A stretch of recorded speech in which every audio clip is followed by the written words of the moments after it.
The door is to be open. Qu'on ouvre les portes.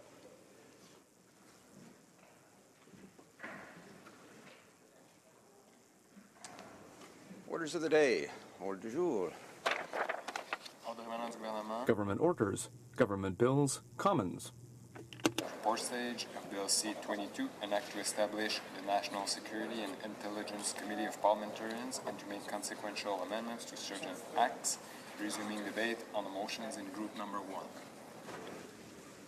Resuming debate, the Honourable Parliamentary Secretary to the President of the Treasury Board. Thank you, Mr. Speaker. I'm pleased to join this debate on Bill C-22, an act to establish the National Security and Intelligence Committee of Parliamentarians, a bill that will at long last enable Canadian parliamentarians to scrutinize our national security framework and our national security agencies, as our Five Eyes partners have been doing for years. The creation of this committee is part of achieving the dual objectives of keeping Canadians safe while safeguarding our rights and freedoms. It will also stand us in great stead amongst our international partners. In fact, the new Canadian committee will raise the bar for national security accountability worldwide. So permit me, please, to touch on a bit of history behind Bill C-22. For many years, a great many Canadians, including myself as an MP, have called for the creation of such a committee. The government of Paul Martin put forward a proposal that unfortunately died on the order paper. Les questions liées aux besoins. The question of whether or not there's a need to better study the activities of our national security organizations was discussed in 2008 in the report written by Justice Frank Lacabucci in his internal inquiry into the actions of Canadian officials relative to Abdullah al-Malki, Ahmad Abu el-Mati, and Muyed Niruddin.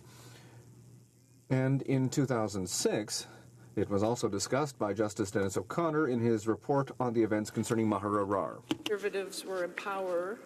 Both the member from Malpeque's private member Bill C-551 and my own private member's Bill C-622 were tabled, as was a bill with bipartisan support in the Senate, all of which would have seen this committee created years ago. Mr. Speaker, my Bill C-622 called for the creation of a parliamentary committee of oversight built on the previous two bills, and also included an additional set of measures to increase the transparency and accountability of the communications security establishment, and would have put metadata under the law and created a framework of accountability for acquiring, storing, or sharing information inadvertently or advertently collected. However, the timing of my bill was very interesting because the final discussion and vote took place 1 week after the attack on Parliament, which had been preceded by 2 deadly attacks on Canadian soldiers. And at that time, there was a great deal of concern about security of Canadians due to radicalization and potential terrorism. And so in their remarks following the attack on Parliament, it was really remarkable that all party leaders confirmed their commitment to protect the rights, freedoms, and civil liberties of Canadians, even as security measures were to be analyzed and strengthened. And indeed, Canadians expect these fundamental aspects of the very democracy being guarded to be respected. And so that kind of attention to security measures and privacy is the underlying intention of Bill C-22. At the time in 2014 that I was just speaking of, Mr. Speaker, I invited members of all parties to support sending my bill to committee for further examination and to signal the authenticity of their commitment to protect privacy at the same time as strengthening security in Canada. Unfortunately, instead, the previous Prime Minister instructed his Conservative members to vote against Bill C-622, even though all members of the Liberal Party and all other parties in the House, including one brave Conservative member, voted for it. It failed. It was not passed. But I'm now so happy to see the government follow through on the spirit of Bill C-22, and I was proud to campaign on the promise of delivering stronger national security oversight by parliamentarians, and Bill C-22 delivers on that promise. It's regrettable that it's taken so long, but we can be proud as the members of Parliament who will, I am confident, finally bring this essential parliamentary body into being. After all, as the federal and provincial privacy commissioners stated in the fall 2014 communique, Canadians, I quote, Canadians both expect and are entitled to equal protection for their privacy and access rights and for their security, and we must uphold these fundamental rights that lie at the heart of Canada's democracy. J'ai suivi avec I followed with considerable interest the work done by members of the Public Safety Committee as they studied this legislative measure and as they proposed amendments which were debated and which ended up amending the bill, often with the support of several parties. I would like to note, Mr. Speaker, to what extent I'm happy to see such a change after watching how things went under the previous government when members of the party in power considered bills proposed by the government to be absolutely untouchable. Laws concerning security measures, and as we know, Bill C-51 followed shortly after the tragedies of attacks on soldiers and the Parliament, and was pushed through essentially with no amendments despite the deep concerns of Canadians. J'estime que plus I believe that a number of the changes brought to the bill by committee will strengthen the bill and the committee it will create. To expand the scope of the committee's mandate when it comes to examining activities carried out by national security or intelligence agencies, the power of a minister to determine that the examination would be injurious to national security is now time limited to the period during which the activity is actually happening. Once it's no longer ongoing, the minister will be required to inform the committee, and the committee can then undertake its examination. I support this change. I also support the amendment which ensures that the chair of the committee only votes if there is a tie, as well as the NDP's amendment adding denunciation clause requiring the committee inform the minister responsible when any illegal activity is discovered. And I also support certain changes that have been made to the exemptions under Section 14. These are the kinds of intelligence that committee members would not have had access to. That the new committee of parliamentarians should be able to receive information about ongoing defense intelligence activities supporting military operations. And I support that it should have access to information considered privileged under the Investment Canada Act, that it should have access to information collected by FinTrack, the Financial Transactions and Reports Analysis Centre of Canada. There were certainly certain changes made by the committee that have not been accepted by the government for a variety of reasons. For example, the amendment currently before the House to reintroduce Clause 16, which will allow a minister to prevent the release of information that constitutes special operating information under the Security of Information Act when disclosing it could be injurious to national security. This kind of authority exists in the case of other equivalent committees and similar parliamentary systems around the world, and moreover, Bill C-22 would still require the minister to give written reasons for preventing the release of information, and Parliament would be informed of each occasion on which this authority is used. Mr. Speaker, this legislation is a major leap forward for Canadian national security accountability.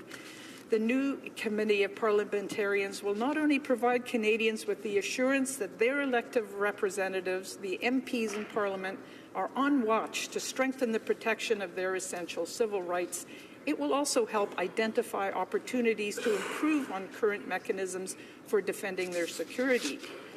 In fact, effective protection of individual privacy and effective delivery of national security measures are not a balance, a dichotomy, or a trade-off. They are complementary and both are necessary.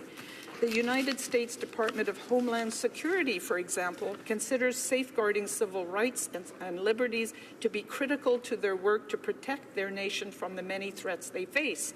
This third largest department of the U.S. government now explicitly embeds and enforces privacy protections and transparency in all the department's systems, programs, and activities. And in 2014, Deputy Secretary Mayorkas confirmed in a Department of Homeland Security speech that not only is this an integral part of the DHS mission and crucial to maintaining the public's trust, but has resulted in Homeland Security becoming a stronger and more effective department. The original version of C-22 as presented by the government at first reading was already lauded by experts, and it has only become stronger with the amendments accepted from the Public Safety Committee. Crucially, Mr. Speaker, the bill requires that the Act be reviewed by Parliament 5 years after coming into force, so all of the discussions that we're having here in Parliament can be reviewed and the bills can be changed as appropriate. So I'm proud to have contributed to the conversation leading to Bill C-22. I am pleased our government has taken this essential step forward in protecting fundamental Canadian securities and freedoms. And ultimately, this bill before us today will make Canadians safer. It will help ensure our rights and freedoms are better protected. It's been a long time coming, and I invite all honourable members to join me in making it happen. Questions and comments? Questions and comments? The Honourable Member for Berthier-Maskinongé. Thank you, Mr. Speaker. I would like to thank the Honourable Member for her speech today. In 2014, the Prime Minister, the Minister of Public Safety, and 9 other ministers voted for Bill C-622, which would have created an oversight committee with full access and a power of subpoena. I would like to ask the member, is she disappointed, and why is the government trying to take away these tools from the committee as envisioned under Bill C-22? The Honourable Parliamentary Secretary to the President of the Treasury Board. Thank you, Mr. Speaker. And I would like to thank the NDP member for her question. I would like to note, Mr. Speaker, that this is a historic day today. A bill like this to create an oversight committee of MPs who will improve and scrutinize and analyze the activities and operations of over a dozen intelligence agencies and security organizations. This is historic for Canada. And, you know, there were clouds over these activities, and we had to trust them without any oversight as MPs. And that's going to end. And I would like to celebrate that. And I encourage the Honourable Member to celebrate as well. Questions and comments? Questions et commentaires? The Honourable Member for Salaberry-Saudois. Thank you, Mr. Speaker. And despite my colleague's speech, I think that Canadians expect Parliament to have a watchdog that is truly effective, that has teeth.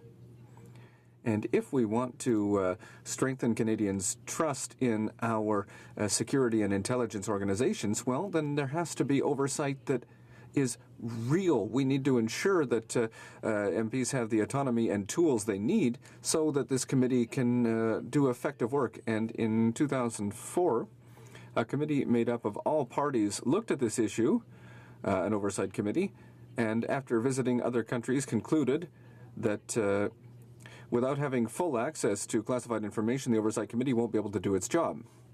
And yet, Bill C-22 that we're looking at today puts a number of limits on the rights of these MPs, and yet the MPs will have a high security clearance level. So does this mean that the minister is not fully trusting the MPs by not giving them access to the fullest information possible? The Honourable Parliamentary Secretary. Well, thank you, Mr. Speaker. And I agree with the first part of the question from the NDP member. We want to have an oversight committee that is as effective as possible. And that's what Bill C-22 will give us. I am very proud of this bill. And I'm also very happy that we have a government that accepts amendments which are moved by members of the opposition parties. That's a little historic when we look at the 10 years under the prayer members of all parties can contribute to improving bills to ensure that we have a better oversight. That's what the committee has done, and the government accepted a number of amendments proposed by the opposition. Resuming debate, the Honourable Member for York Simcoe. Thank you very much, Mr. Speaker. And of course, one of the most important duties of any national government is the safety and security of their citizens. That's what people look to the government for. That's what they trust their government will do. And that is indeed one of our most important obligations here in this House, but more importantly for any government in Canada. I come to this debate as a former public safety minister, well aware of the national security threats that we face as a country and how we work to deal with those threats. But it also means that I understand full well that there are very good reasons that exist why one might not want to have a committee such as this. Those arguments have been articulated in the past. On the one hand, for example, one could argue that our national security agencies conduct themselves with the utmost professionalism, and that the existing oversight mechanisms that we have are certainly adequate and do a fine job in providing oversight of those mechanisms to protect the public interest. I think that all of us would agree that that is indeed largely the case here in Canada today, and I think it's clear that the Liberal government has concluded the same based on the approach they are taking to this bill. The second argument that you hear made from time to time is that, you can't really trust politicians, especially those with a partisan interest, in with this kind of sensitive security information, because if they see a partisan gain to be had, they will find some way to use that information to their advantage, even if it would hurt national security. Well, the Liberals have clearly concluded that they believe both of these two perspectives. But they are stuck with a problem. The problem being, notwithstanding their conclusions on this front, they have this promise from the last election to establish an all-party national oversight committee. And they feel they must somehow fulfill that promise. And they note that Canada is the sole, and this was when they were out campaigning on it, Canada is the sole nation among our Five Eyes allies whose elected officials cannot scrutinize security operations. Therefore, they come to us with a bill today that ensures that parliamentarians will not be able to scrutinize national security operations, i.e., their solution does not address what they say was their problem. Their solution indicates that they actually don't believe you can trust politicians, which were the arguments for not having, one of those arguments for not having such a body in the first place. So what we are dealing with here is this fascinating shell game where we are establishing something that has the name National Security Committee of Parliamentarians. Not a parliamentary committee, I might note. It's a committee of parliamentarians. It actually seems to belong to the Prime Minister as his personal group. But it's not a parliamentary committee. It has none of those privileges. And it's really simply an empty shell with none of the powers you would think such a committee would have.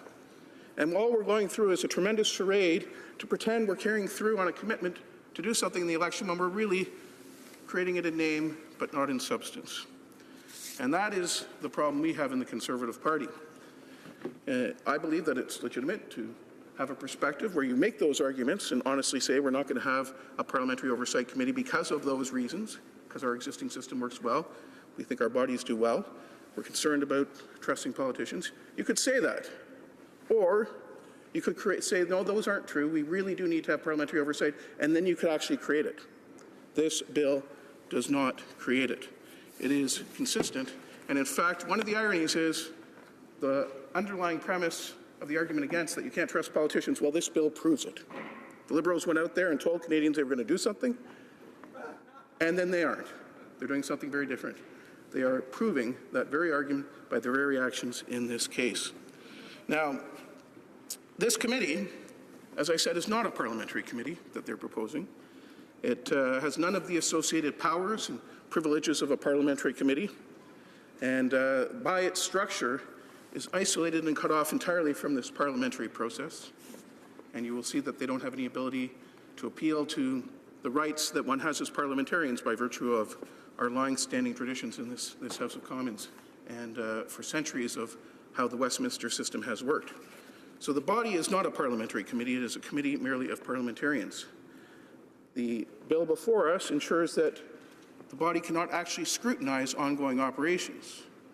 And it says that when the operations are complete, then of course they can reflect upon them. But in this day and age, there is no such thing. I can tell you as a former public safety minister, as an investigation that is ever really complete. The principal threat that we face as the Public Safety Department and the government assesses in their national security priorities documents is the principal threat we face these days on the terrorism front is the threat of Islamist extremist terrorism. Every time we've had, though, such an incident, even when the incident is over and the perpetrator may be killed, the fact is there are ongoing investigations that continue with the people they have dealt with, the contacts they have had, the networks that they have. And these investigations continue on and on and on. By their very nature, they do not come to a conclusion. So by the definitions of the exclusions that have been created for this committee, they are effectively de facto excluded from ever dealing with anything of substance that is actually happening on the national security front. And then, ironically, I think most of all, the authority that they are given to seek information, to ask for documents, the mandate they are given in the realms in which they can investigate is actually more limited than the existing oversight bodies that are doing their work. They are duplicative, but more narrow. So they're not even in other areas. They're in the exact same areas, but they are more narrow. So it is really a paper shell that is being proposed by the government. It's a meaningless shell, and it certainly underlines that those two principal arguments I made at the first case about why the government probably has come to the conclusion that they really would, if they had their preferences and had not made such rash promise in the last election, simply wouldn't be proceeding with this committee. Well, let's deal with the first of those arguments. Our existing national security organizations, do they do their jobs well? Do they have adequate oversight? I can tell you, I think without compromising any oaths or laws, that our Canadian Security Intelligence Service is highly professional. We are very, very fortunate to have them working for us. The men and women in that organization, I believe, are second to none. They provide a service to Canadians that has kept us safe countless times. They resist any temptation to put themselves in the spotlight, to tell success stories of their work, but the success stories of their work are myriad. The threats that they have shut down that we've never ever heard about, that they have neutralized, that they have prevented from happening, that they have identified and appropriately tracked to allow us to protect ourselves are numerous. We can be very, very proud of the work of the Canadian Security Intelligence Service. They are indeed highly professional. And the Security Intelligence Review Committee, I've heard occasional criticisms of the individuals on it. After all, a lot of them are politicians, and people like to criticize politicians. But I have actually never heard any real substantive criticisms of the work that they have done being inadequate. I think we conclude that both the organization and the oversight have worked very, very well. Another one of the three organizations we're dealing with, the Communication Security Establishment, outstanding, second to none, world-class operation, and its work we can commend. Fortunately, most of us don't know the work that it does. That's the way it's supposed to be, but I can assure you they do outstanding work. And the Commissioner of the Communication Security Establishment, I have never ever heard a single credible criticism of the quality of work done there. Again, it is high quality. The RCMP is a bit of a different body, and one of the difficulties there is we ask our police to spread themselves across an incredibly large mandate. Everything from local municipal policing to counterterrorism investigations, to dealing with money laundering, to dealing with very, very sophisticated financial transactions. It's a mandate that's truly indeed broad, so yes, their work is not always perfect. But that being said, the work of Ian MacPhail and the Civilian Review and Complaints Commission has been excellent. I have not heard any credible complaints. I think they are providing very high quality review. So when I look at these, I can see that the government has concluded that there actually isn't a problem. But they talked about it in opposition and whipping up a frenzy about concerns. They don't really share that. They don't really believe that. And they honestly, at the end of the day, don't believe politicians should have oversight. And that's why they've created this limited scope, this inability. And in fact, as I said, this body becomes such a pale duplication. It's a duplication of the existing oversight, but it's a pale duplication.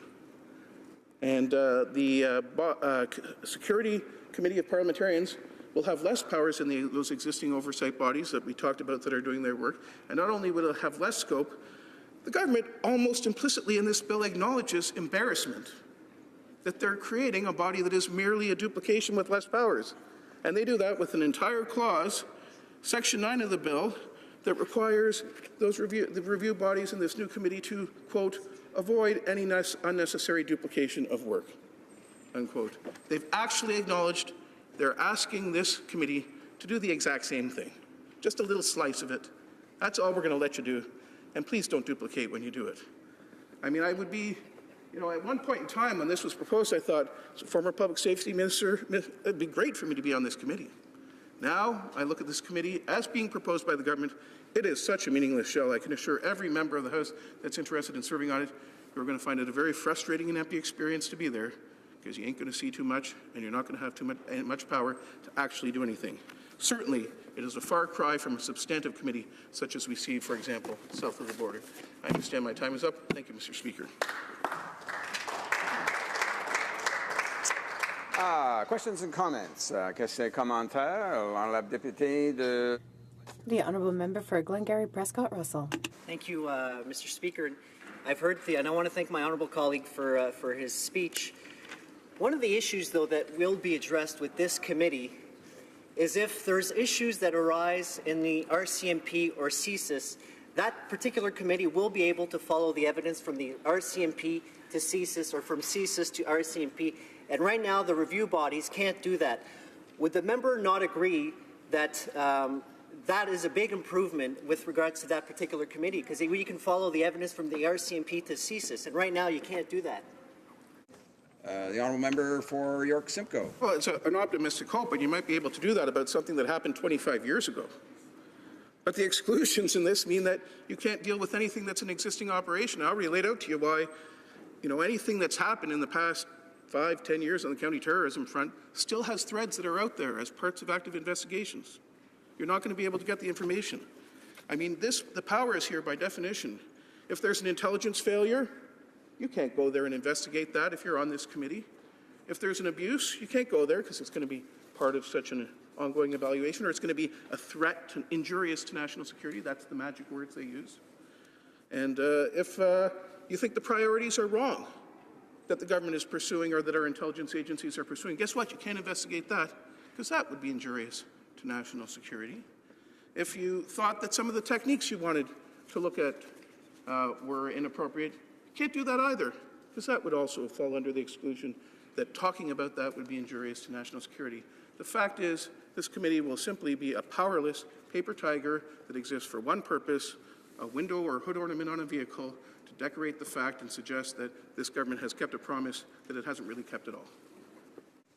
Questions and comments. Questions et commentaires. L'honorable député de Salaberry. The Honourable Member for Salaberry-sur-Roi. Thank you, Mr. Speaker, and thank you to my colleague for his speech. as it is up to the government to make sure that the committee provides the most independent verification possible and to be as effective as possible, how do we ensure that the government will fulfill its role of ensuring the security and safety of Canadians and to make sure that the committee is as independent as possible? Is the member not somewhat concerned that the government insists that the chair of that oversight committee be controlled by the Prime Minister and not elected by the members of the committee, as most committees do? The Honourable Member for York Simcoe. Well, my concerns are much deeper than that. I think that by nature, any chair who comes out of Parliament is going to be a partisan person, and that's life. That's part of why you're wanting a committee of parliamentarians. You're putting value in that democratic oversight if that's what you're doing. But my concern is much deeper than that. And I think people have a sense that somehow a committee like this could have some substantive oversight. Let's take, for example, a serious intelligence failure where we had questions about whether our national security agencies had done the right things. Could we actually go there with this?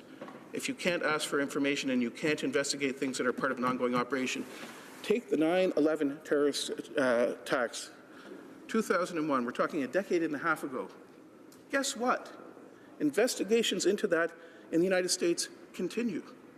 There are people in Guantanamo Bay still today related to that in one way or another, and there are folks around the world where they're trying to come up with cases for prosecution to pursue that. These things are all still very, very active a decade and a half later. By definition, an intelligence failure that would have led to an event like that here in Canada would be foreclosed from investigation by this committee because it would be dealing with an ongoing operation. The fact is, this is a committee that exists in name and decoration only, with absolutely no powers. That is what the Liberal Party is proposing. Very, very different, I think, than what anybody believed they were proposing when they were asking for the support of Canadians to form a government. Resuming debate, the Honourable Member for Coast of Bays, Central Notre Dame. Thank you, Mr. Speaker. Thank you for giving me this opportunity today to speak on Bill C-22, the National Security and Intelligence Committee of Parliamentarians Act. We've now had the benefits of a healthy debate, as we witnessed today, and prior to this, of course, and through the committee stage. At second reading, scrutiny, a committee stage, a study. I'd like to thank the members of the Standing Committee on Public Safety and National Security for their helpful analysis and, of course, for their hard work. Mr. Speaker, this legislation, as many have said today and prior to today, that this legislation is long overdue. We have heard stakeholders call it, quote, crucial, and affirm that it will establish a Canadian committee stronger than its international counterparts. It fills a significant gap that has existed in Canada for far too long, and it will enable us to achieve our twin objectives of making sure that our national security agencies are working effectively to keep Canadians safe and the Canadians' rights and freedoms are protected. As members know, Bill C-22 will create a committee of parliamentarians with extraordinary access to classified information so they can closely examine intelligence and security operations. This new Canadian committee will have a broader mandate and greater access to information than many of its international counterparts. The bill before us would allow the committee to review legislation, policy, regulation, administration, and financing related to national security and intelligence, along with any related activity a department undertakes. By comparison, in Australia, the equivalent committee can only conduct statutory reviews of legislation and review the expenditure and administration of their agencies, requiring ministerial referral to look at any of the additional issues. In the United Kingdom, their committee requires a memorandum of understanding with the Prime Minister to look at anything beyond the work of 3 specific British agencies. So from the start, Mr. Speaker, C-22 would provide the Canadian Committee with a wider-ranging scope than those of some of our major international allies with similar Westminster-style systems. That was the case when the bill was first introduced, and the Public Safety Committee has made amendments intended to move the Canadian version even further beyond the authorities and access that exists among our allies. I certainly applaud that objective, and I agree with some of the amendments brought forward. Others, however, are problematic, and I'll explain which of the committee's amendments I'd like to preserve and why. As is the case with other similar national security committees in parliaments around the world, one of the key concerns is how to ensure that the committee has access to the information it needs to its job, while ensuring that security isn't compromised by the release of especially sensitive information. That's why the original bill listed certain types of information that would be exempt from the committee's purview and give ministers the authority to determine that certain information could not be divulged to the community, or to the committee rather, for national security reasons. I support changes made by committee members that would expand the mandate of the new National Security Committee, notably by requiring ministers to give reasons for withholding information on national security grounds and to notify the committee when those grounds no longer apply. I also support the change that will only allow the chair of the committee a vote in the case of a tie. I support the requirement that public version of committee reports must clearly indicate the extent and reasons for any redactions, and I support the new whistleblower clause added by the NDP. I also support changes to Clause 14, which would give the committee access to information about ongoing defense intelligence activities in support of military operations, privileged information under the Investment Canada Act, and information collected by FinTrack, the Financial Transactions and Reports Analysis Centre of Canada. There are, however, certain exemptions to the information the committee would have access to that I would like to see added back into the bill. These concerns information about people in the Witness Protection Program, the identities of confidential sources, as well as information directly related to ongoing police investigations. In the first two cases, there is the potential for individuals to be placed in serious danger if their identities become known, and there's no reason the committee would need to know who exactly these people are in order to properly scrutinize any intelligence activities. As concerns ongoing police investigations, it is important to guard against even the perception of political interference in active investigations and prosecutions. Once an investigation is no longer active, the committee would certainly review it retrospectively. I would also like to see Clause 16 reintroduced. This part authorizes a minister to prevent the disclosure of special operating information as defined by the Security of Information Act when it could be injurious to national security. In such cases, the minister would have to give reason in writing for the fact that discretion was used be public.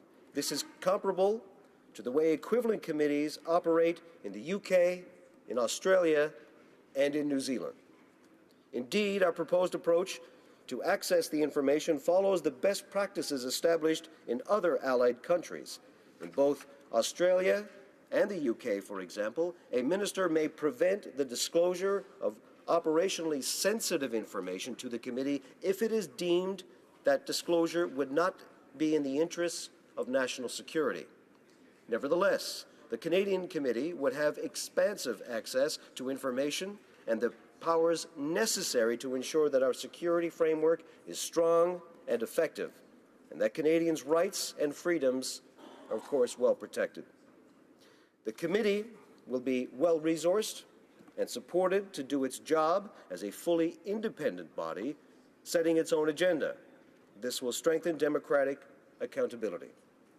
It will ensure that national security and intelligence activities are being carried out in an effective way that respects the values we cherish as Canadians. It will indeed set a higher bar for accountability to Parliament than many of our international allies. And it fulfills an important promise that we made to Canadians during the campaign. I urge all members to support this particular legislation, C-22, and some of the amendments. Thank you very much, Mr. Speaker. Questions and comments? Question commentaire? The honourable member for l'honorable député de Laurentides-Labelle. Thank you, Mr. Speaker. In an era when the Five Eyes have been accused of doing things like the Stuxnet worm and creating the equation group, which created hacks for hard drives, and otherwise doing things which are varying levels of creative. I'm wondering what my colleague from Costa Bay Central Notre Dame thinks of the importance of having a committee of this type to oversee and make sure that whenever this kind of actions are taken by any member of the Five Eyes, those actions are legal and ethical and are kept within the bounds of what we should and can be doing. Thank you, Mr. Speaker. The honourable member for Costa Bay Central Notre Dame. Yes, and I want to thank my colleague, my dear friend from Laurentides-Labelle, for his question. I remember when we debated about this and discussed this some time ago, even in the last Parliament, under the guise of private members' bills and several of those pieces of legislation, and how to keep track with the Five Eyes, of course, the UK, New Zealand, Australia, and in particular. And we talked about, at the time, how we wanted to create this committee of parliamentarians, not a parliamentary committee, which has been pointed out several times today. I mean, it's a natural extension of oversight from a civilian body such as our own that I think was necessary. And there are people, parliamentarians, far more eloquent in the explanation than me to do this. But nevertheless, I certainly believed in their enthusiasm. And I certainly believe this is long overdue, as was pointed out by many in this House, not just from this party. So I want to thank again my colleague for his question. Questions and comments. Question commentaire. The honourable member for Caribou Prince George. Thank you, Mr. Speaker. And I want to thank our honourable colleague for his speech today. And I have the pleasure of working with him on our Fisheries and Oceans Committee. And you know, one of the things that our Fisheries and Oceans Committee, I think we've been doing some great work. We've got members of Parliament that are around a table that bring a variety of different skill sets and experience, knowledge of the issues at hand, which has allowed us to go through and do some incredible work in terms of the Fisheries Act review, Northern Cod study, our Atlantic salmon study, because we're bringing real-world experience to the committee. And Mr. Speaker, and we've met with the minister, and the minister has advised us they're going to take our recommendations forward. But this committee, we're here talking about the National Security and Intelligence Committee that this government has essentially, again, just fulfilling basically a campaign promise. It's ticking off that checkbox saying, well, they're doing it. And in the revisions that they've done in the most recent iteration of this bill is that they're really not giving any form of authority or power to any of the committee members that are there. As a matter of fact, they're weakening this. So they're standing before the House and Canadians that are in the gallery and tuning in and saying that this is going to be better than any other of our 5 ally nations and partners. And the reality is what they've done is it's a shell game, Mr. Speaker. And through you, I'd like to ask our honourable colleague that he's mentioned some things that he'd like to see, but I guess the question I'd ask him is that doesn't he recognize that indeed what they've done with the recommendations is they've weakened what the original intent of this committee was supposed to be for? Honourable member for Costa Bay's Central Notre Dame. Thank you, Mr. Speaker. The answer to his question was probably within his question. He talked about the beginning part of it. I appreciate his comments about the Fisheries Committee, incidentally, but he did mention about the powers that are contained within this legislation more broad and more powerful than other allies of which we're modeled upon. So I think therein lies the answer to the question is not a shell game. It's actually what we're doing here, and we take some of the amendments that we've taken from committee point out to us that some of the automatic stuff like subpoenas, like for the witness protection program, is a fine example of that. The information, the narrative is laid out there. It's just that some of the information is not disclosed for reasons that are quite obvious. And we've talked about this before the last Parliament, even before the campaign, and we talked about the essential nature of this. And this is why I brought some of this forward, that I want to reestablish some of the things that we're taking out in committee, because I think they're absolutely necessary. We've listened to some of it and we've left them out, but in these particular cases, like the witness protection program I talked about earlier, is an essential part of it. And I think in the spirit of this, as was pointed out before, this is something that is long overdue, and we've done it, and we're far more thorough than other nations. Thank you. Resuming debate, the honourable member for Elmwood Transcona. Well, thank you very much, Mr. Speaker. I'm pleased to rise to speak to report stage of C22 today. The NEP was supportive of this bill at second reading because we're supportive of the idea that we need stronger oversight when it comes to our national security and intelligence agencies. And we were optimistic that that if the bill were to proceed to committee, we could work out details at committee that would make that oversight body of parliamentarians an effective means of oversight. And our optimism was rewarded at committee.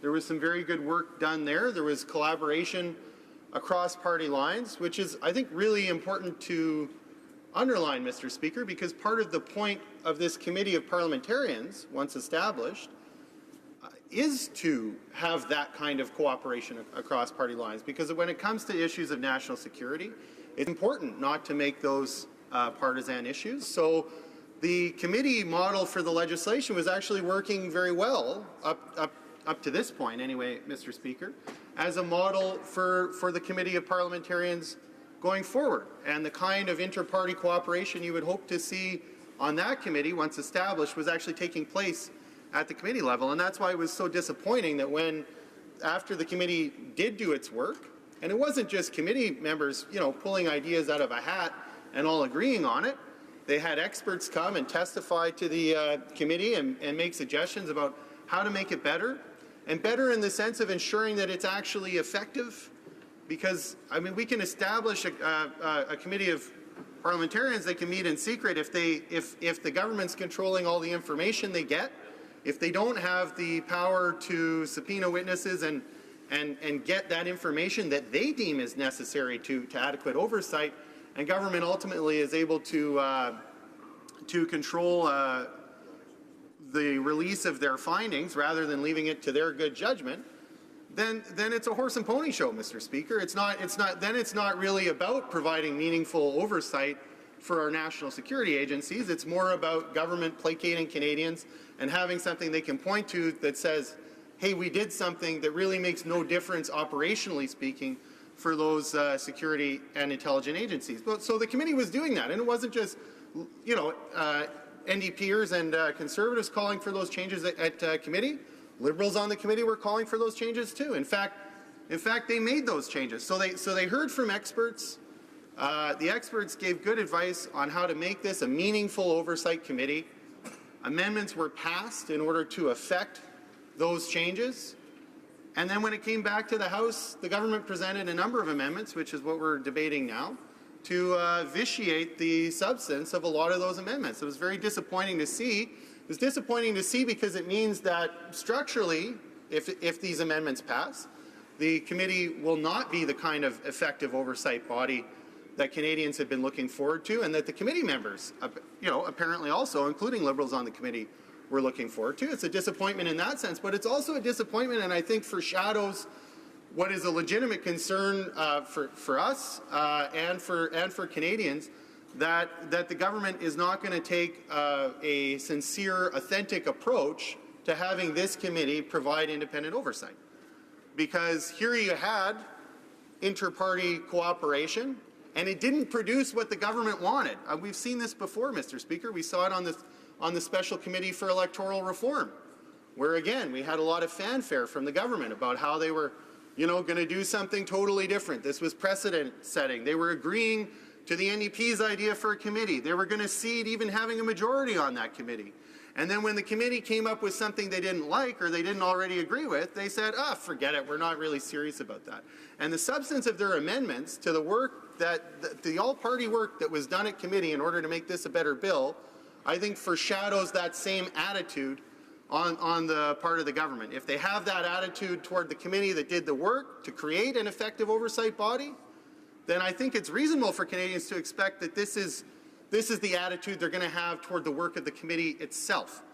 And I think it's fair for Canadians to ask, why bother with an independent oversight committee when the government is essentially giving itself a clear path to control the information that they get to see. In other words, that to make sure that if there are things that would impugn the government, that they can make sure that that independent oversight committee does not see that information, because the committee itself won't have the powers to compel testimony and to get information for themselves. If they're gonna control it at that level, and they already have a history of ignoring the advice of committees that they initially said were going to be a great thing and we're going to come up with something and it was going to be an example of inter-party collaboration, then I don't think Canadians have cause to be optimistic that this committee is going to produce the results that everyone was so hopeful that it would produce. And that's too bad, Mr. Speaker. It's shameful, in fact, and frustrating, particularly from a government who said that they were going to respect the role of committees. And I would say in the context of Wednesday night's vote on the genetic discrimination bill, this government better start wising up, because they talk a good game about respecting the role of committees and the independence of parliamentarians, but they've actually been very heavy-handed in the way that they treat committees, and heavy-handed in the way that they treat their backbenchers, at least in name. So they come out, and instead of listening to their backbenchers up front to develop better policy, and instead of listening to their Liberals on committee that vote for good changes, they say, no, we're not going to do it that way. If they had listened to their backbench on the genetic discrimination bill, they would have avoided what was an embarrassment. Essentially, Liberal backbenchers saying we don't trust the Prime Minister's judgment when it comes to constitutional issues, because the Prime Minister came out and said, you know, we don't think these changes to the law are constitutional. Liberal backbench disagreed. That's fine. That's their right.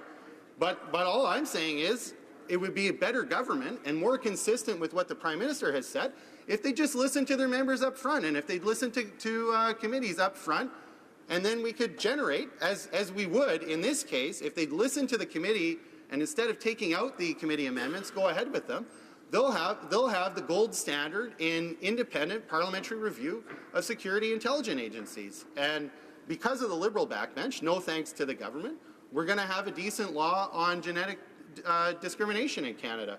That's a good thing, Mr. Speaker. But why the government feels that they can't just do that as a matter of course, I don't understand. Perhaps some Liberals will want to shed light on that later, Mr. Speaker. So I do think there's a problem with the substance of these amendments in terms of what they do to the committee and its capacity for independent oversight. There's clearly problems with the process in terms of the government's attitude towards the work of its own members on committee and the opposition as well, Mr. Speaker. And I would say there's no better reason to oppose something when it's wrong on the substance of the matter and it's wrong with respect to the process. So if they didn't get the process right and they don't get the substance right, it's beyond me, Mr. Speaker, why members of this House would see fit to support these amendments. And this committee, if it were established, would simply be the first step, because there are other questions, and they play out in a number of different ways, but about how we provide effective ongoing oversight of our security agencies.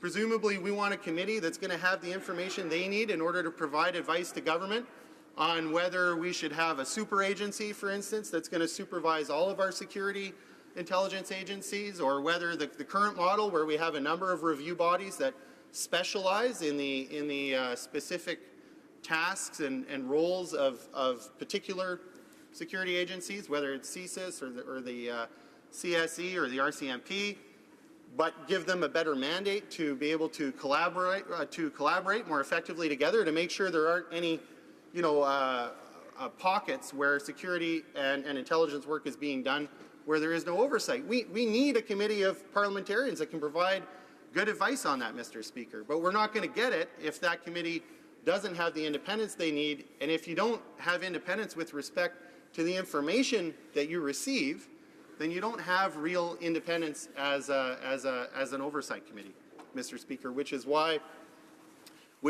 this change to the committee's ability to subpoena witnesses and also with respect to ministers' right to make judgments about what information the committee will receive is so important. So it's for all those reasons, reasons of substance and reasons of process, that I'm not prepared to support these amendments. It's for those reasons that if the amendments pass, I won't be prepared to support the bill going forward. Thank you very much, Mr. Speaker. The honourable member for Elmwood-Transcona will have 5 minutes remaining period for questions and comments when the House next returns to debate on the question. But now we're going to go to statements by members, déclaration de député, and the honourable member for Mississauga Lakeshore. Mr. Speaker, it's my pleasure to recognize Rabia Khader, recently appointed to the Ontario Human Rights Commission, for her inspiring work in my community. Commissioner Khader has long been a staunch advocate for persons with disabilities. She's the founder of the Canadian Association of Muslims with Disabilities and currently the president and CEO of Dean Support Services. Through Rabia Khader, her hard work and dedication, Dean runs the Muniba Centre in my riding, and I was honoured to attend its grand opening last year. Mr. Speaker, many adults with developmental disabilities find themselves with nowhere to go and nothing to do after finishing school. As a result, they face significant deficiencies in their quality of life. The Muniba Centre fills this gap by offering life skills, day programming, peer support groups, information sessions, respite and residential services for individuals living with disabilities and their families and caregivers in a culturally and spiritually safe environment. Mr. Speaker, I invite all members to recognize Rabia Khader for her inspirational efforts to build a more inclusive society. Thank you. Honourable member for Niagara West. Thank you very much, Mr. Speaker. I rise today to share the concerns of some of my constituents regarding shipments of nuclear waste that could soon pass through the Niagara region. This material from the Canadian Nuclear Laboratory facility in Chalk River is being returned to the United States for processing. Many Niagara residents have organized themselves to scrutinize the planning and approval process for these shipments and to ensure that every precaution is taken. It is essential that this nuclear waste be transported in a way that fully protects the people along its path and, of course, the surrounding environment. I call upon all levels of government and the Canadian Nuclear Safety Commission to work with their counterparts in the United States to ensure these shipments are completed safely and securely. If this project fails to meet the very highest standards for transporting nuclear hazardous waste, it should not be allowed to pass through Niagara. Thank you very much, Mr. Speaker. The honourable member for Egmont. Mr. Speaker, I rise today to wish the best of luck to Janet Charchuk, a young woman in my riding who will be representing Canada at the 2017 Special Olympics World Winter Games. Janet has Down syndrome, but says that while it is a part of her, it does not define her as a person. A strong advocate for people with disabilities, she is the president of People First PEI and is a provincial representative on the People First of Canada Board of Directors. She also represented Special Olympics Team PEI at last year's National Games, where she won 3 medals in snowshoeing events. This week, her hometown of Alberton organized a special community event to wish her well before traveling to Austria next week to again compete in snowshoeing. You are a role model, Janet. Best of luck to you and to all Team Canada competitors. The honourable member for South Okanagan, West Kootenay. Thank you, Mr. Speaker. 5 years ago, Penticton resident Fred Ritchie became concerned about the issue of climate change. He called a few friends, and a half a dozen of us ended up sitting around his table. Before the meeting was over, we had formed an informal group that we called First Things First, because climate change was clearly the problem the world had to solve before anything else. I haven't been directly involved with the group for the last couple of years, but clearly it's thriving. Last year, First Things First put on a one-day solar fair, and over 600 people showed up. On April 22nd, the group is putting on a forum at the Penticton Secondary School called Energy, Our Present, Our Future. Renewable energy systems, sustainable buildings, and the new energy workforce are among dozens of topics in this day-long symposium.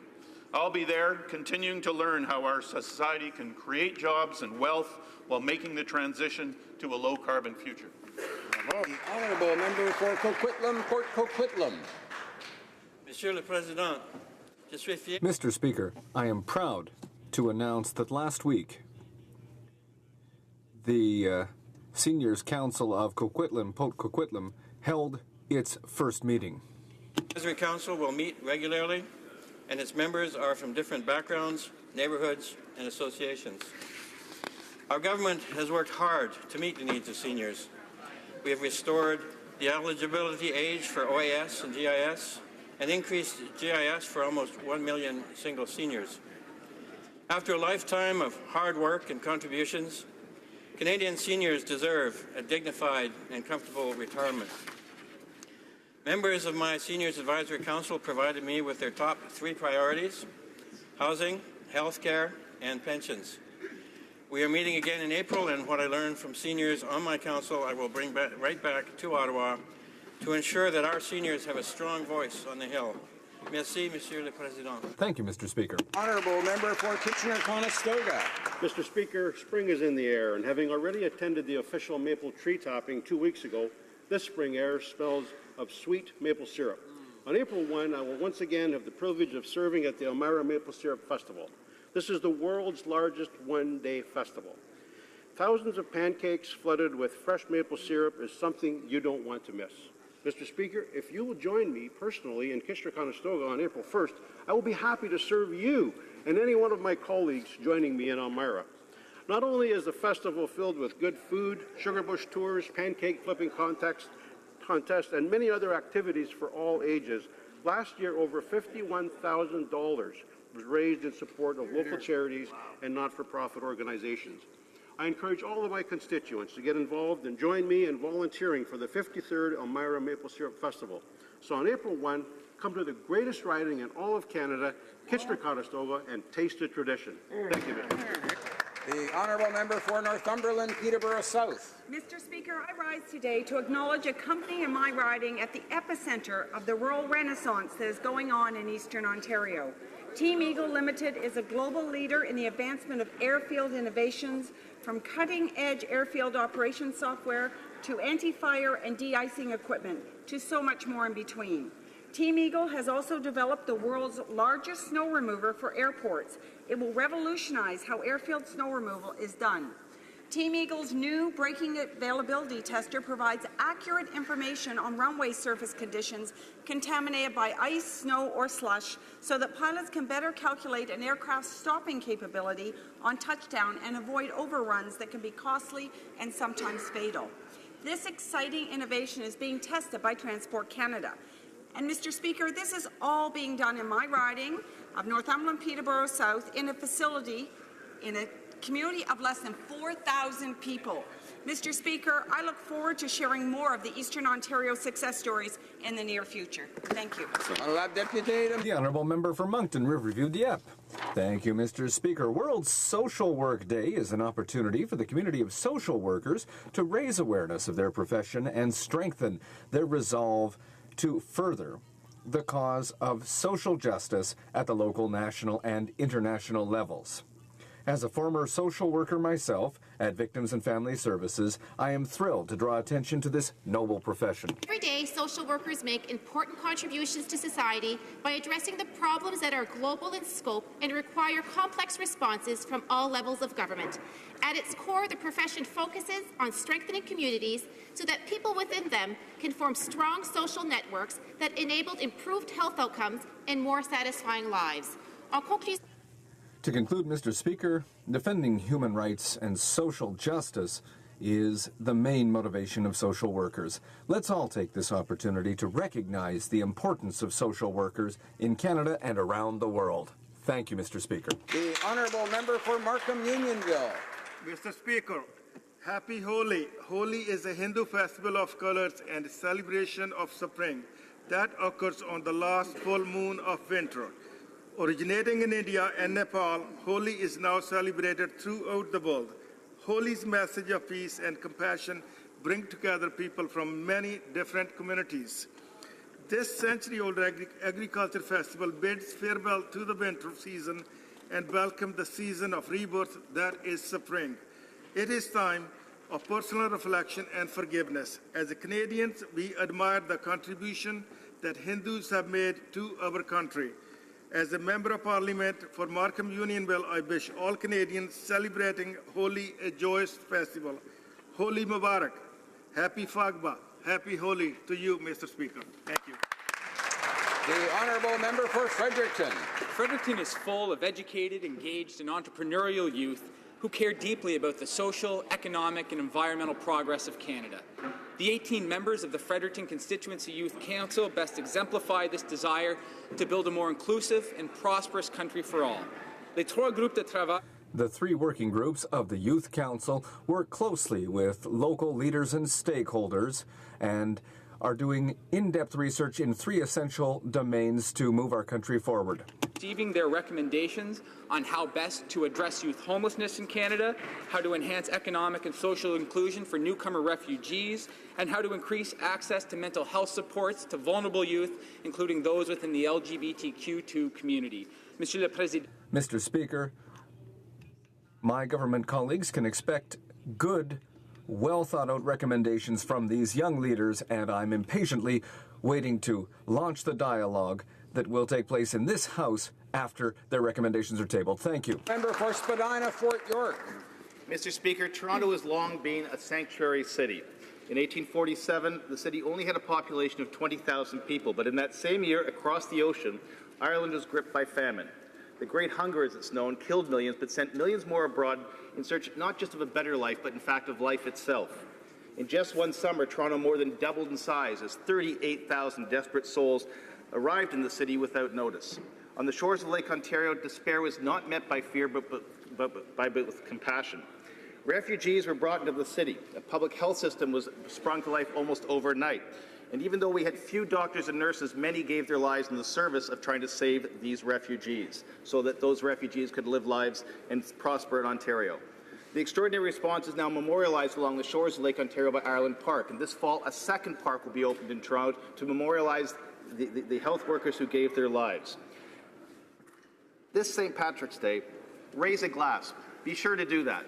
But also remember the brave and compassionate response of Toronto to refugees. The honourable member for Central Okanagan, Similkameen Nicola. Mr. Speaker, recently a veteran by the name of Richard Clements of Summerland, British Columbia, came by my office and asked if I might share a few words on his behalf.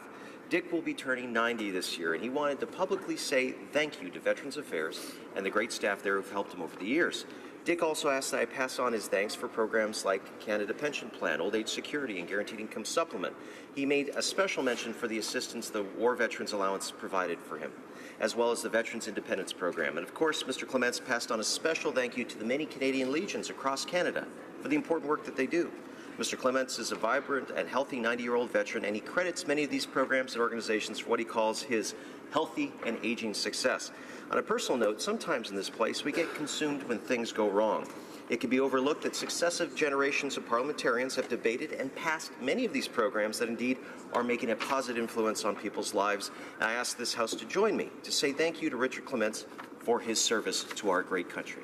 The honourable member for Mississauga Centre. Mr. Speaker, Vimy Ridge is a defining moment in Canada's 150 years history. I'd like to share a touching story about a constituent of mine in Mississauga Centre and his connection to Vimy. This April, Charles Guin will be travelling to France to attend the 100th anniversary ceremony at Vimy Ridge.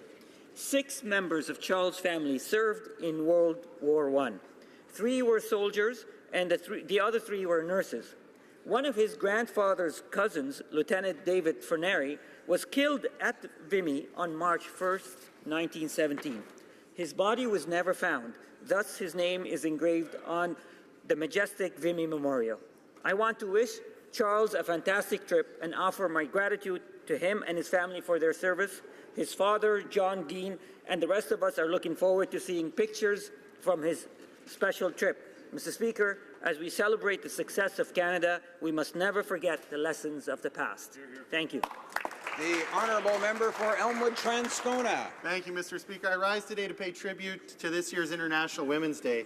I've been blessed with a number of strong female role models in my life. My mother Brenda, my 3 sisters, Rebecca, Jessica, and Tessa, my wife Janelle, as well as many female friends and colleagues throughout the years in my work in the community sector and the NDP. In my brief time on the Hill, the amazing women in our caucus have already helped me to be a better MP, and I look forward to continuing to learn from their examples. This week I had the honour of sharing my seat with an inspiring young woman from Elmwood Transcona, Shania Pruden.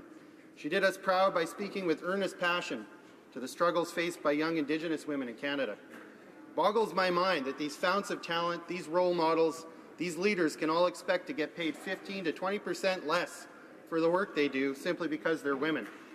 I say to the government, don't wait. Bring in fair pay equity legislation now. Thank you. The honourable member for Brandon Souris. Thank you, Mr. Speaker. This week on the prairies, March came in like a lion with a blizzard that dumped heaps of snow and was accompanied with 90-kilometer winds. Once again, Westman residents stepped up to the plate and helped those in need. They are the truly unsung heroes of this ordeal. I've heard remarkable stories about people who ventured into the blizzard to rescue those who were stranded in their cars, like the young couple from New Jersey who were saved by a Souris farmer who drove his tractor to reach them, or the tireless efforts of volunteer firefighters in the RM of Whitehead who helped those trapped on No. 1 Highway and set up the emergency shelter in Alexander to provide food and a place to warm up. I say thank you to each and every one of those volunteers who opened their homes to strangers, to those who cleaned up the roads and highways, to the municipal staff, the RCMP, and the other first responders for all of your efforts. Through floods, blizzards, and tragedies, Manitobans always rise to the occasion. Thank you once again. The honourable member for Canada Carleton. Mr. Speaker, next week is Canadian Agricultural Safety Week in Canada. My riding of Canada Carleton includes the fantastic farmers of West Carleton, from Panmure to Kinburn to Carp to Fitzroy Harbour. Unlike other occupations, a lot of farms are family-run operations when the home becomes an industrial work site. Canadian Agricultural Safety Week is an annual public awareness campaign focused on the importance of maintaining safe farming practices. I encourage everyone to check out the Agricultural Safety website for great information. It's designed to help farmers adopt sound safety practices. Mr. Speaker, we owe an enormous debt of gratitude to our hard-working farmers. Their work is critical to our survival and prosperity, and doing it safely is fundamental. I want to say a special thank you to all the farmers of West Carleton, and as I have said on a number of occasions, Mr. Speaker, if you like to eat, thank a farmer. Thank you. Oral questions. Questions orales. The Honourable Opposition House Leader. Prime Minister criticized a possible new U.S. border tax, saying he's concerned with anything that creates impediments at the border, and in his words, extra tariffs or new taxes. Yes, but yet it's actually this Prime Minister who is putting a new tax on all Canadians in the form of a carbon tax that will do more to hamstring Canadian trade and competitiveness than any American border tax. Just ask Alberta and Ontario. When will the Prime Minister realize that it's his carbon tax that Canadian job creators are so worried about? The Honourable Parliamentary Secretary to the Minister of the Environment. Here, this government is committed to creating a more innovative economy that reduces emissions, protects the environment, and creates good-paying middle-class jobs. Pricing carbon pollution will reduce emissions and provide certainty and predictability to businesses.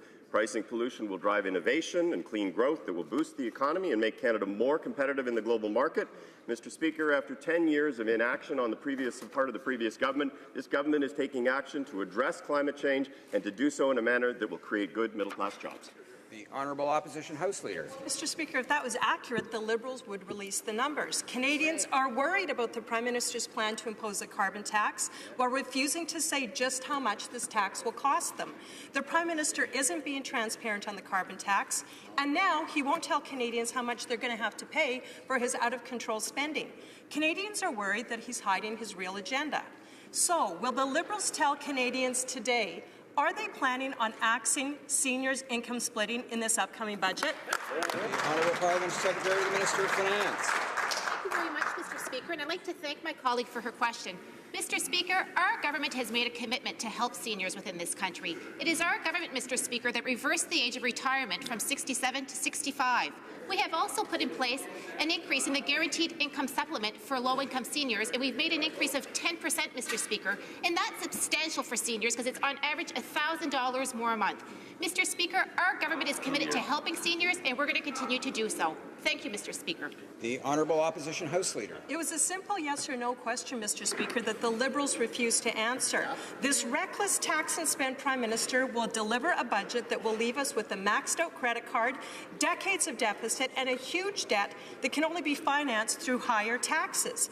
We all know that budgets actually don't balance themselves, so Canadians need to know, does the Prime Minister believe that the budget should be balanced, and if so, when does he plan to do it? The Honourable Parliamentary Secretary to the Minister of Finance. Thank you very much, Mr. Speaker. And once again, I'm pleased to rise in this House today to talk about the work that our government is doing. Mr. Speaker, we're going to continue to do smart investments with our economy to help our middle-class Canadians and to help our economy prosper. And good news, Mr. Speaker, the job numbers are out today. We have seen that over the past 6 months, over 220,000 jobs have been created. New jobs, Mr. Speaker.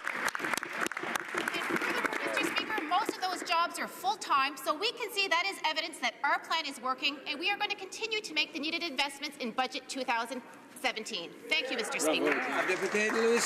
The Honourable Member for Louis Saint Laurent. They forgot to mention that 8% of those jobs are part-time jobs. When we were leading the government, it was 80% of full-time jobs. That's what creating wealth and jobs looks like. Mr. Speaker, the reality is that the next budget will be tabled on March 22nd. It's coming. Canadians are worried, and they have reason to be so, because the Liberals promised that we're going to have teeny tiny deficits, and now they're huge. They said that Canadians are going to pay lower taxes, and that's not the case. They said we're going to help entrepreneurs, and that's not what is happening. Why would the Canadians trust you? The Honourable Parliamentary Secretary to the Minister of Finance. Once again, Mr. Speaker, I am very pleased to rise in this House today to talk about the great things that our government is doing. And once again, we are going to continue to invest in the economy to support the middle class and those who need that help. Good news, the numbers came out today, and once again, in the last 6 months, we've created over 222,000 new jobs in Canada. And, Mr. Speaker, most of those jobs are full-time jobs. And that's the best job growth in the last 10 years. Thank you. The Honourable Member for Louis Saint Laurent. Mr. Speaker, let's come back to reality. Let's talk about facts. Let's talk about numbers. For 10 weeks, the Minister of Finance hid in his office a study done by his own officials that said what? That if the government were not to change its ways, we'd have a $1.5 trillion debt by 2050, and the books would not be balanced until 2055, which is 36 years later than forecasted. Why should the Canadians trust people who hide information as important as that? The Honourable Parliamentary Secretary to the Minister of Finance.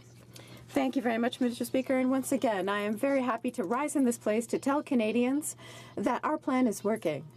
Today, we saw the results of the work that we've done over the last 16 months. Mr. Speaker, the creation of 222,000 full-time jobs in Canada.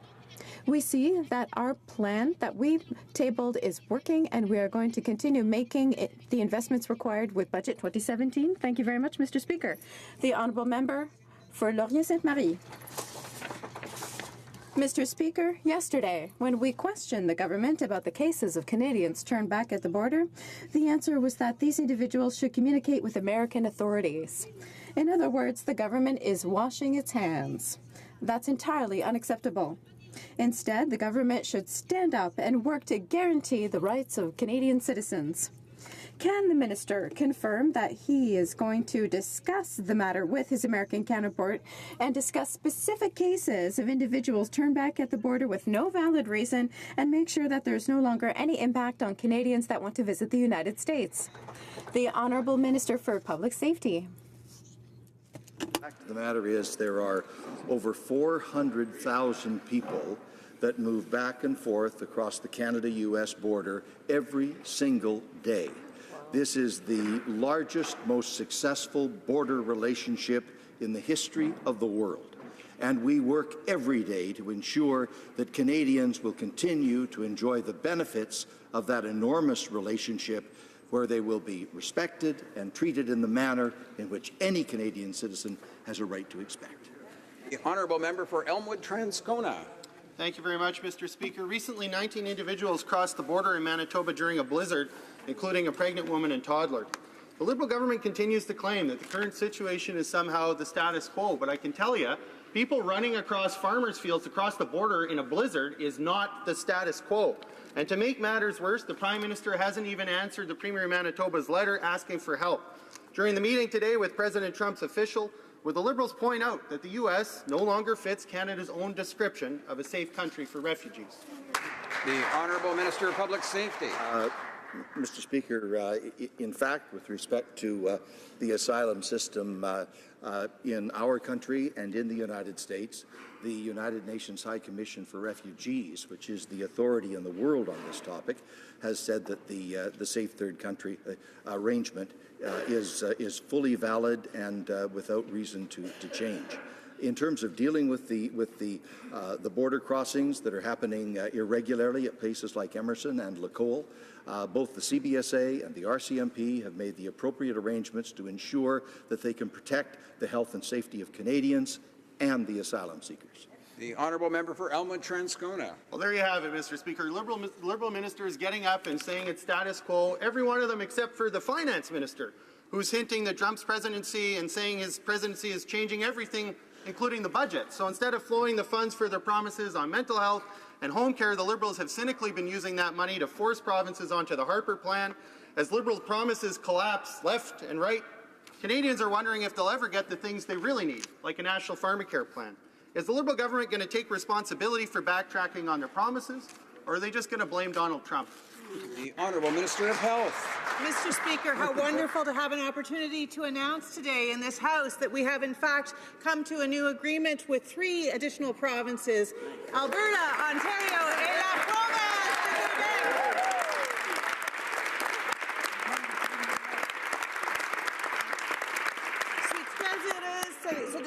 I am very pleased. This is very good news for those 3 provinces, and we're going to improve health care. We will support the provinces in order to make sure that all Canadians have the health care that they need. The honourable member for Laurier-Sainte-Marie. Thank you, Mr. Speaker. Well, we could do more if we really wanted to work hard against tax evasion. This week, the government made a commitment by voting for the NDP motion to end tax loopholes that benefit the privileged. This includes the tax loopholes for stock option deductions that the Liberals had promised they would abolish during their election campaign. Will this government commit to ending tax loopholes in the very next budget? The Honourable Parliament Secretary to the Minister of Revenue. Thank you, Mr. Speaker. Mr. Speaker, CRA continues to take important steps in ensuring that we make progress in cracking down on tax cheats and ensuring tax system that is more responsive and fair for all Canadians. Supported by the investment made in Budget 2016, we made a significant investment of $444 million. Now because of the investment we made, we now have more people, more technology, and more resources at our disposal. And because of these resources, the agency audit activities have put in place to raise assessments of over $13 billion this fiscal year alone. This is what Canadians expect us to do, Mr. Speaker. The Honourable Member for Haldimand Norfolk. Well, Mr. Speaker, Swedish authorities have just arrested a Bombardier employee who's been accused of aggravated bribery. And before handing over taxpayer dollars to Bombardier, I hope that the Liberal government did its homework and checked out all of Bombardier's operations. $375 million is a lot of money, Mr. Speaker, and this money doesn't belong to the Liberals. It belongs to Canadians. So my question is simple. Did the Canadian government have any knowledge of this Swedish investigation when they were giving Bombardier the money? Good question. Yes or no? The Honourable Minister of Innovation, Science and Economic Development.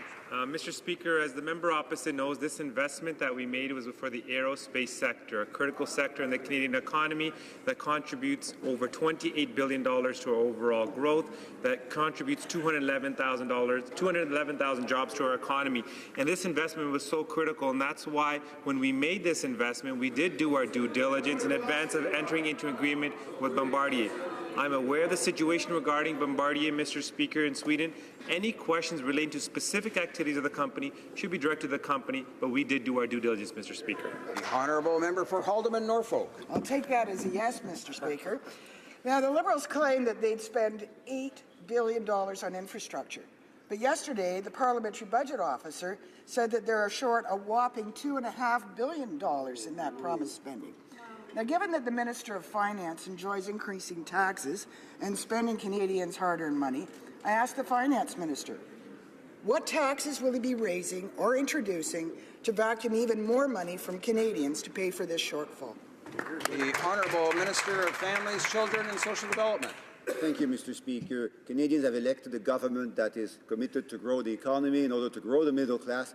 We are delighted to hear today that 220,000 new jobs have been created in the last 6 months, most of them full-time. This is the best record in over a decade, Mr. Speaker. We're very proud of that. We look forward to continuing our agenda to grow the economy and the middle class in the next budget. The Honourable Member for Portneuf-Jacques-Cartier. Mr. Speaker, this government made many promises it hasn't kept. They repeat that they supposedly helped 9 families out of 10 and talk about 300,000 children. In a population of 36 million Canadians, that's not a great outcome. Experts are unanimous. The vast majority of Canadians have less money in their pockets. The Liberals have no vision, and they are trying to dazzle us with the flash of Mr. Selfie. Spending blindly without getting results is irresponsible. When will this government finally be responsible and table a real budget to protect the future of our children and our grandchildren? The Honourable Minister for Families and Children. Thank you, Mr. Speaker. I am very pleased to be able to answer this question, Mr. Speaker, because not only does the Canada Child Benefit get 300,000 children throughout the entire country out of poverty, but in the riding of my colleague who just spoke, there are 22,000 children who are now receiving a benefit of $200 more per month, which is tax-free, which is compared to the previous system. Mr. Speaker, the budget won't be balanced for 38 years. How is that helping our kids?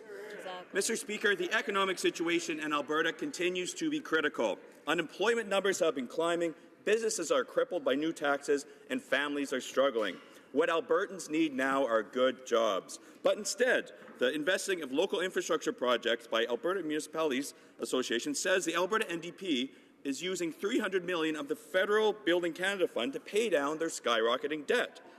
Can the minister guarantee that not $1 of the Canada Building Fund has gone to anything but infrastructure projects? Honourable Parliament Secretary for Minister of Infrastructure and Community. Mr. Speaker, I thank the honourable member for his question, and I'm proud to rise as part of a Liberal government that believes in Alberta and believes in Albertan. We understand the challenges facing Alberta families and will continue to deliver on our commitments to invest in infrastructure and to support economic growth and improve our communities. Working with our provincial and municipal partners, we have 127 projects of project costs of $4.2 billion, Mr. Speaker, invested in Alberta. And I'll go into detail. That includes the Yellowhead Highway extension at $230 million. That includes the Southwest Calgary Ring Road, $500 million in federal contribution. I can go on for several pages, Mr. Speaker, but I only have about 30 seconds. That includes $30 million federal contribution for the Calgary Green Line and Edmonton's LRT plans, Mr. Speaker. The honourable member for Renfrew, Nipissing, Pembroke. Mr. Speaker, in their 2016 deficit budget, the Liberals promised to transfer uncommitted infrastructure funds from the government, Conservatives, previously to municipalities through the gas tax transfer fund. When they took office in November of 2015, there were $837 million left to distribute to municipalities across the country. On budget day, just 4 months later, there were just $31 million left in the pot. One problem, no municipality has a record of the money coming to their municipality. So if no one has a record of the money, where did the money go? The Honourable Parliamentary Secretary to the Minister of Infrastructure and Communities. Thank the honourable member for her question. Part of the reason we're delivering for Canadians and their families is the fact that we want to get $180 billion of infrastructure into the economy and to stimulate the economy, Mr. Speaker. As regards the gas tax fund, I think there's a little bit of confusion. Surely the member opposite isn't suggesting that we take money and reallocate it for projects that we've already promised to deliver. Unlike the other government, we do our diligence and we announce projects when they're approved at our level. The gas tax fund does get reallocated, but not in the sums that the honourable member is suggesting, and we have fulfilled on that promise to transfer over the gas tax funds the appropriate amounts allocated, Mr. Speaker. Thank you. Member for Medicine Hat, Cardston Warner. Mr. Speaker, thousands of volunteer firefighters across Canada individually give hundreds of hours each year, risking their lives in contribution to community safety. Roughly 80% of Alberta's firefighters are volunteers, and a full 97% of the fire departments are volunteer operated. That's over 450 in our province alone. That's why the Conservative government instituted a volunteer firefighter tax credit. My question, Mr. Speaker, is to the Finance Minister or Parliamentary Secretary, will the Finance Minister guarantee that this tax credit will not be cancelled in the upcoming budget? The Honourable Parliamentary Secretary to the Minister of Finance. Thank you very much, Mr. Speaker, and I'd like to thank my colleague for the question. Mr. Speaker, our government has made a commitment to middle-class Canadians and those working hard to join it. The first item that we did, Mr. Speaker, when we formed government, we lowered taxes for middle-class Canadians. We put in place a very generous Canada Child Benefit program for middle-class families. And also, Mr. Speaker, we continue to go forward in helping families and children because we want all Canadians to prosper, Mr. Speaker. Thank you very much. Hear, hear. I'll have Deputy to Sherbrooke. The Honourable Member for Sherbrooke. Mr. Speaker, the tax evasion scandal and the cronyism scandal continue to seriously undermine the credibility of an important institution of our country. Public servants are leaving the Revenue Agency to go and work for firms that don't even bother to hide the immorality of their actions, like KPMG. The KPMG developed a tax scheme for the Isle of Man, and they set it up to help their clients avoid paying taxes in Canada, and that's unacceptable. A simple question: will the minister commit to tightening up the rules for post-employment for employees of the Revenue Agency to avoid situations that undermine the confidence of the public? The Honourable Parliamentary Secretary to the Minister of Revenue. For the CRA's current post-employment policy instrument is among the most stringent in Canada. Any specific disclosure of taxpayer information by either an employee or former employee is prohibited by law. Let me be very clear, Mr. Speaker, this prohibition has no time limit. An employee or former employee of CRA who violates these provisions could face sanctions, including fines or imprisonment. Thank you, Mr. Speaker. The Honourable Member for Desnathy, Miss Nippy Churchill River. The upcoming budget must address the tragic shortfalls in funding for mental health services. The Sask Party wants to believe everything is fine, but people in my riding face great challenges when it comes to accessing appropriate mental health services. And the federal government cannot continue to ignore this shortfall in our northern communities. People in my riding cannot afford to wait. When will the Liberals commit to a comprehensive long-term strategy that provides adequate mental health care to Northerners? The Honourable Minister of Health.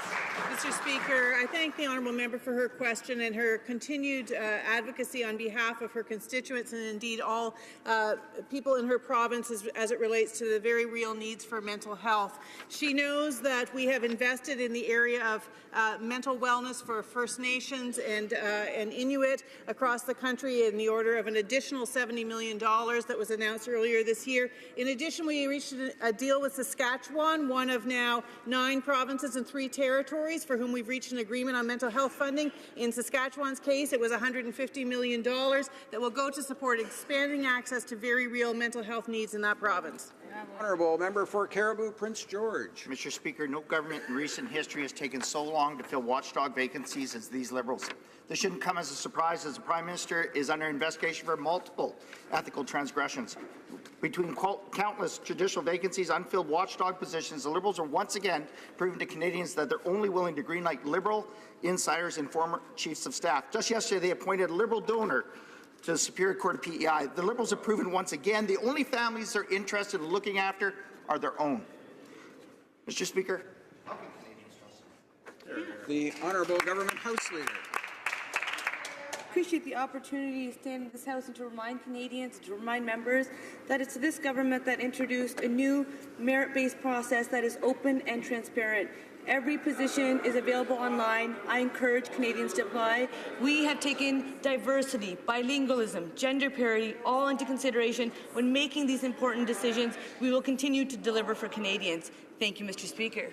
Member for Caribou, Prince George. Mr. Speaker, what did these Liberals do when a Chinese insurance company with a secret ownership structure dominated by the who's who of Chinese Communist Party applies to buy essential seniors care facilities in Canada. They turn over the keys to one of the largest healthcare providers in the province of British Columbia. Nobody will do business with En Banc Insurance because of their questionable ownership, not even Wall Street firms. How can we trust them to look after our seniors in their most vulnerable times of their lives? When will the Liberals finally act in the interest of Canadian seniors? Put this sale on hold. Hear, hear. Honourable Minister of Innovation and Economic Development. Mr. Speaker, our number one priority is the economy, and we realize we need to be open to trade, we need to be open to people, and we need to be open to investment. That is why we looked at this transaction and said, is it in our overall net economic benefit? And yes, it is. We did our due diligence. We made sure that the employment levels will remain high. We will make sure that Retirement Concepts has the additional resources it needs to expand. We did our job, Mr. Speaker. It's good for British Columbia, it's good for the economy, and it's good for seniors. Well, member for Carlton Trail, Eagle Creek. Mr. Speaker, I don't believe that the Minister of Transport himself thinks that selling off our airports is good for travellers. If he has listened to any of the advice he's been receiving over the past year, he will have heard this is a bad idea. But as he has stated, the Finance Minister will make that decision. And we now know he needs the billions of dollars that the sale of these airports to international investors will provide to hide the failure of Liberal budgeting. Just how desperate is the Minister to hide his mess? The Honourable Parliament Secretary to the Minister of Transport. Mr. Speaker, our government recognizes that a strong, integrated and modern transportation system is fundamental to Canada's continuing economic performance and competitiveness. We will also support greater choice, better service, lower costs, and new rights for middle-class Canadian travellers. We're working hard to improve the transportation system to better serve Canadians. Thank you. The Honourable Member for Mégantic-L'Érable. Mr. Speaker, the answer had absolutely nothing to do with the question, and Canadians are worried. The government has not a penny left, and the Minister of Transportation refuses to answer yes or no if the government is going to sell airports to pay interest on the Minister of Finance's credit card. Will the Minister finally give us a real answer? Will the government, yes or no, sell airports in Quebec, Montreal, and Vancouver? And, above all, who will be the buyers, Mr. Speaker? Canadians have the right to know. The Honourable Parliamentary Secretary to the Minister of Transportation. Mr. Speaker, any decision about Canada's transportation system will be in the best interest of the Canadian travellers and Canadian gateways.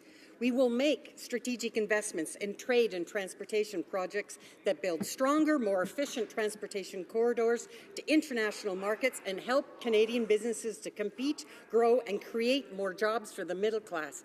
That's the program we're on, Mr. Speaker, and we're going to continue. The Honourable Member for South Okanagan, West Kootenay.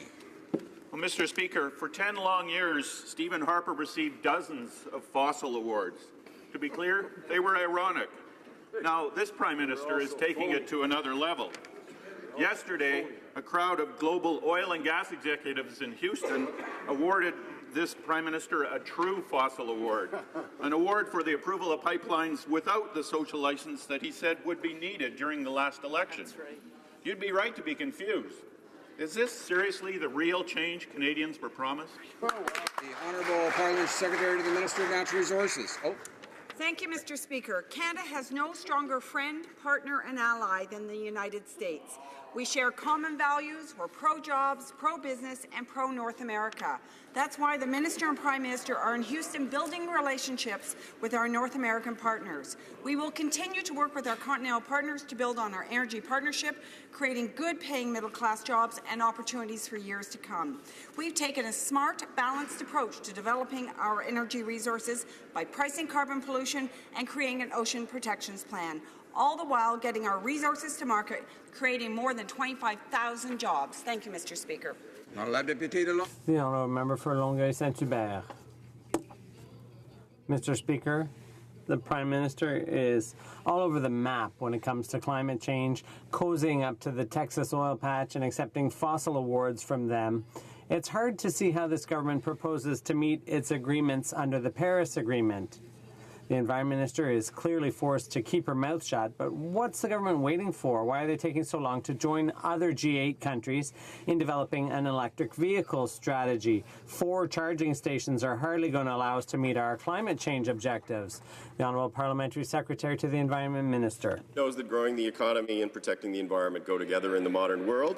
I would say that we are incredibly proud of the work that this government has done on the climate change and environmental file since we took office. We've accomplished more in the past year than the previous government accomplished in a decade.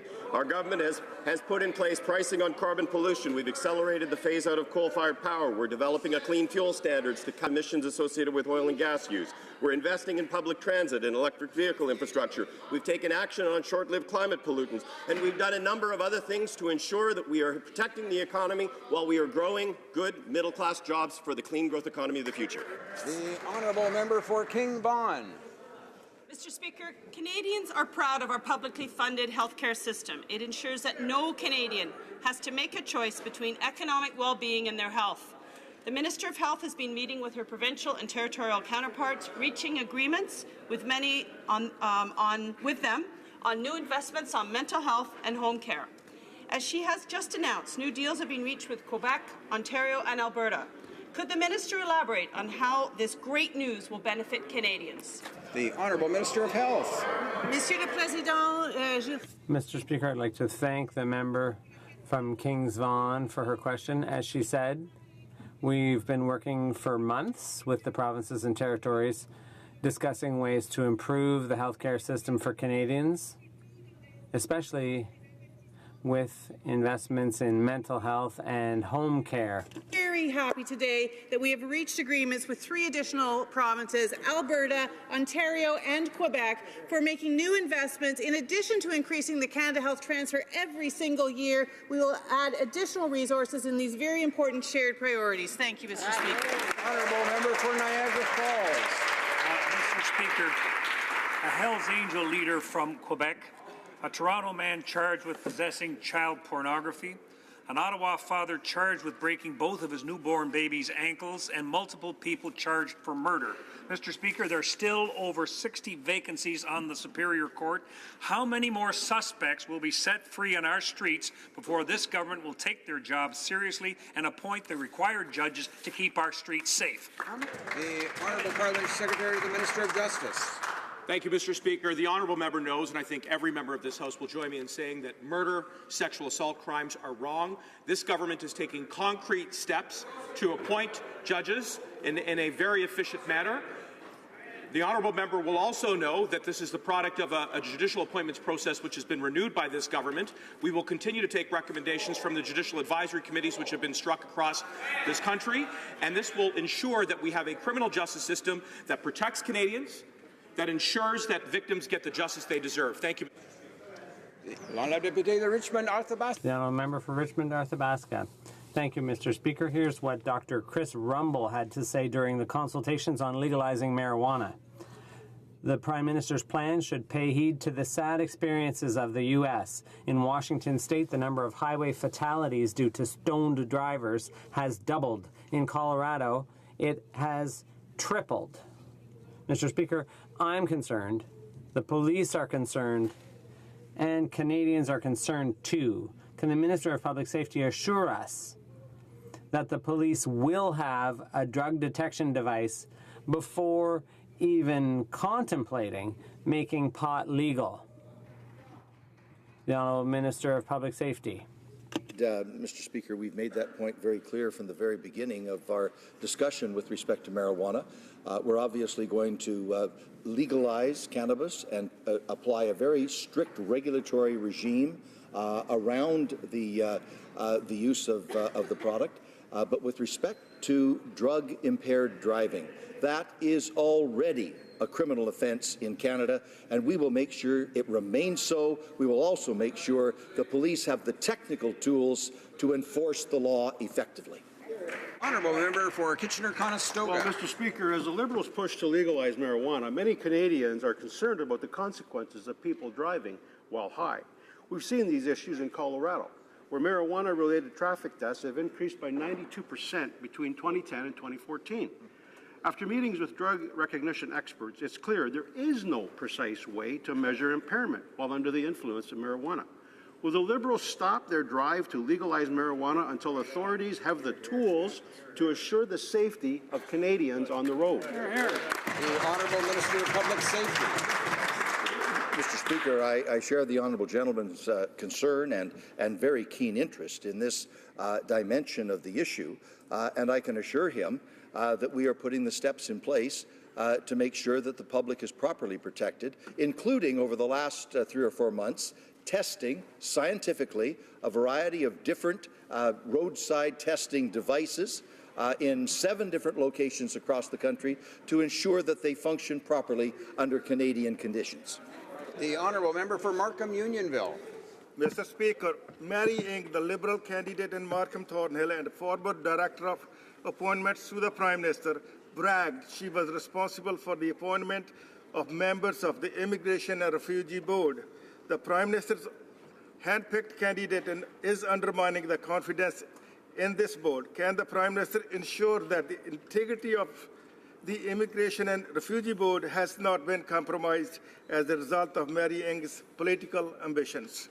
The Honourable Government House Leader. Mr. Speaker, the member will be proud to know that this government has introduced a new government-wide appointments process that is open, transparent, and merit-based. Our approach will actually result in the recommendation of highly qualified candidates who achieve gender parity and truly reflect Canada's diversity. All opportunities to apply are available online, and I encourage Canadians to apply. Thank you, Mr. Speaker. Député de Salaberry-sur. The honourable member for Salaberry-sur-Roi. In the spring, Formosa steel caused an environmental disaster in Vietnam, killing millions of fish, the staple food of many Vietnamese. A new wave of repression and harassment against human rights activists has followed. Over 110 people are still in jail. My latest letters to the Foreign Affairs Minister have not been answered. Is this government going to keep its word on human rights and push for the release of these activists? The Honourable Parliamentary Secretary to the Minister of Foreign Affairs. Mr. Speaker, I'd like to thank my colleague for the question. This is clearly one of the fundamental principles of our foreign policy, respect for human rights, and in all our international relations, Canada tries to ensure that our international partners put emphasis and give priority to human rights. That's an integral part of who we are as Canadians. Thank you. International shipping interests are pushing for 5 huge commercial anchorages off the shores of Gabriola Island. This is causing great concern in the riding. This project has no local benefit. It threatens the community and the sensitive ecology of our coastline. The Liberal government should not use Harper's environmental rules to assess this project. Will the Transport Minister reject the request for Gabriola bulk anchorages? It's bad for our local economy, bad for climate change, and there's no upside for Canada. Bravo. The Honourable Parliament Secretary to the Minister of Transport.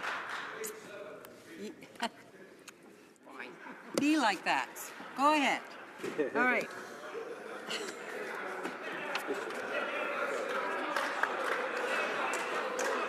We are committed to delivering on a mandate, and we are putting significant money, $1.5 billion, into an oceans protections plan. We need to manage our natural resources, all of our resources, and we need to spend taxpayers' money responsibly. In support of the Canadian transportation sector, it will be about building new markets, new gateways, providing better service to Canadians. The Honourable Member for Niagara West. Thank you, Mr. Speaker. The situation in South Sudan is deteriorating rapidly. There's more than an estimated 100,000 people are facing starvation, with a further 1 million people are on the brink of famine. Over 250,000 children are already severely malnourished and at the risk of death. Three UN agencies have declared South Sudan a famine. So my question to the Minister is, what is this government prepared to do to help the people of South Sudan? The Honourable Minister of International Development. Thank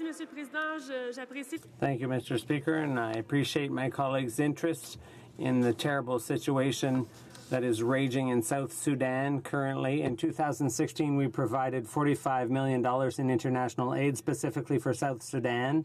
We're now considering the various calls for humanitarian aid, including the food crisis in Nigeria, Somalia, Yemen, and in the south.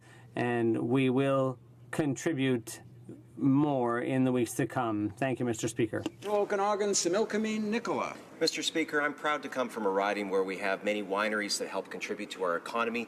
I know that this place, that there's many people that take pride in the products that Canadian wine and vintners produce.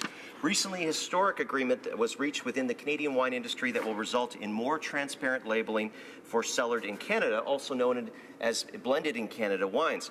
As this agreement requires the approval of the Canadian Food Inspection Agency, can the Agricultural Minister assure this House that he will expedite all processes and approvals in order to allow our wine industry to grow and prosper and grow in prestige world-renowned? The Honourable Parliamentary Secretary to the Minister of Natural Resources. Thank you, Mr. Speaker, and I thank the honourable member for the question, and I have visited his lovely riding and enjoyed some of the fine wines from British Columbia and wines across the country. The matter is under consideration with the Minister, and we'll be happy to get back to you very soon. Thank you. The Honourable Member for Central Okanagan, Similkameen, Nicola.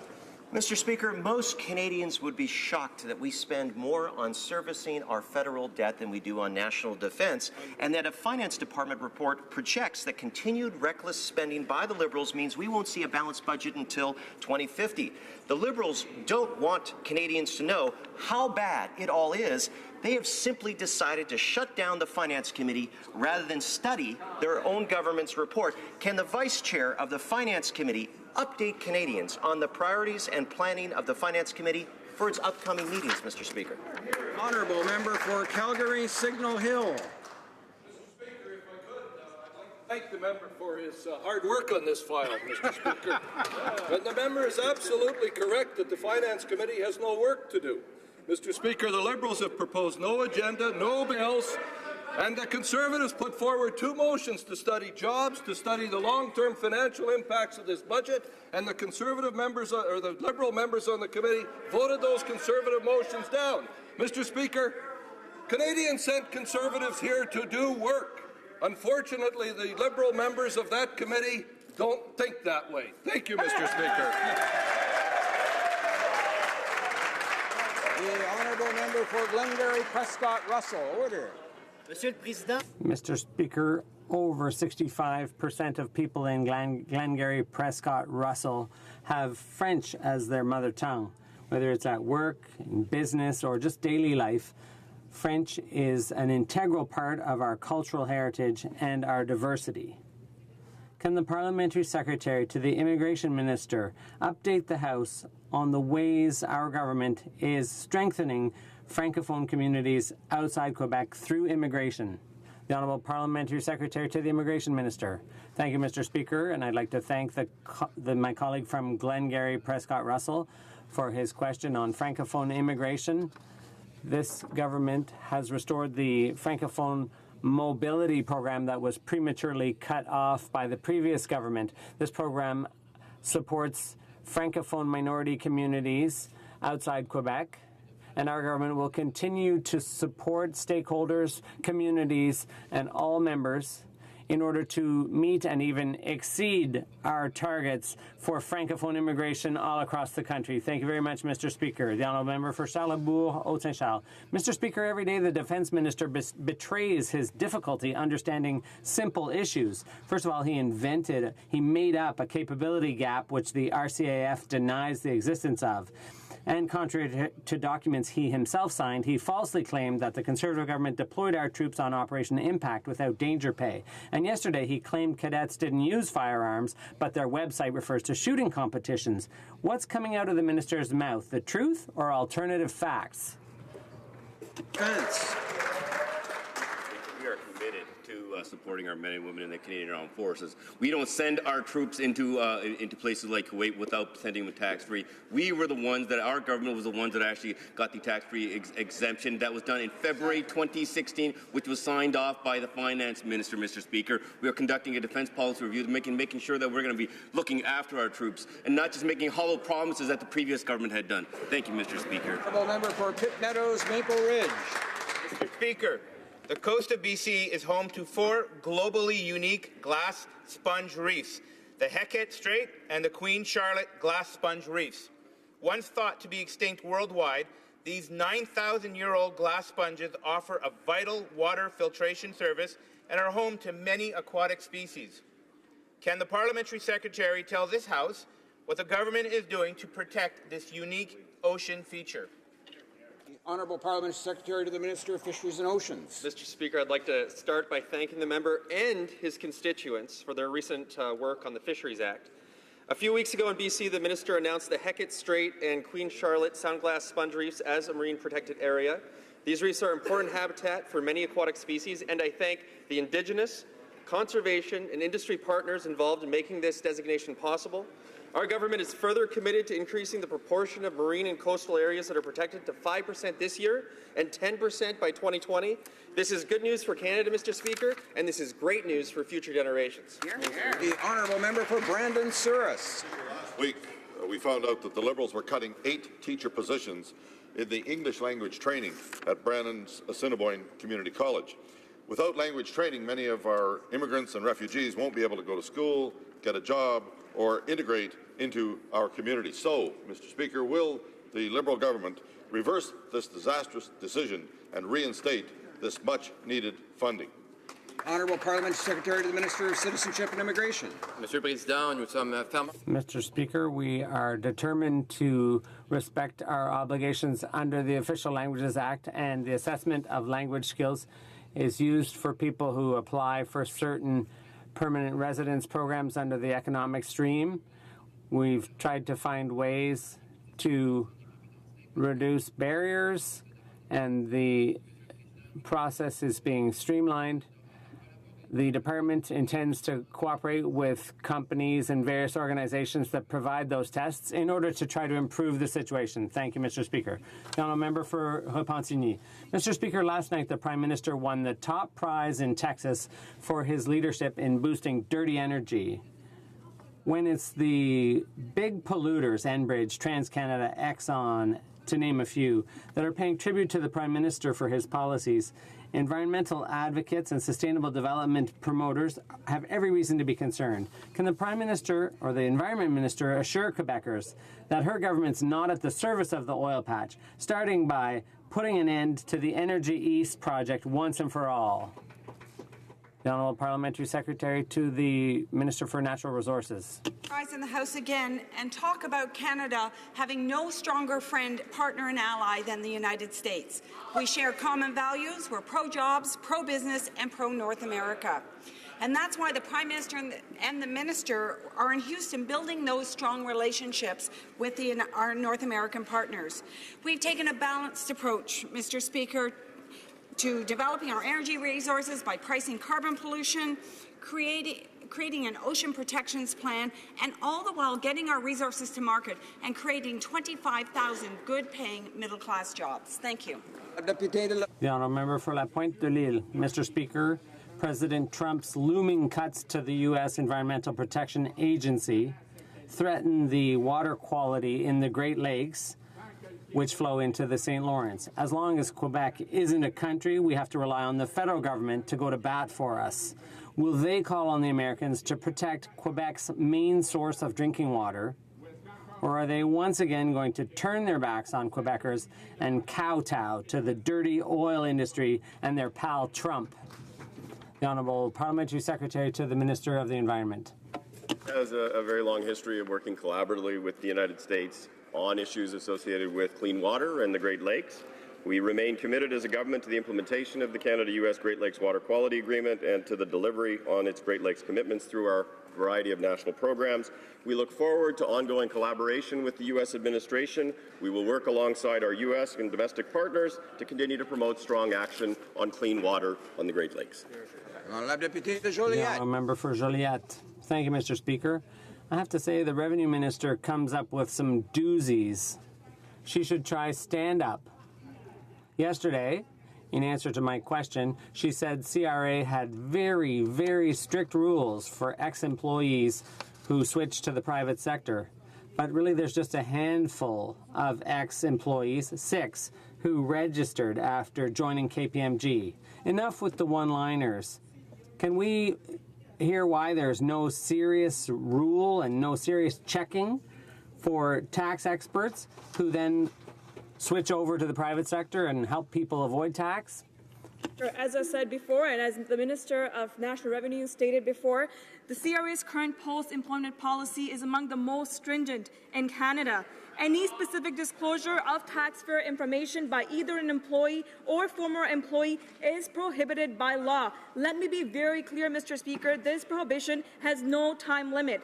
An employee or any former employee of the CRA who violates these provisions could face sanctions, including fines or imprisonment. Thank you, Mr. Speaker.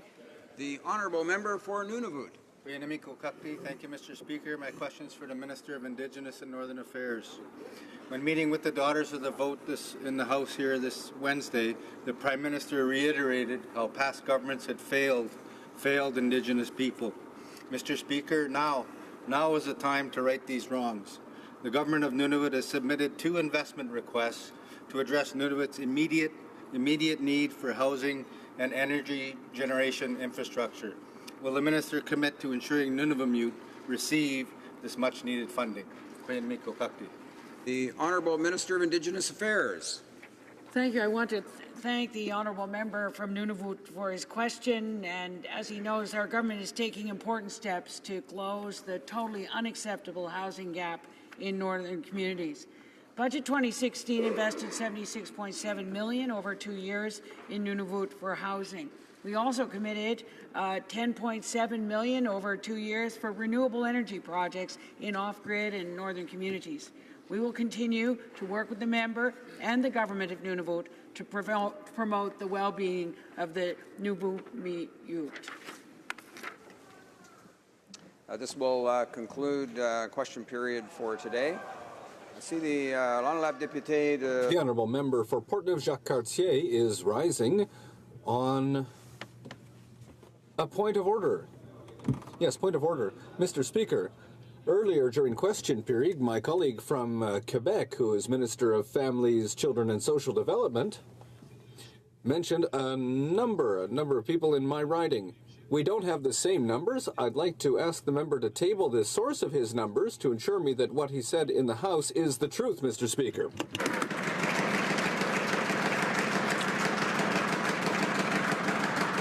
Well,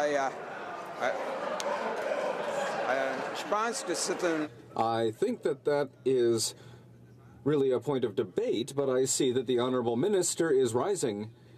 If he wishes to respond... Does the Honourable Minister, wish to respond? The Honourable Minister.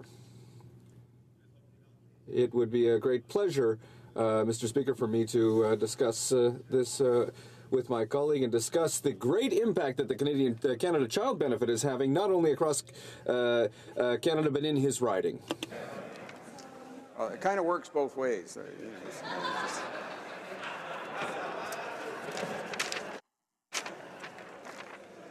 Dépôt de documents. Tabling of documents.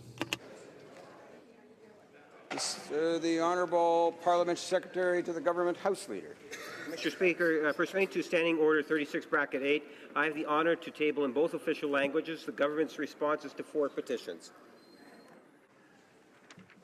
Tabling of documents. I see the honourable member for Aurora, Oak Ridges, Richmond Hill rising. Is it in regards to tabling of documents? The honourable member.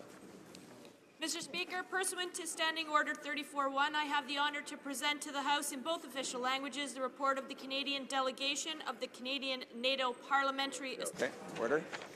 I appreciate the intervention by the honourable member. We are going to come to that part of the rubric under routine proceedings. We'll get to her momentarily. First we'll go to, are there any more tabling of documents? Introduction of government bills. Dépôt de projet de loi émanant du gouvernement. Statements by ministers. Déclaration des ministres. Now, reports from interparliamentary delegations. The honourable member for Aurora, Oak Ridges, Richmond Hill. Thank you, Mr. Speaker.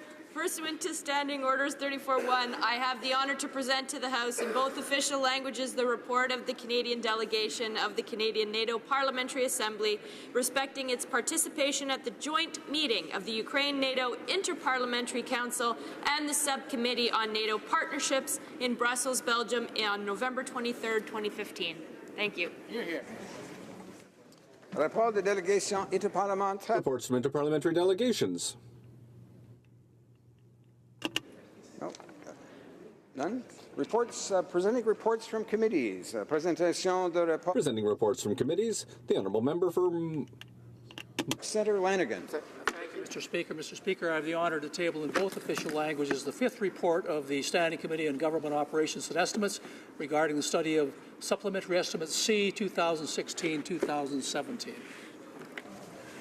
Presenting reports from committees, the honourable member for Costa Bay, Central Notre Dame.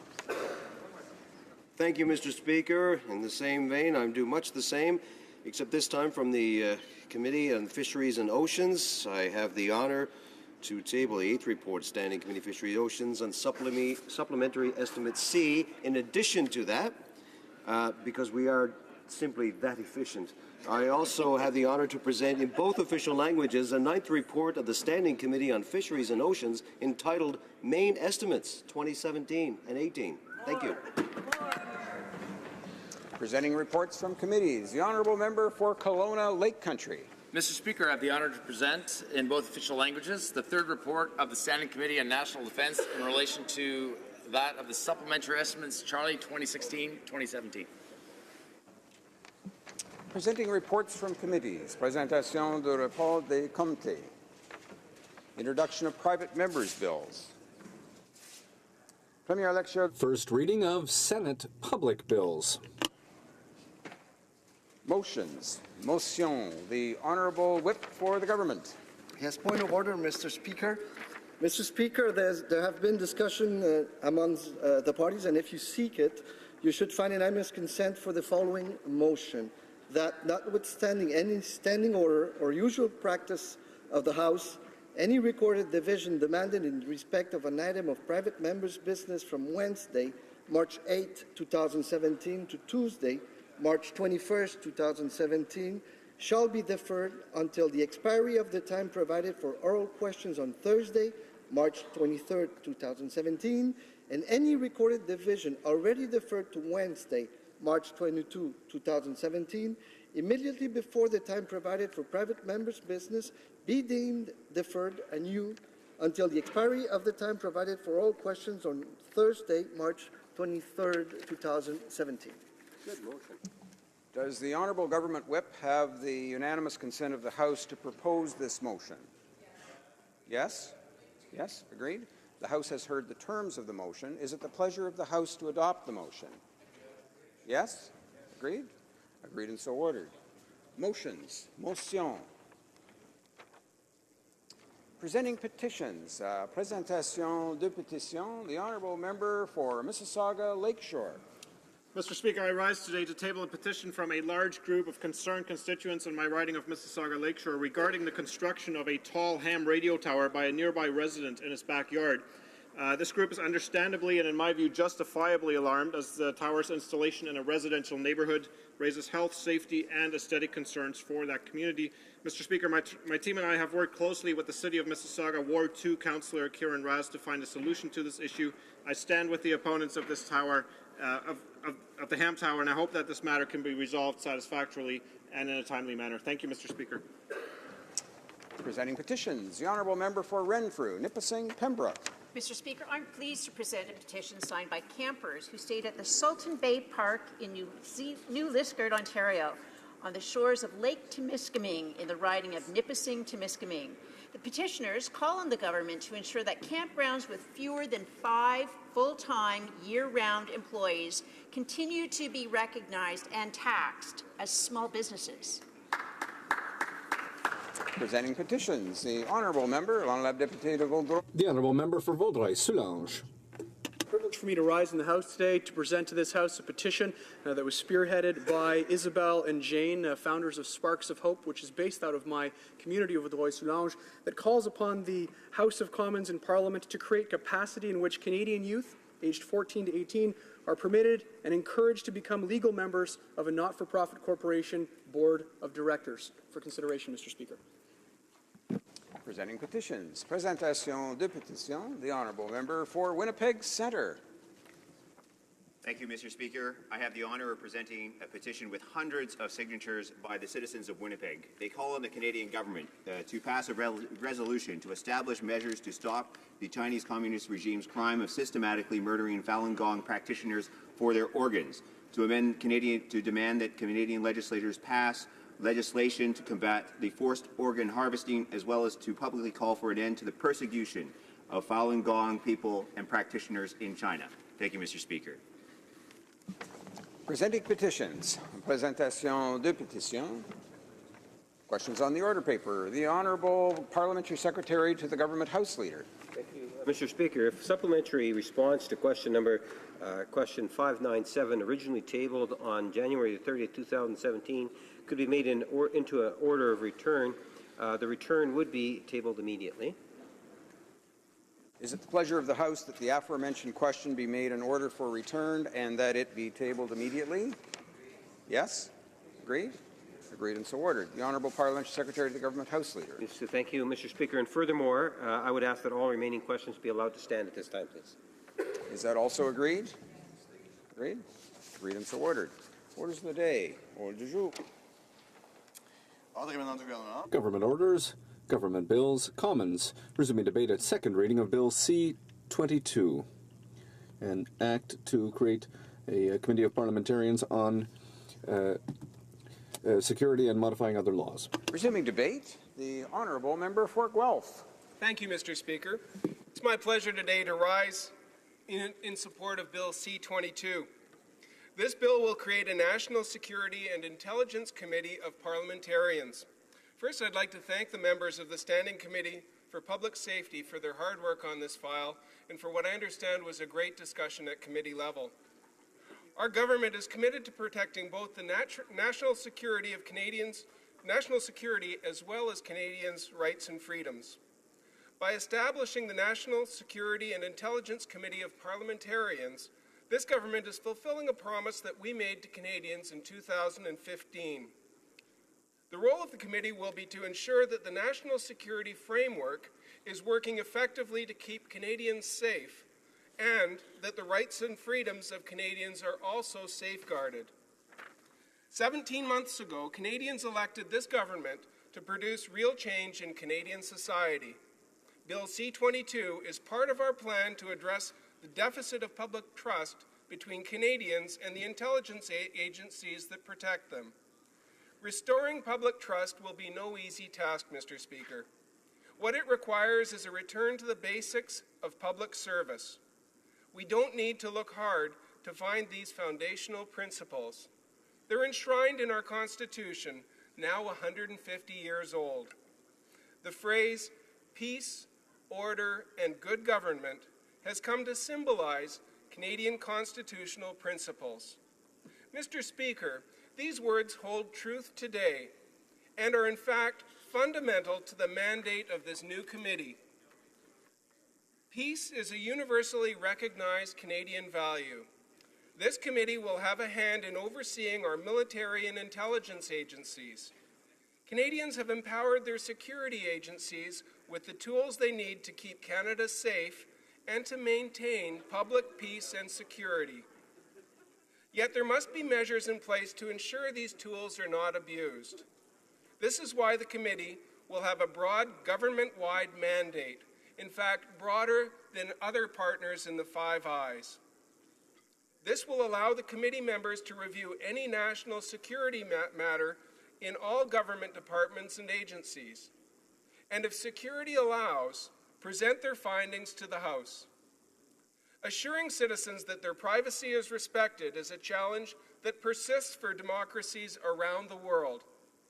This next step will help provide the transparency that Canadians overwhelmingly voted for in 2015. Order. The second foundational virtue of our Constitution is a crucial element to this bill. Every democracy struggles to strike the appropriate balance between collective security and individual liberty. MPs and senators on the committee will have access to classified information and a robust mandate to review and to complete the scope of our national security framework throughout the federal government. All of our Five Allies have similar committees, and the broad scope of this committee's mandate will make it a stronger body, as I mentioned earlier. Here, too, the government has struck a reasonable balance between peace and order. MPs and senators on the committee will have access to this classified information, as well as the mandate to review the complete scope of Canada's national security framework.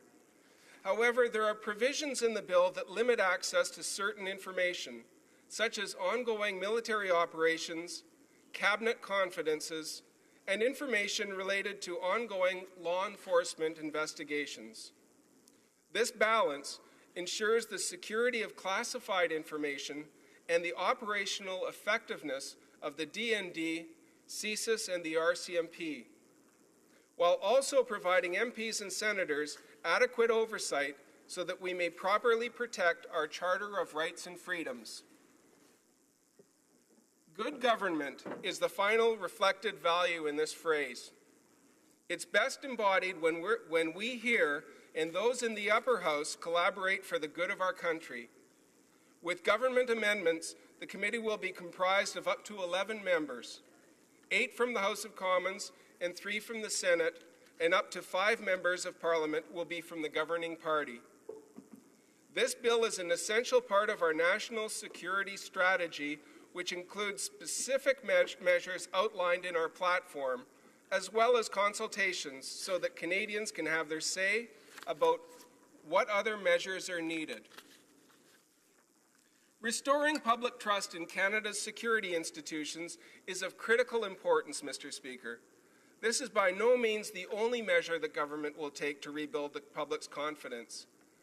The Honourable Minister for Public Safety and Emergency Preparedness is currently reviewing Bill C-51 to make much-needed reforms. Mr. Speaker, there are many lessons that history has to teach. Perhaps the most important is the government's role in society. Government is an instrument for good, where people can come together and work towards common goals. As MPs, we cannot forget this simple truth. We're tasked with protecting the rights of the people that we serve, as well as for future generations. We must not become complacent and rely upon false comfort and assumptions. Constant vigilance by Canada's leaders to maintain these freedoms is included in the review recommendations of this bill. This past summer, former President of the United States, Mr. Obama, addressed this House and emphasized the truth of this. He quoted the late Prime Minister Pierre Trudeau when he said, "A country, after all, is not something you build as the pharaohs built the pyramids and then leave standing to defy eternity. A country is something you build every day." If we are to keep building Canada as a monument to the world, we must take these words to heart. Mr. Speaker, to conclude, I urge my fellow MPs to support Bill C-22. The bill is a thorough and comprehensive piece of legislation. It will equip MPs with the resources they need to responsibly exercise their due diligence. I urge my colleagues to support this bill as a common-sense move to promote government accountability. Thank you, Mr. Speaker, and I welcome any questions from my colleagues. Questions and comments? Questions et commentaires? The Honourable Member for Longueuil-Saint-Hubert. Thank you, Mr. Speaker. I would like to thank my colleague for his speech, but I have to say I don't understand what's happening here. We have been elected. The public chose us to represent them in the House of Commons to talk about federal issues. There is a principle that there are committees on specific subjects is because it allows one to carefully study the details of a bill. There was a Liberal commitment to make sure that this oversight committee was created. The parliamentary committee studying the question had a series of recommendations taken from testimony, and the government does not seem to be taking them into account. Why is that? Thank you, Mr. Speaker, and thanks to the honourable member for his question. And yes, we do have a system of government here that involves input from committees, and the committees such as the Public Safety Committee is able to have experts make testimonies so that they can debate amongst themselves and come up with some recommendations that come forward to the government. Not all recommendations are adopted, but they're all taken into consideration. And I know that some of the honourable members, committee members from the NDP, had some of their suggestions come forward, which was unusual compared to what the previous government was doing, in which Bill C-51 came through with no amendments required, no amendments taken. In this case, we did have a very good discussion at committee. The discussion came forward to the government, and the government makes its recommendations, which then go to the upper house and come back for the debate in Parliament, which is what we're doing right now. So I think that the process is working. Not all committee members will get their amendments through, but it's something that adds value to our conversation, our discussion, in fact, to our parliamentary democracy. Thank you, Mr. Speaker. Questions and comments? Questions et commentaires? La députée de Laurentides-Labelle. The honourable member for Laurentides-Labelle. If you think he was a hero, Edward Snowden exposed a lot of what was happening in the United States in their process. Now, I don't know if my colleague believes that that is a good way of keeping accountability, or if it's a lot better to have a multi-partisan committee of parliamentarians overseeing our intelligence agencies to make sure that what's going on is the right thing to be doing. Thank you, Mr. Speaker. The honourable member for Guelph. Thank you, Mr. Speaker, and thanks to the honourable member for his question. And I think that really we have a system of oversight, and having a committee to be able to look at the day-to-day operations, the day-to-day bills that we're considering in Parliament is one thing, but having another style of committee, which is a committee of parliamentarians, which also includes members from the other place, really adds some value to have another third party looking at matters of security that often aren't allowed to be made public because of their true nature of being items of security, but are overviewed by elected officials. And right now we don't have that ability, Mr. Speaker. Elected officials are not included in the process of security oversight, and that's precisely what this committee is being set up in order to do. Thank you, Mr. Speaker. Questions and comments? The honourable member for Carlton Trail, Eagle Creek. Thank you very much, Mr. Speaker. Mr. Speaker, if openness and transparency were a currency, this government is squandering it as fast as they are our taxpayers' hard-earned dollars. By structuring the committee the way they have undermined the independence of it, and I'm wondering if the honourable member could speak to why they have undermined the independence of this committee. The honourable member for Guelph. Thank you, Mr. Speaker, and thanks to the honourable member for her intervention in this discussion. And it's fascinating as I'm watching the discussion today and the discussion that happened previously to hear the members of the Conservative Party talking about openness and transparency. Fascinating in terms of what we saw in the previous government, in which actually the Prime Minister was found in contempt of Parliament for not respecting parliamentary discussions, for not respecting the oversight of committees. And in this case, we have a committee that is being recommending a parliamentary committee to undo some of the lack of transparency that we had in the previous government. Thank you, Mr. Speaker. Resuming debate, the honourable member for Edmonton West. Thank you, Mr. Speaker. I'm pleased to rise today to speak to Bill C-22, an act to establish a National Security and Intelligence Committee of Parliaments and to make consequential amendments to certain acts, or as I call it, another piece of bad legislation to cover for a campaign promise they made without really thinking it through. There's some points I want to address in discussing this bill. First, as mentioned, using bad legislation to cover for bad campaign promises. Second, the problem with creating legislation that relies on putting blind trust in this government, the redundancy of some of the legislation, and what stakeholders are saying about the bill. We start with a campaign talking point that turned out to be a poorly phrased policy platform. How to reconcile the Prime Minister's support of Bill C-51 when he was the third-party leader and his current compulsion to oppose everything the previous government did. My colleague from Parry Sound Muskoka said it perfectly when he said, "The devil is not only in the details, the devil is in the fundamental misappropriation of the bill to promise something to the electorate and then not deliver." Today's legislation is just another in a string of poor attempts to cover up politically popular but operationally difficult campaign promises. This bill gives broad discretion over intelligence and national security discussions to the government with strong, and I get to say that in quotes, oversight from the PMO, but not from Parliament. MPs are told to just trust the Liberals.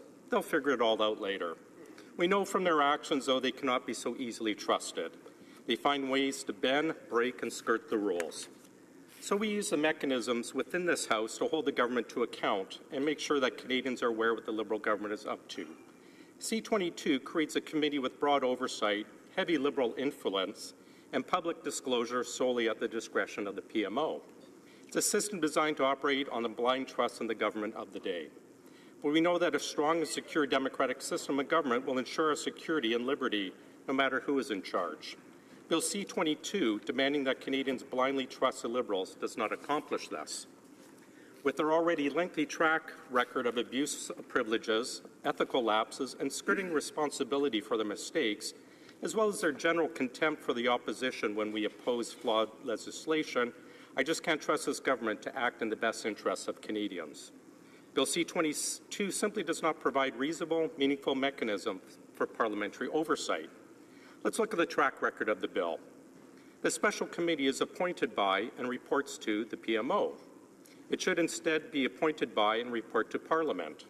The Prime Minister campaigned on a reduced role for the PMO, but his actions do not follow his words.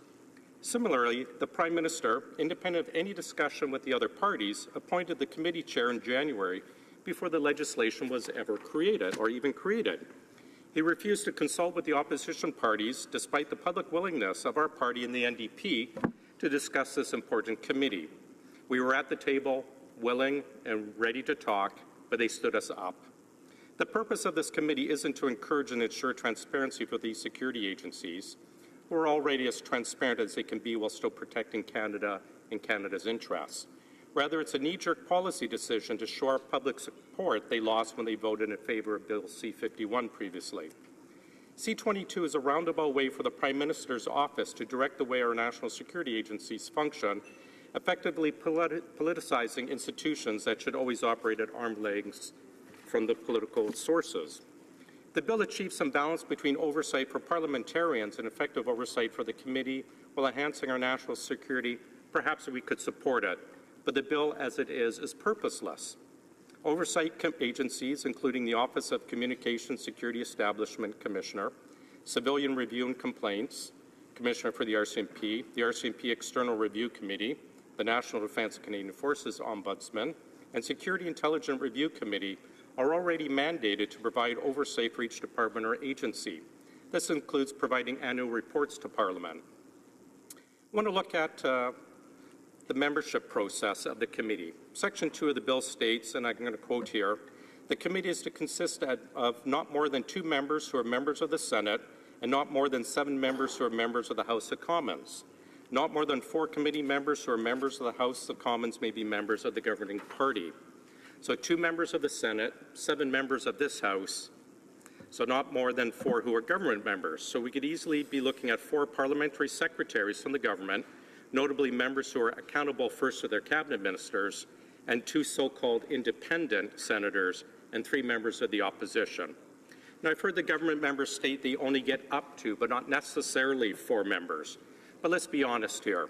No one expects them to appoint a majority made up of opposition members and Conservative senators. We've seen all too often that the Prime Minister and his office truly believe that their unilateral decisions are the best courses of action for Canadians. They dictate the issues of the day and the alleged solutions to those issues. Now, the government House Leader has offered amendments so that Section 2 instead reads, the committee is to consist of not more than 3 members who are members of the Senate and no more than 8 members who are members of the House of Commons, and not more than 5 committee members who are members of the House of Commons may be members of the government party. Even with this, Mr. Speaker, we could have 5 government members, 3 so-called independent senators, and 3 opposition members. We're still faced with a Liberal majority on the committee that could unilaterally direct our intelligence and security agencies. We always talk about how important it is to consult with our relevant stakeholders on legislation.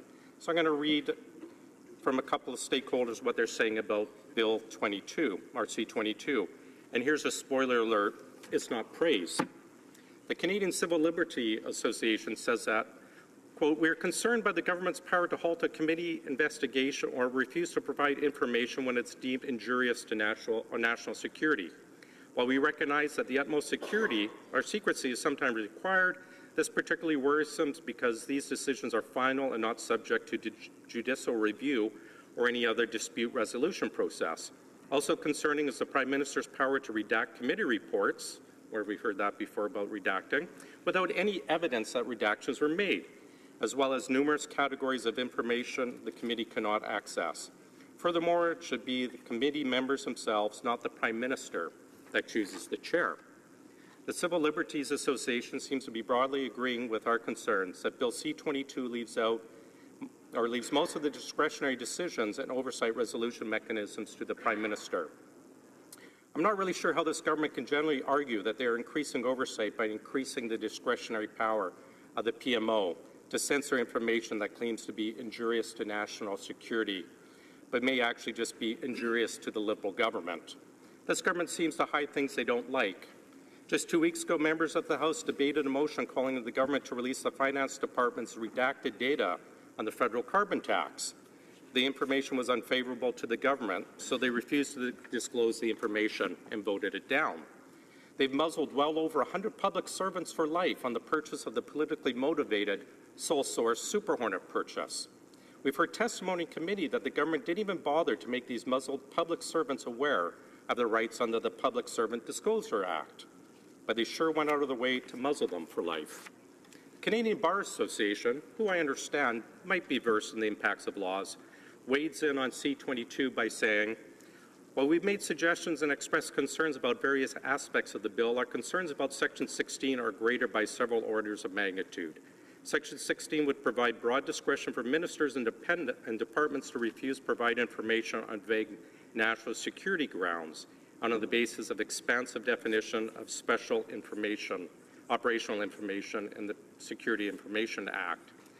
Just recently in an OGO committee, we heard how this government is using extensive use of national security exceptions to skirt rules on the procurement of such items as jackets for Syrian refugees under the guise of national security. And we're supposed to trust this government minister is not going to opt out of this disclosure regime when they see fit under C-22. But it's okay. Just trust that the Liberal government will always act in everyone's best interest. And shame on us for again questioning their so-called commitment to act openly and honestly. Mr. Speaker, I don't like legislation that relies solely on trusting the government to act properly. We've seen too many examples of this government hiding from responsibility for political gain, and this legislation will only make that easier without tangibly increasing Canada's national security oversight. As such, I cannot in good conscience support this bill. Thank you, Mr. Speaker. Questions and comments? Question commentaire. The honourable member for Laurentides-Labelle. Thank you, Mr. Speaker. I find it a little rich hearing about muzzling coming from the Conservatives who muzzled every federal scientist in the country for an extended period of time. So it's a little bit of an odd comment to be made. But I've been hearing the Conservatives talk today about interfering with not being able to oversee operational operations going on in the intelligence community, which is clearly not the case if you read the bill. The bill says that the committee will have the power to oversee anything operational unless there's an express rejection by the minister with an explanation for that particular operation. Generally, the committee will have the power to do the job it needs to do at all times. And if they are blocked at any point, that has to be clearly and expressly explained by the minister. I wonder if the member has comments on that. Thank you, Mr. Speaker. The honourable member for Edmonton West. Thank you, Mr. Speaker.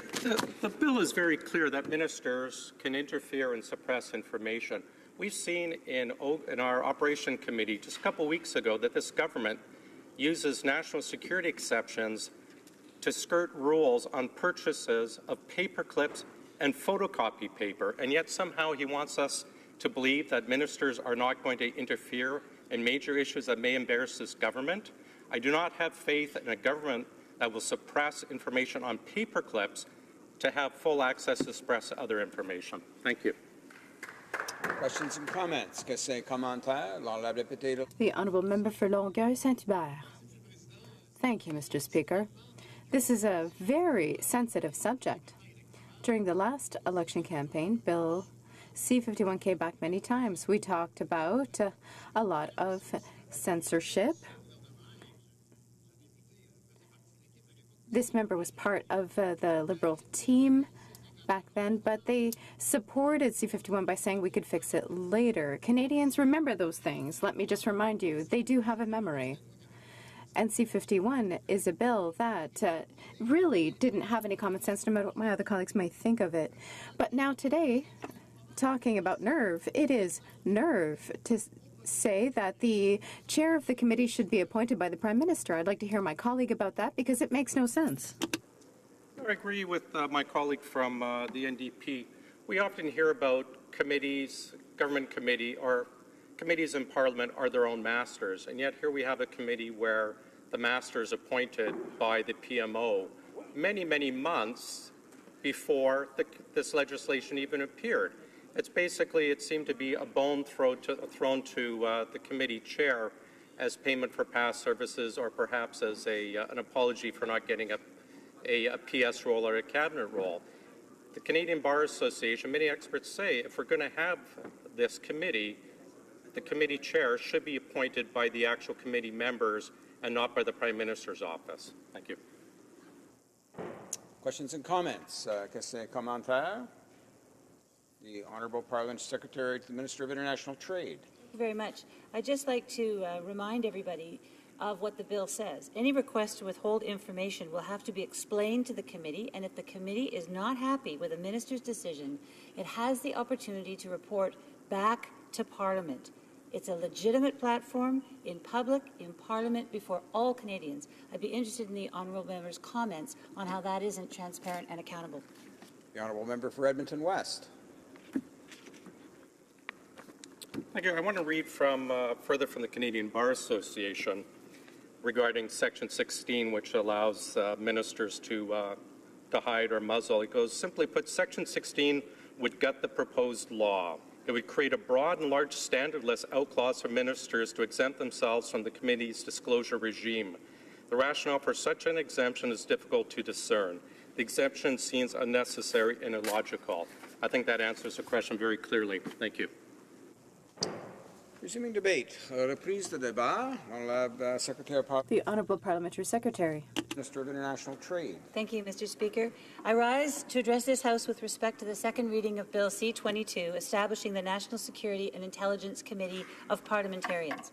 Bill C-22 is about rebuilding trust with Canadians. It is about providing assurance that our national security and intelligence community's activities are being conducted responsibly.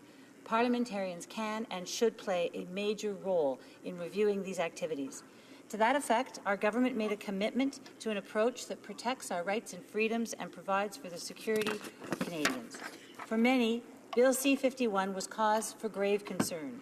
Today, as our consultation, analysis, and improved legislation comes forward, it is a pleasure to demonstrate that we are being proactive and fair in our commitment to protecting Canada's national security and Canadians' rights and freedoms. Democracy and freedom should never be taken for granted. Upholding democracy and freedom requires constant vigilance. Bill C-22 is a significant step forward. It stands against excessive powers of the state, something that I and many in this House strongly believe in. Bill C-22 provides a well-designed and sensible framework for the government to share highly classified information with selected members of Parliament from various parties, as well as senators, so that national security and intelligence activities in Canada are subject to their scrutiny. Mr. Speaker, it is my pleasure to continue debate on this important bill that will help to protect both Canada's national security and Canadians' rights and freedoms. The amendments proposed by the government will strengthen the bill. The bill and an amendment brought forward by the committee enables the National Security and Intelligence Committee to review any federal department or agency, and now, because of a recent amendment, any Crown corporation that performs national security or intelligence activities. This could be the Canadian Security and Intelligence Service, the Communications Security Establishment, the Canadian Border Services Agency, or the Royal Canadian Mounted Police, for example. The National Security and Intelligence Committee of Parliamentarians has a government-wide mandate that sets it apart from other oversight bodies established to review a specific agency, such as the Security Intelligence Review Committee, the Commissioner of the Communications Security Establishment, or the Civilian Review and Complaints Commission for the RCMP. To ensure transparency, the National Security and Intelligence Committee of Parliamentarians will provide an annual report of its findings and recommendations to Parliament, and may also issue special reports at any time it considers necessary. Because these reports will be available to the public, they will need to be submitted to the Prime Minister before tabling to ensure that they do not contain any classified information. However, I wish to emphasize the fact that the Prime Minister will not have any power to change the committee's findings and recommendations. Bill C-22 also enables the committee to provide classified reports to ministers at its own discretion. To ensure transparency about its reviews, the committee will be required to include a summary of these special reports in its annual report. While it is vital to involve more parliamentarians in examining how federal agencies carry out their national security responsibilities, there must be some boundaries to ensure that ministers remain fully responsible and accountable for the activity of their departments. Every department and agency of the Security and Intelligence Committee reports to a minister. That minister is ultimately responsible for the conduct of these departments and agencies. The minister is accountable to Parliament and Canadians for ensuring that the organization under her or his charge carries out its duties to keep Canadians safe while respecting our fundamental rights and freedoms. A minister may need to stop a review of a security or intelligence operation, or may have to withhold sensitive operational information if the minister believes the review or the disclosure of the information could be harmful to national security. I believe that such checks and balances are appropriate when we consider, for example, that the integrity of an active operation could be at stake. This is the reason why our government has put forward amendments relating to access of information. Under the amendments proposed, ministers will not be able to use their power arbitrarily when it comes to disclosing or not disclosing information. Any request to withhold information will have to be explained to the committee, and if the committee is not happy with the minister's decision, they can report back to Parliament. The committee will have a legitimate platform to challenge a minister in public, in Parliament, before all Canadians. Mr. Speaker, thanks to Bill C-22, the Committee of Parliamentarians will be able to hold the government to account. It will play a key role in ensuring that ministers take the necessary actions to address problems and to fix deficiencies. It is clear that this bill gives the National Security and Intelligence Committee of Parliamentarians significant powers and also backs it up with the necessary support through the creation of a secretariat. It is also very important to stress the fact that the proposed National Security and Intelligence Committee of Parliamentarians mandate and its powers can only be changed through amendments to the legislation, that is to say, only through the will of Parliament. The proposed legislation nevertheless includes an obligation for review of all its provisions and operations after 5 years to make sure it is meeting its objective. Bill C-22 demonstrates how the government is setting the bar higher when it comes to transparency and accountability concerning national security. Canadians can be confident that Parliament can and will hold the government to account. Thank you very much, Mr. Speaker. Questions and comments? The honourable member from, I'm trying to think where. Lavrence Labelle. Thank you, Mr. Speaker. It's a pleasure to see you in that chair. Mr.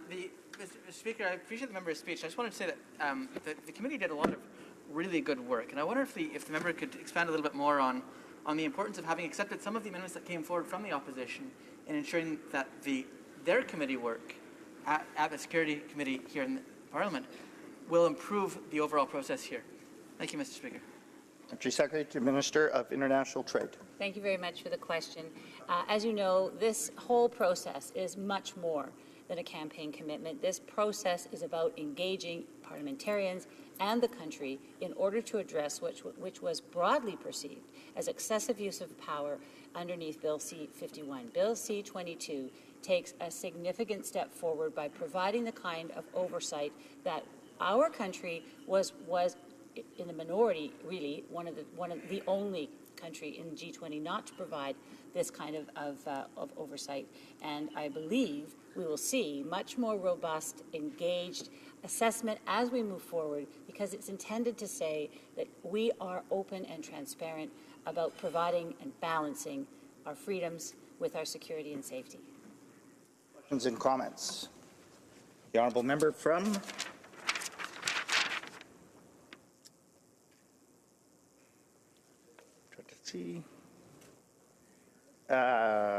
South Okanagan, West Kootenay. Well, thank you, Mr. Speaker, and it's, as was mentioned, it's good to see you up there in that chair. I was just wondering if the parliamentary secretary could comment on the fact that the government is insisting that the chair of this committee be that it's not elected by the members of the committee itself, as is done in other committees like this in the United Kingdom, the United States, etc. Why are we doing something different here in Canada? Parliamentary Secretary to the Minister of International Trade. Thank you very much. As I mentioned in my remarks, the Prime Minister will be reviewing decisions by these committees, but has no power to change or alter recommendations. And in that spirit, the Prime Minister will be acting in the best interest of Canadians to balance our freedoms and our security and safety. Questions and comments? The honourable member from Sherbrooke. Merci, Monsieur le Président. Thank you, Mr. Speaker. And I'd like to ask my colleague a question. My colleague seems quite concerned about C-51.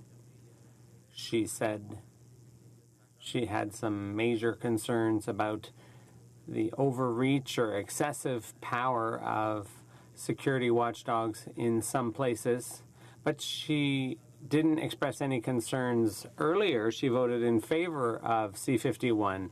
The government was very supportive and enthusiastic about her support for C-51. So how is it that today she has major concerns about excessive powers?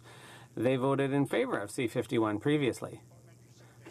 International Trade. Thank you, Mr. Speaker. On the contrary, I was elected in October of 2015. I was not part of the former deliberations or government, and I can assure the member opposite and all members of the House that Bill C-51 caused a grave amount of concern for exactly what I said, for excessive use of powers that really belong to the members of Parliament and to Canadians, and I'm very pleased to support Bill C-22 today. Thank you. Resuming debate, the honourable colleague from Carlton Trail, Eagle Creek. Thank you very much, Mr. Speaker. I am pleased to join this debate on Bill C-22, the National Security and Intelligence Committee of Parliamentarians Act. I had the opportunity to comment on this legislation at second reading, and unfortunately, my concerns have not been addressed. As I noted earlier, this legislation prescribes a committee that will be a PMO working group rather than a parliamentary oversight committee. Above all else, Parliament's role is to oversee the government and the executive. Unfortunately, C-22 will make the reverse true. The government and the executive will oversee parliamentarians. The committee will report to the Prime Minister and not Parliament. The Prime Minister will have the power to censor the committee's reports. Parliamentarians on this committee will not be protected by parliamentary privilege as they undertake their work. This committee will not be able to provide parliamentary oversight of Canada's national security agencies because it is not a committee of Parliament. It's not even close. Without support from more than the governing party, this committee will not have multi-partisan legitimacy and therefore have no discernible impact. During its review at committee, Conservatives and NDP members presented amendments that would have made this committee of parliamentarians something that somewhat resembles a parliamentary committee by, amongst other things, giving the leader of each opposition party input into which opposition members sit on the committee. The response from the government side by voting against this amendment speaks volumes as to why this bill is meaningless. I'll quote the member from Eglinton Lawrence. If this amendment were to be passed, the Prime Minister would no longer have full responsibility or accountability for recommending appointments to the committee. As this committee is an extension of the executive, which would report to the Prime Minister and the Prime Minister's office, it would be contrary to the purpose of this bill. End quote. The contention of the member from Eglinton Lawrence is clear. The members of this committee will be chosen by the Prime Minister without consultation or input from the other party leaders. According to this member, giving someone other than the Prime Minister the right to nominate members to this committee would reduce the power of the executive, thus making it unacceptable to the government. So the purpose of this legislation is not to empower Parliament, but rather to empower the Prime Minister. The committee's membership is critical, as the members will determine the committee's agenda, they will determine what witnesses they want to hear from, and what questions should be asked. They will be reviewing the documents they request, and they will be writing the committee's reports. Additionally, and most importantly, the members will serve as a liaison between the committee and each caucus. Nothing is more important to the success of a committee than its members and their ability to meaningfully participate in the committee's proceedings. The sum of their experiences and contributions to the committee's process will determine whether the committee is effective.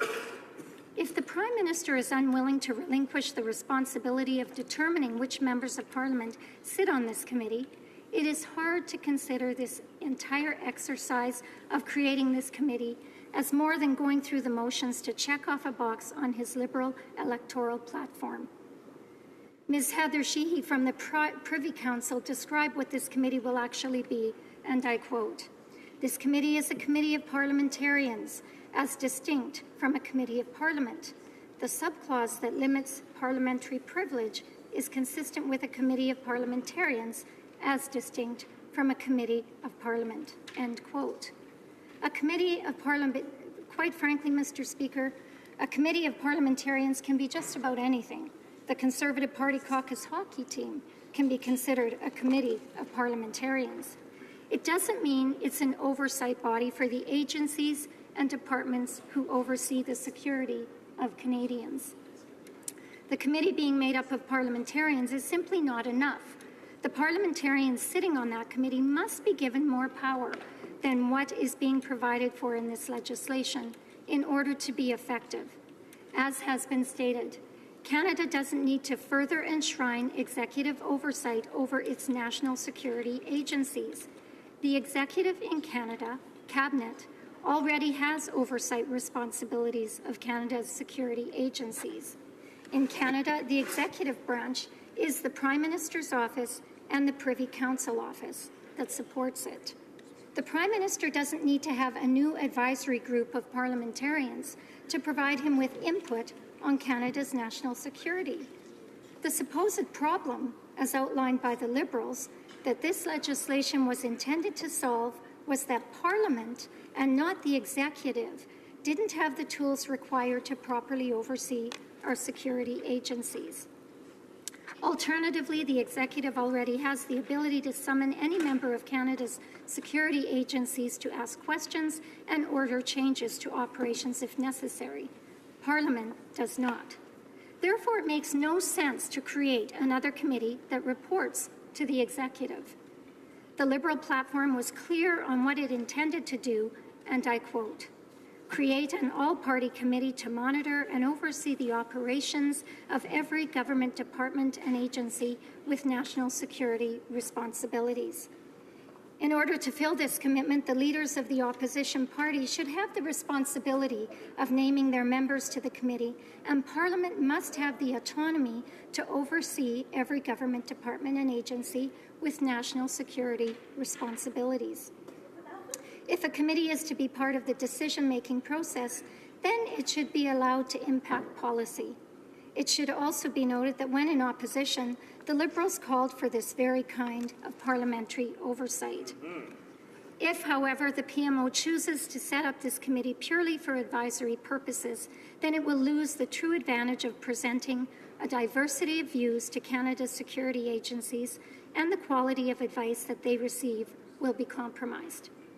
Furthermore, when it comes to changing Parliament's standing orders or the appointment of an officer of Parliament, the governing party typically goes to great lengths to ensure that they have the support of all parties. This is done to ensure that any change to the standing orders does not benefit the governing party or the opposition. It also ensures that each officer of Parliament begins work with the support of all parliamentarians behind them, thus giving them a real mandate for that work. Unfortunately, the creation of this committee breaks all the rules that typically govern this place. This committee won't even have a mandatory quorum that is set by Parliament. It's almost laughable that the chair of the committee could be the only one present and be able to receive evidence. As members of all parties will be serving on this committee, it only makes sense that a majority of members from all parties support its creation, its mandate, how it conducts its business, and how it will eventually report back to Parliament. Throughout the legislative process, all opposition parties have tried to make this committee more of an agent of Parliament, while the government has insisted that it must be an agent of the executive. Unfortunately, the government has voted down these practical amendments from the opposition. In conclusion, Mr. Speaker, I am disappointed by this legislation. I can't shake the impression that this entire piece of legislation is simply a facade for the Prime Minister to say that he fulfilled a campaign commitment. If that's the case, he has failed to fulfill both the spirit and the letter of that very commitment. As long as this committee remains a working group of the Prime Minister, it will have no legitimacy or practical use. Thank you, Mr. Speaker. Questions and comments. Question commentaire. The honourable member for Laurentides-Labelle. Thank you, Mr. Speaker. I want to thank the member for Carleton Trail Eagle Creek for acknowledging that this is indeed a Liberal platform commitment that we are indeed fulfilling. As the member knows, coming out of committee, Bill C-22 firmly enshrines in the legislation that government MPs cannot form a majority on this committee. This committee does have powers to report to Parliament, including on obstruction by a minister, which the majority of the committee, which does not need to include the support of a single government member, have decided is undue. The member describes it somehow as giving the power of the committee to the Prime Minister. Speaking of laughable, a word she uses. Now, the government caucus contains no senators. The future government, if a future Conservative government wants to continue to appoint partisan senators, that's something they can take up with the electorate. Thank you, Mr. Speaker. The honourable member for Carleton Trail Eagle Creek. Thank you, Mr. Speaker, and I thank my honourable colleague for his intervention. I'm not sure that I heard the question. I don't think there was one there, but I think what's important and what we are highlighting during this debate is the difference between what the Liberals called for when they were in opposition, what they committed to during the campaign, and what they have introduced in this place. And I think if Canadians are watching this debate, they will begin to understand the hypocrisy in this piece of legislation. Questions and comments. The honourable member for South Okanagan, West Kootenay.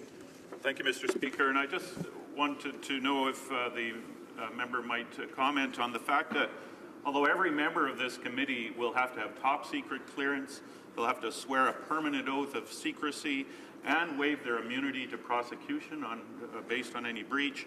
But despite this, these members won't have the same access to the sensitive information that other existing committees we have in Canada, such as HoC, already have. You know, does this, I just want to know if she could comment on does this show some lack of trust that this government has in our elected representatives? Trail Eagle Creek. Thank you very much, Mr. Speaker, and I thank my honourable colleague for the question. I think the short answer to that is yes. I believe that the committee will not be able to do real work. The lack of independence as described by this bill is really the problem, and the lack of trust that it purports in the members that will be appointed to the committee. Thank you, Mr. Speaker.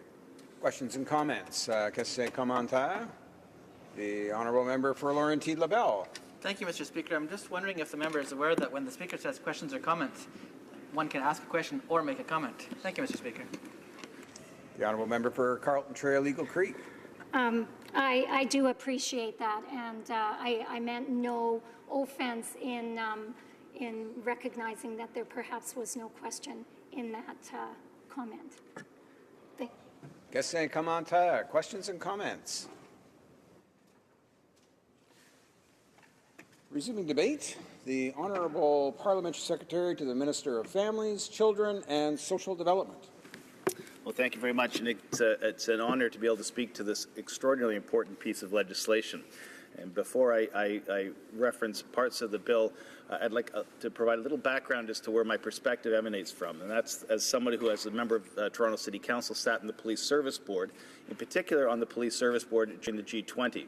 When elected officials were presented with information that they couldn't share with their constituents, despite the fact they were on the board precisely because they represented constituents. And it was a very trying period to provide oversight to an important police body and an important security operation when you had no capacity to talk to those in charge of the operation, because it was nestled in the Ontario Provincial Police at the time, not at the City of Toronto as many think it was. But at the same time, you couldn't relay back to your constituents the steps you were taking to protect their civil rights and make sure that their rights to political protest, as well as access to even to their homes, was going to be guaranteed.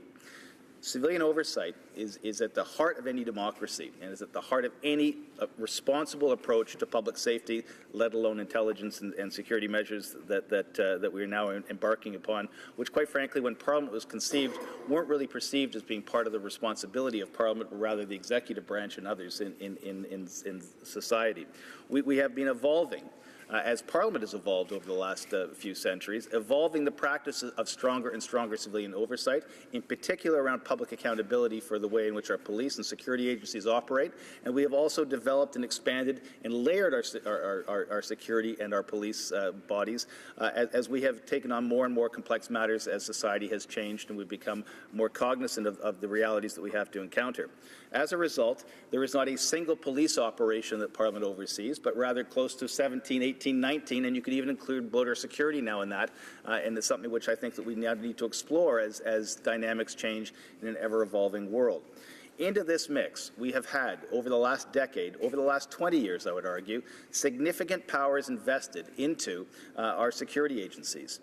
What hasn't kept pace is an oversight body that is as complex and as far-reaching as those agencies now are.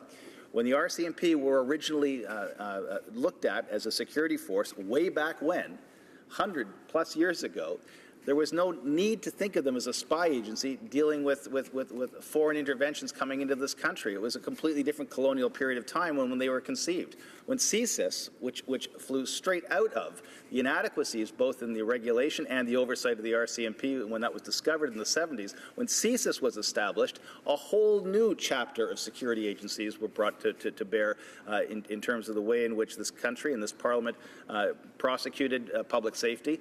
But the rules and regulations that were brought in for CSIS weren't applied to other elements of the government. And when you get into electronic surveillance, when you get into intelligence sharing with our allies, when you get into the complexities that technology have brought to this issue, it is clear that it is time for a revisit as to how we provide civilian oversight, as I said, the corner of democracy, how we provide that civilian oversight to make sure that we are protecting both people's public safety and their private safety, as well as their civil liberties and society's civil liberties. And that's the challenge that we're trying to address with the bill in front of us. Over the last decade in particular, the powers invested in our security agencies have been strengthened, but the power of oversight haven't. And what this bill C-22 seeks to do is strengthen those oversights. One of the most important components of this is that the committee that is being struck in a way that reports directly to Parliament. Now, I know the opposition has talked about it going through the executive branch because the Privy Council office and the Prime Minister's office in particular have the ability to screen it to make sure that the reports that are being tabled in public don't compromise public safety. And that's a prudent measure. It's not a political measure. And it's a measure that's been put in place in particular to keep sensitive information away from public eyes, not to stop the work of the committee or the advice the committee is giving Parliament as it relates to public safety. And I think that's a critical distinction to make. All redactions, all screenings have to be both justified in writing to the committee and to Parliament, and have to be understood as being filters that don't preclude activity or preclude areas of examination, but rather make sure that the reporting of those activities are done in the safest way possible to protect our public safety environment. The other thing that I think is critically important here is there's been criticism that it's not a parliamentary committee, but rather a committee of parliamentarians. And the language there might sound very familiar, and just to be sort of reordered, a set of words reordered, but a committee of parliamentarians means that it includes the Senate. And I think this is, again, a critical piece of evolution that allows us to sit down with both chambers, both of whom have carriage of public safety in this country, to make sure real information and sensitive information is delivered in real time to both bodies so that both bodies can make quick decisions when quick decisions are needed. And what we know from the ever-evolving situation globally and internally in this country, quick decisions are part of what we have to accommodate as we move through accountability practices in this country. The other issue, I think, which is critically important, is that the government does not have a majority on this committee. Let that be said again. It is a committee of parliamentarians where government does not have a majority, which means that the activities and the advice and the description and the publication of what's being done is constituted by a majority of parliamentarians who are outside government, let alone outside the executive branch. In other words, if the belief of some members of parliament is that civil liberties or that public safety or that areas of inquiry are being frustrated by the government, they have the ability as a majority committee to make a committee report to that effect and bring public pressure, which is the best form of public accountability, to bear on the activities of this committee. The other thing which I think is critically important to understand as well is that currently the silos of which the different security agencies operate and the accountability officers for those different security agencies, all 17 to 19 depending on your view of the configuration of the list, that isn't shared in real time. The information between those organizations is shared in real time, but the accountability isn't conducted in a coordinated and overreaching and overarching method. And what this committee achieves is that it brings that together under one accountability model. It measures the relationships between these two organizations or several different organizations, and it makes sure the information that's being shared, the practices that are being pursued, the behavior of these agencies is consistent across all of government as we move to protect both civil liberties and the public's right to public safety. These issues allow us to broaden the access of parliamentarians to security and sensitive information and sensitive operations. Instead of just being housed inside the executive branch now, it is housed inside the parliaments of Canada, and I think that, again, is a critically important development and one that fulfills our mandate and our promise to the electorate that sent us here to make sure that we strengthen and broaden and engage all of Parliament as we try to make sure that public safety in this country is done with the most accurate and up-to-date and effective civilian oversight possible, because that's a principle that this party will not step back on. I'd like to also reference a couple of other components of the bill which I think are critically important. And the notion that this is somehow not fulfilling our mandate, I think is just wrong. And in fact, if you listen to the experts that were critical of the previous government's approaches to public safety, what you hear is that they actually are in accordance with us. Craig Forsese, who says that this will be a stronger body than the UK and Australia equivalents, and it will be a dramatic change for Canadian national security accountability. It's a good bill. He gives it a high pass.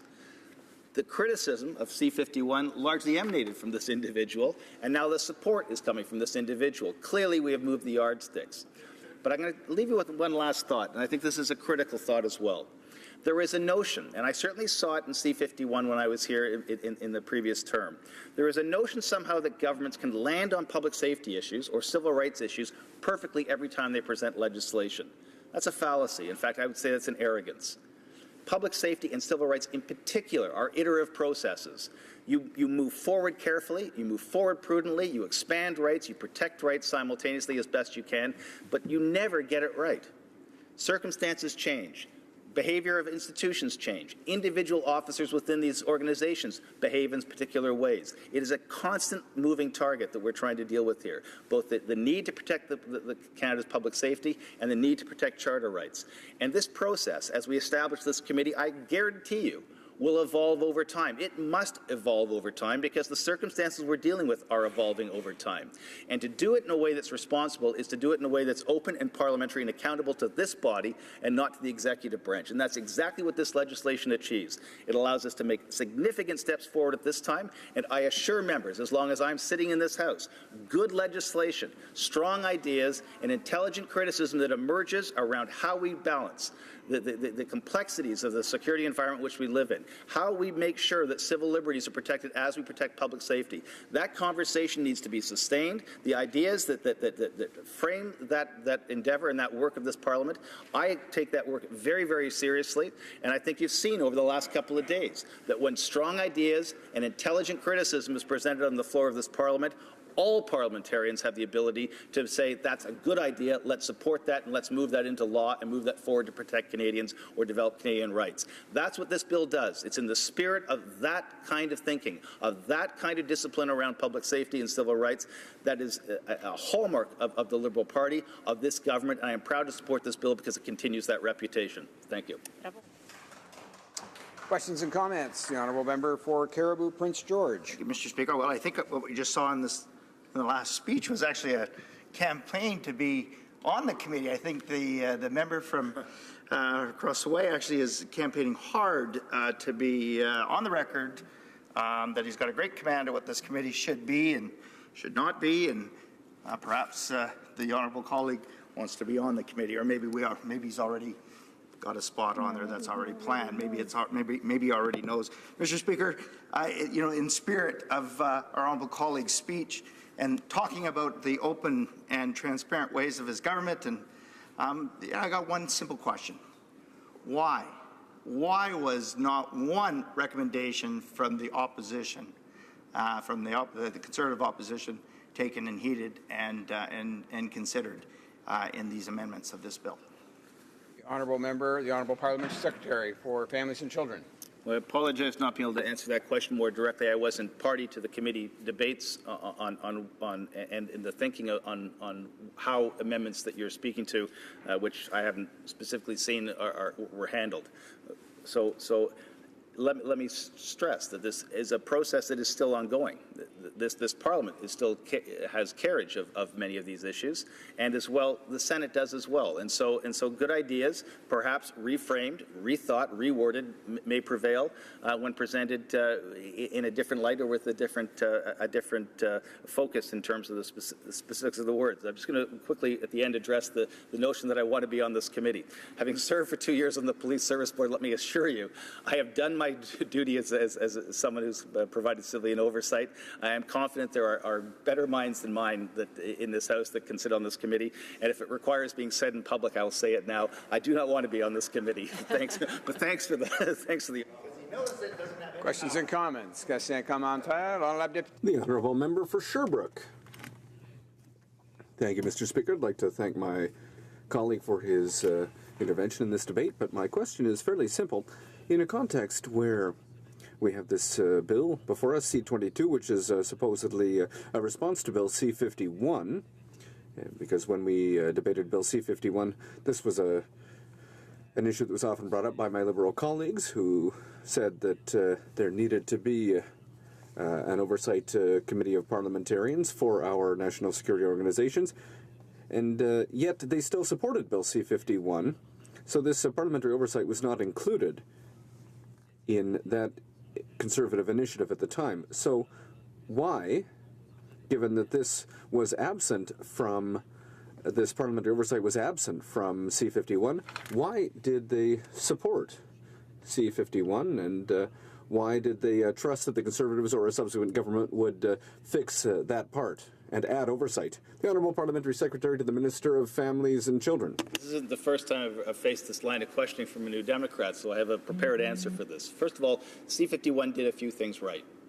The modifications to the no-fly list to prevent people from getting onto into airplanes, as opposed to simply stopping hijacking situations. That was a very important transition that needed to be understood, because we were no longer just having a no-fly list that dealt with what might happen on an airplane, but what might happen when the airplane lands and people deployed into other countries. We should not be exporting fighters into foreign wars where quite clearly national interest and national security is at stake. We need to manage that differently, and that's what some of the changes in C-51 did. There were a number of small changes like that. Preventive detention, expanding it by a number of days was prudent in light of the fact that the complexity of the way attacks were materializing required a different thinking and a different approach to how we did use preventive detention, which is not unlike the way in which some criminal code provisions in this country already operate. It simply was extended to areas of terrorism and areas of national security. And those were some of the fine points that we found needed to be strengthened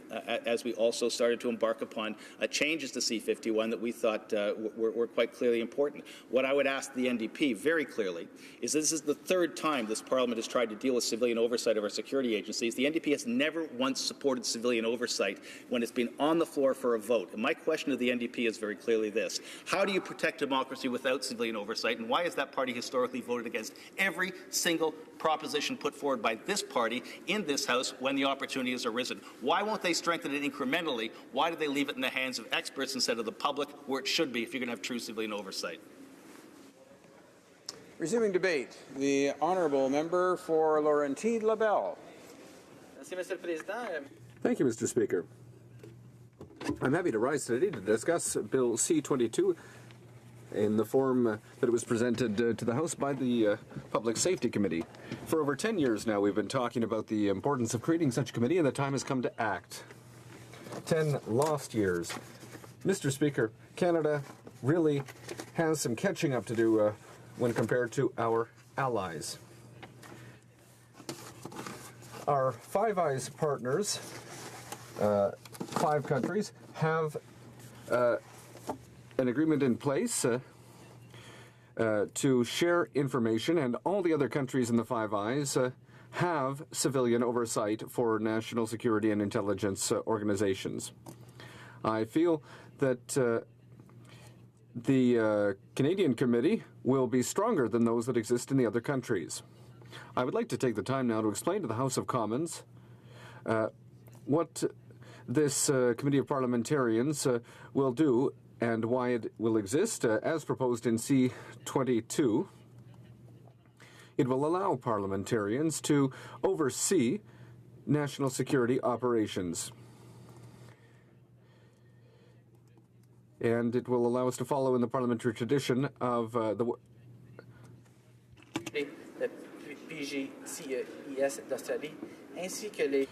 in Britain, Australia, as well as the committees that exist in the UK and New Zealand. There are many similarities between the Canadian committee proposed here and the parliamentary organizations in the other countries.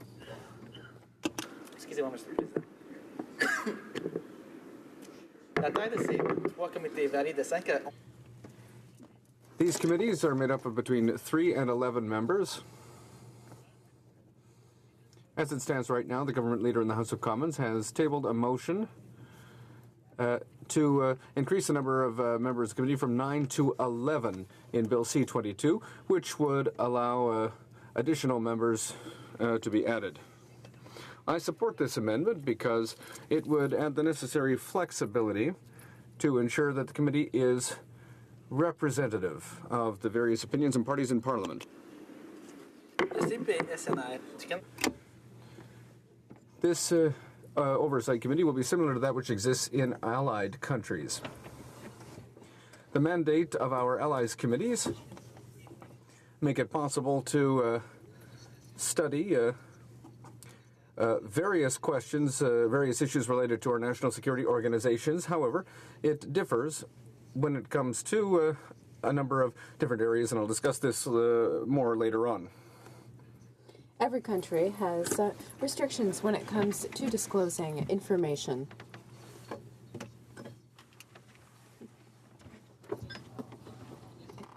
In other governments that follow the Westminster-style government system, like Canada, committees need to get security clearance.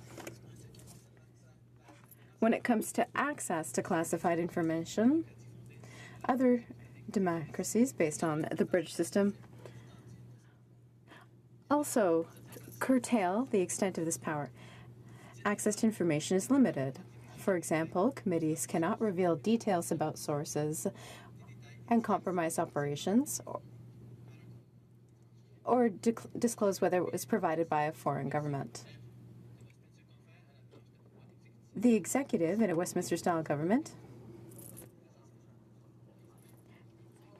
the power to not divulge sensitive information that would compromise national interests. The Standing Committee made certain important changes to Bill C-22. More specifically, the Standing Committee has changed provisions from 14 to 16, which deal with protecting important information such as important sources and protecting witnesses. I am pleased to note that the government has considered the spirit of the bill and is proposing a compromise. Before us, we have a motion from the parliamentary leader to reestablish Section 16 and part of 14. National security is an important issue, and members of the committee will have access to all relevant information that would allow them to conduct their work under certain restrictions. When it comes to third countries, active investigations cannot be disclosed in order to avoid undermining their work. I think that this is a responsible approach, and I strongly recommend all members to join me in supporting these amendments. I've described similarities when it comes to what C-22 is proposing and what is already in place among our Five Eyes allies. However, the creation of the committee is also different in certain respects compared to other parliamentary committees. The Five Eyes have differences among them. Each committee can lead investigations. The other Westminster regimes deal with different cases.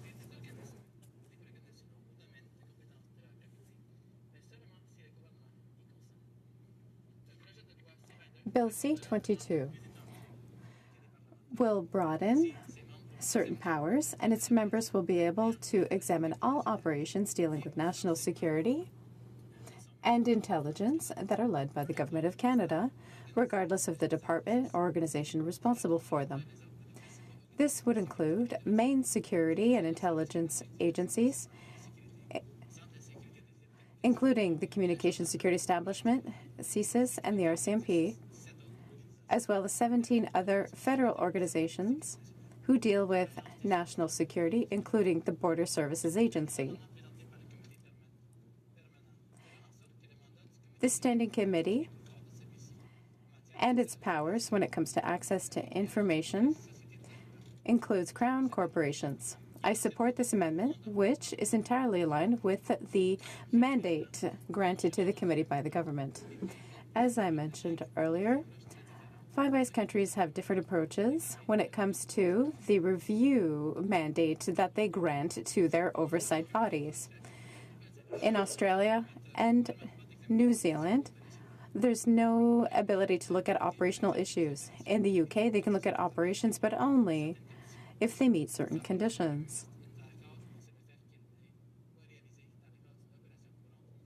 They cannot look at operations that are in progress, for example.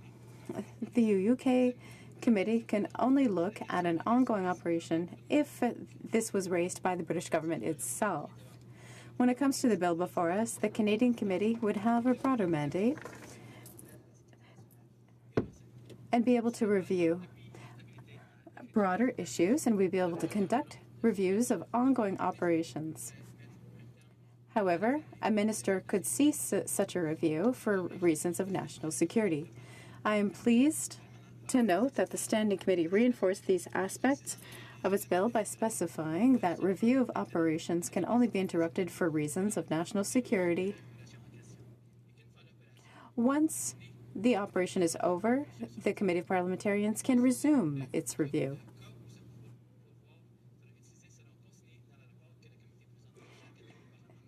These types of incidents will be reported in the report generated each year by the committee.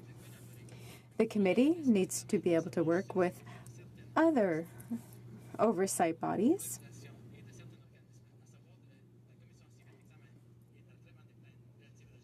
particularly the Civilian Review and Complaints Committee for the RCMP.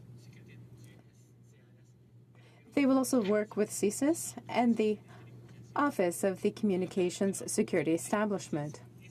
This will allow committees to look at the work done by these other review bodies that are highly specialized. C-22 allowed me to conduct a review of various aspects of committees and mandates. We are pleased to look at the best practices of our allies and are looking forward to setting up a transparent committee that is responsible for examining the operations of security intelligence communities. This is a purely Canadian approach. Perhaps the country acted somewhat late to set this up, but that means we are going to have a robust, progressive organization. And this is proof of our willingness to be more open and transparent and to protect our country. Mr. Speaker, I would like to thank everyone for working with the committee in order to improve Bill C-22. I recommend all members to join me in supporting the amendments proposed and to pass this bill. Thank you, Mr. Speaker. Questions and comments? Questions et commentaires? The Honourable Member for South Okanagan, West Kootenay.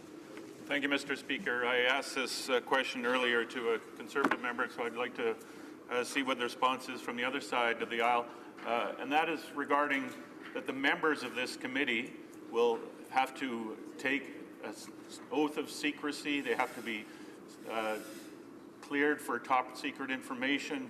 They have to be aware that they could be charged under the law if there's any breach, and yet they're not given the same access to information that members of other security committees, such as HoC in Canada, are given. And I wondered why this government doesn't trust the elected members of this body.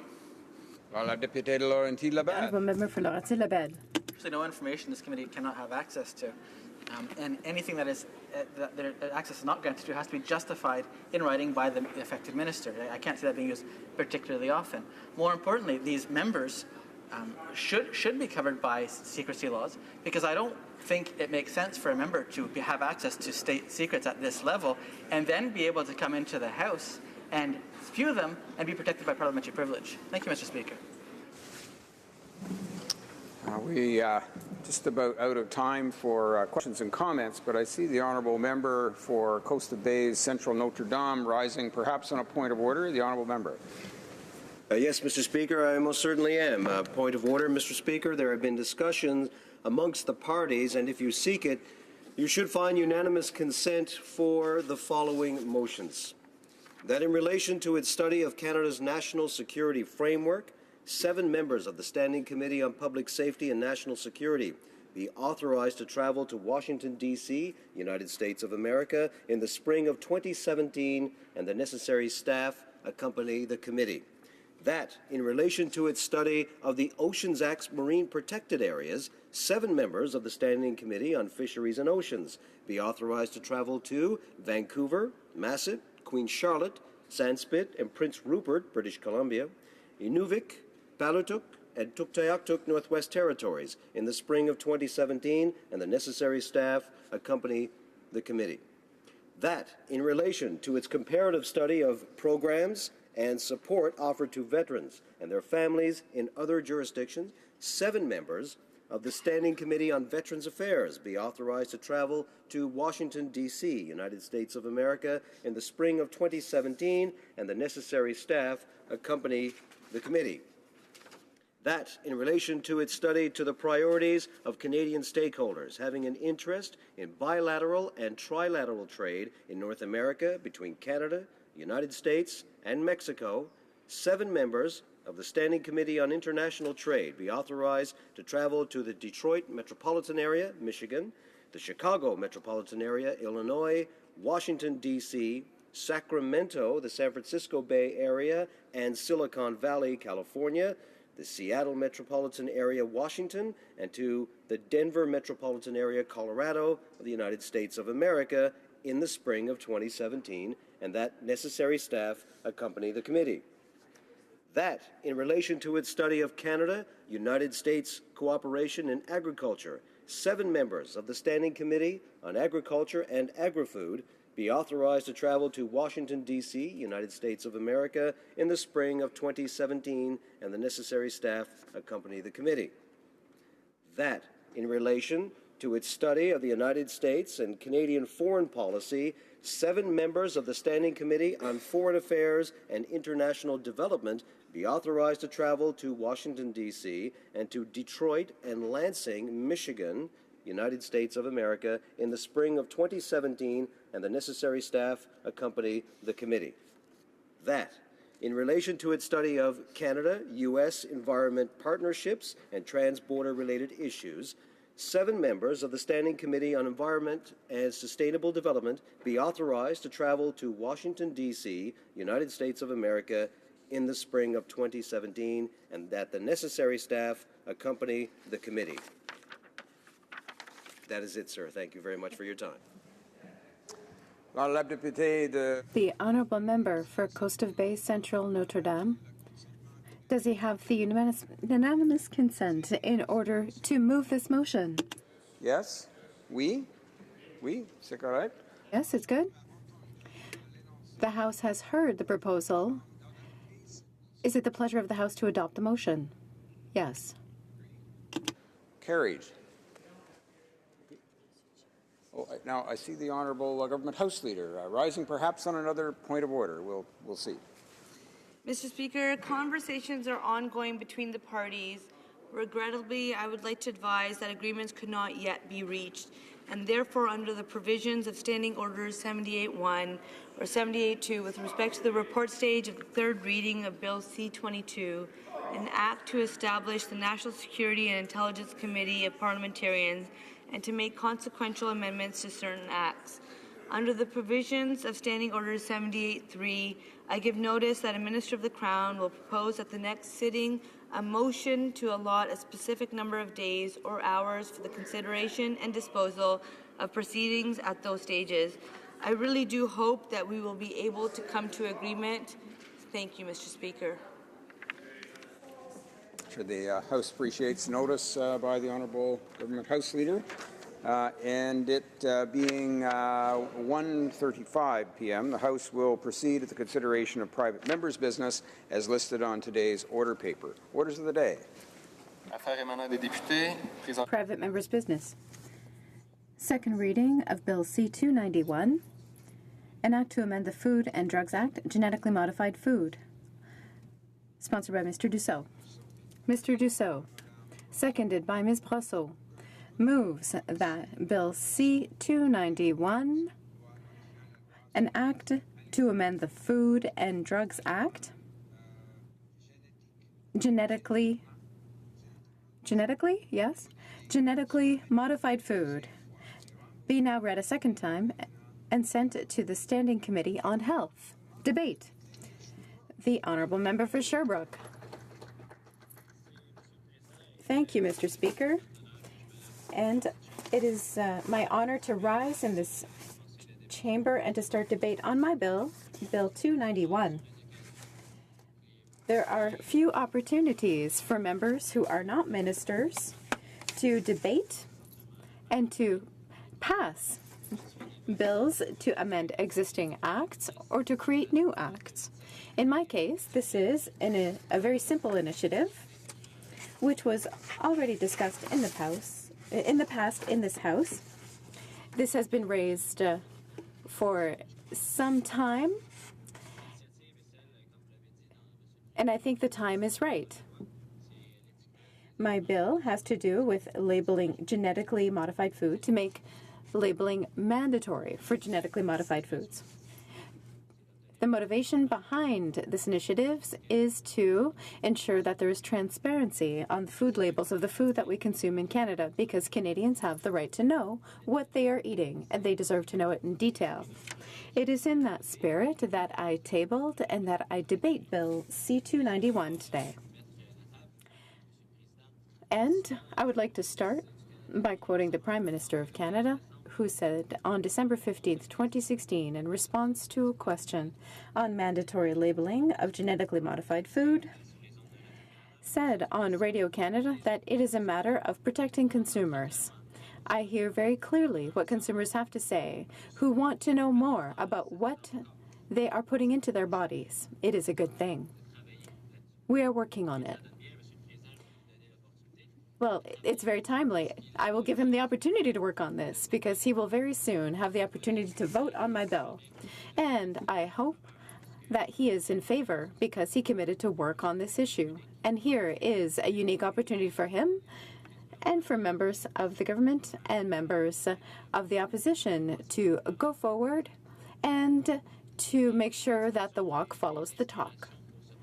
The inspiration for this bill was relatively simple. I was aware of this issue being elected in 2011. Shortly after I was elected in 2011, I started to meet regularly an active member of Les Amis de la Terre de l'Estrie, André No, who worked almost his entire life on this issue. Unfortunately, he has passed away since then, but today I want to recognize his work and that he came to see me several times to talk about this issue, about Canadians' right to know. And he raised the issue several times about the necessity to pass a bill such as mine here in the House of Commons. I wish to highlight his work and the work that is continuing in Estrie despite his passing.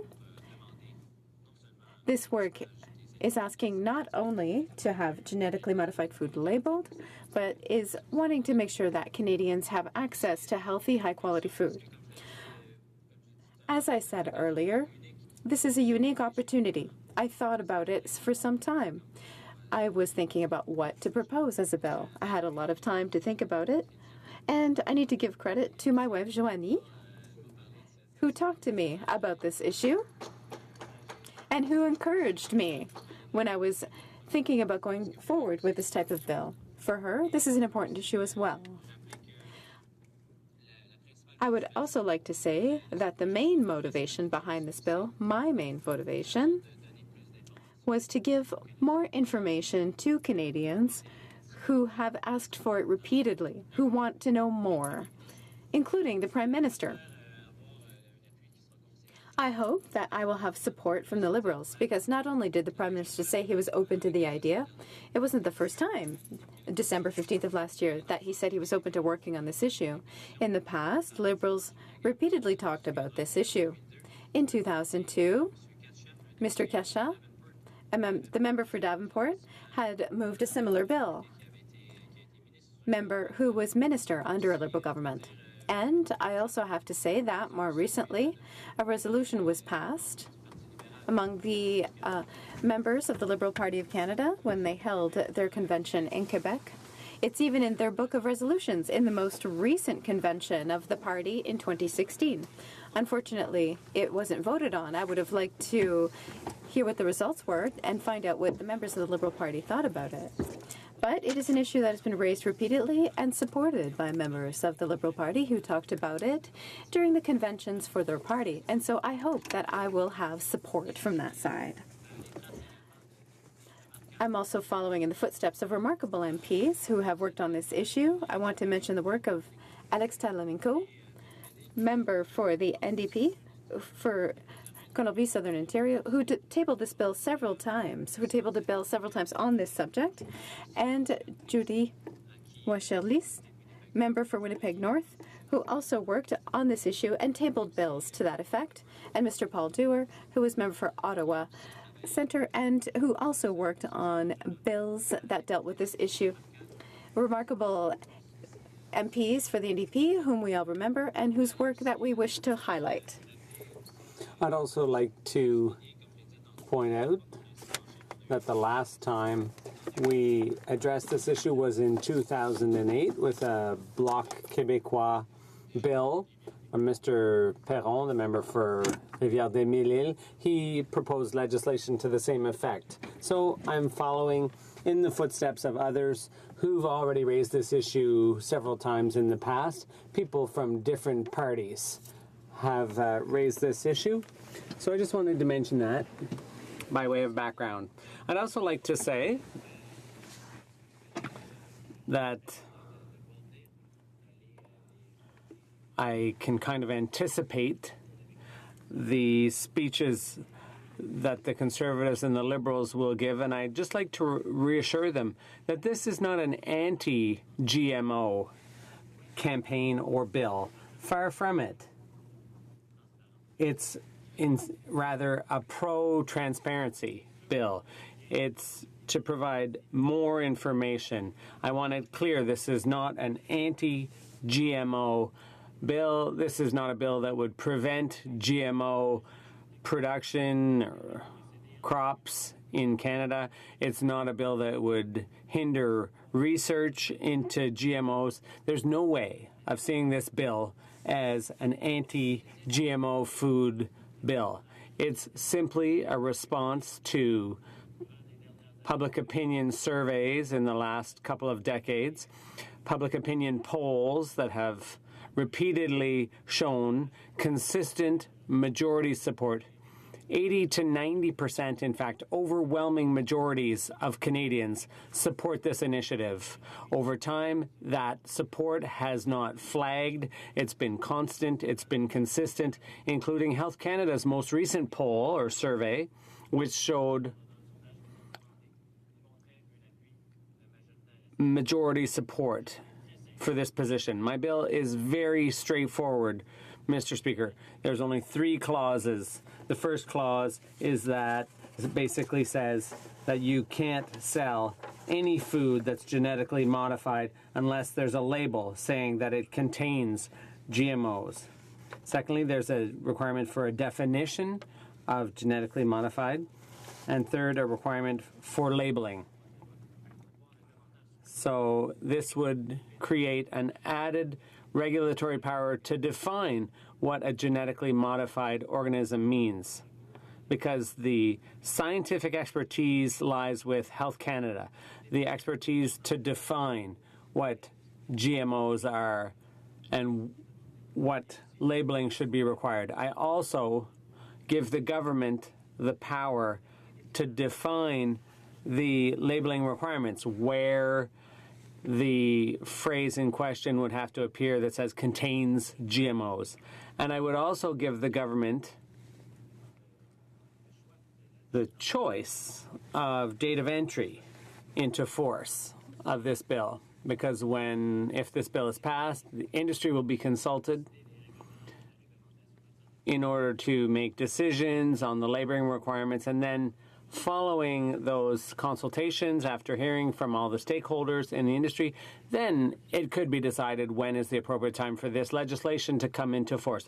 So this is the simplest bill we've ever seen in this House. It's just 3 clauses, and it recognizes the existing regulatory powers that lie within the Department of Health Canada, within the apparatus of government. But 90% of Canadians support this initiative. And if the House doesn't give this bill 90% support, I'll be very disappointed, and I think that will be a defeat for our democracy. So I would encourage my colleagues to support Bill C-291. Thank you, Mr. Speaker.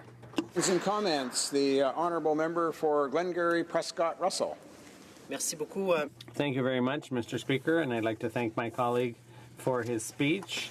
My question is based on the government's role in food labeling, and specifically genetically modified foods. I'm on the Agriculture Committee, and we heard that GMOs are not harmful for human consumption.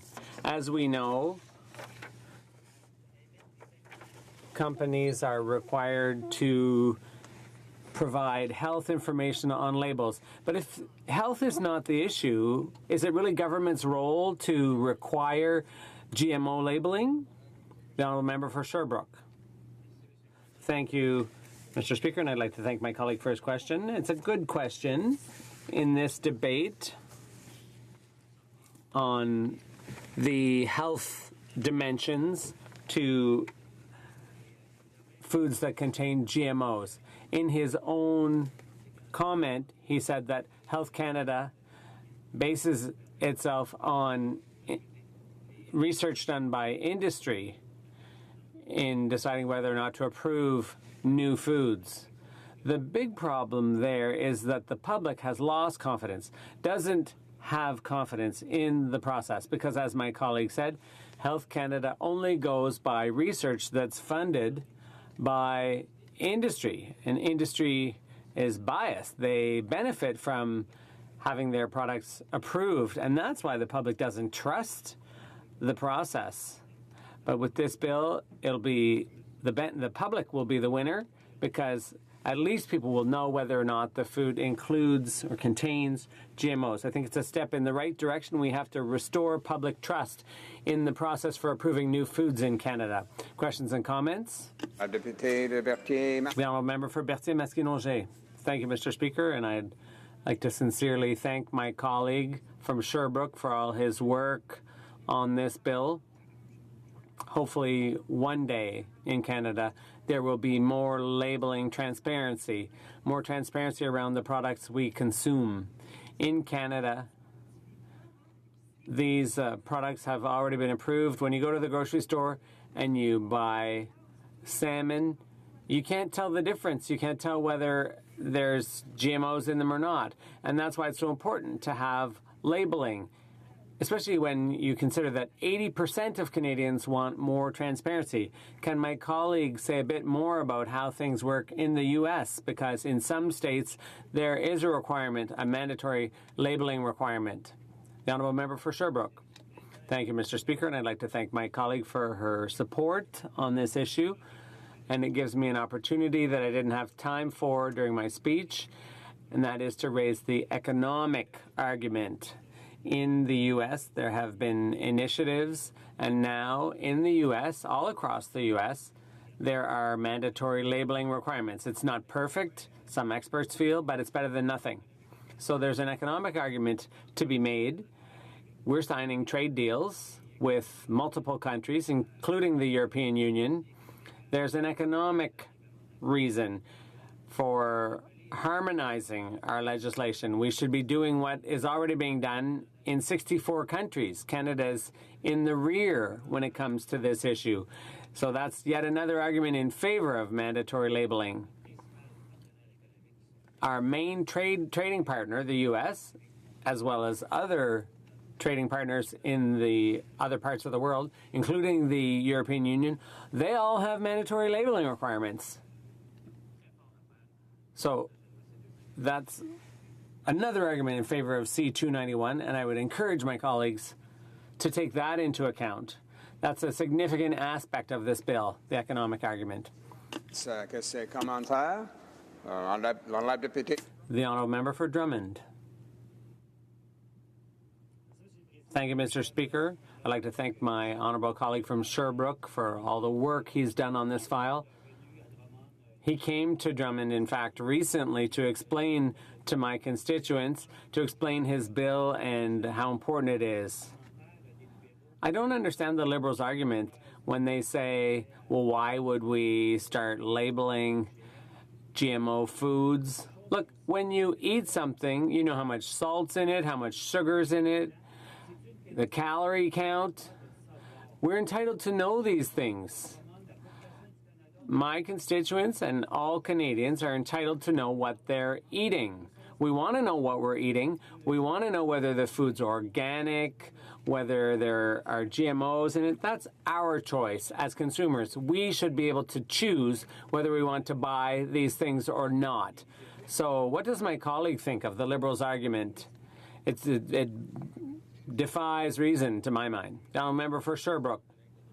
I'd like to thank my colleague for Drummond for his work on this also.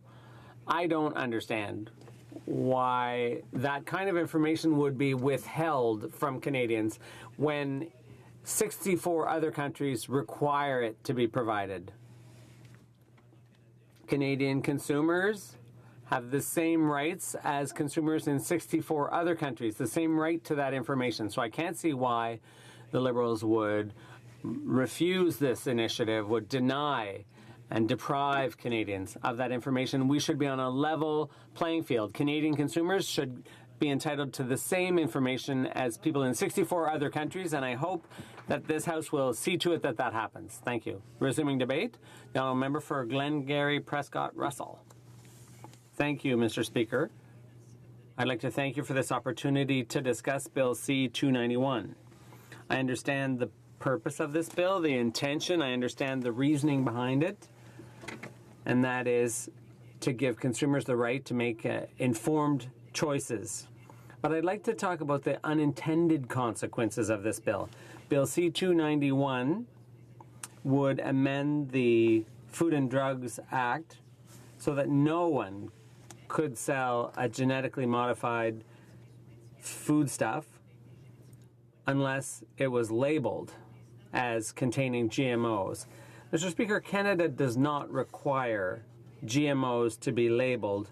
Once they've been approved by Health Canada, by their stringent scientific approvals process, approved as being safe and nutritious, as safe and nutritious as their equivalents. In Canada, companies can voluntarily choose to label GMO foods as long as that labeling is truthful and not misleading. Let's be real here. This bill would require mandatory labeling of GMO foods so that people could decide not to buy them. But that would be based on misleading information. This would perpetuate the myth that GMO foods aren't healthy, which is not true. GMO foods are no more healthy or nutritious than their alternatives. I'd like to mention a few facts that consumers should know, Mr. Speaker. GMO foods and crops are foods and crops that have had some of their hereditary characteristics modified. There may be a genetic transformation, a combination of plant DNA from corn and a Bt gene from bacteria, which improves resistance to the corn borer, which is a pest that attacks corn stalks. This important technology makes it possible to reduce crop losses for our farmers and eliminates the need for certain pesticides. A number of varieties of corn are widely grown, and including sweet corn, and they include this resistant gene. So this boosts crop production and helps reduce food waste. Consumers should also know that we don't change organisms genetically just because we can. We use this method to help farmers meet the challenges of growing foods and to offer Canadian families more innovative products. This is technology that helps society. The FAO, the United Nations Food and Agriculture Organization, recognizes the benefits of GMOs. According to the FAO, GMOs may help plants resist weeds, pests, and other diseases. They can increase resistance to difficult weather conditions like freezing, extreme heat, and drought. And GMOs can make our crops more productive, make better use of land, and reduce the use of herbicides and pesticides. We're also working on the development of fruits and vegetables that will spoil less quickly. This will help create new opportunities, reduce food waste, and improve the food supply chain worldwide. We're also developing plants that can be used to create biofuels. Other GMOs are also being studied with a view to helping rehabilitate land that's been damaged or is less fertile. The ultimate goal is to offer Canadians and the rest of the world healthy, nutritious food that's produced in an environmentally responsible way based on science. Mr. Speaker, all the food in Canada, All food in Canada is regulated by Health Canada, and they have to establish standards and regulations guaranteeing that food is safe and nutritious. And that includes GMO foods.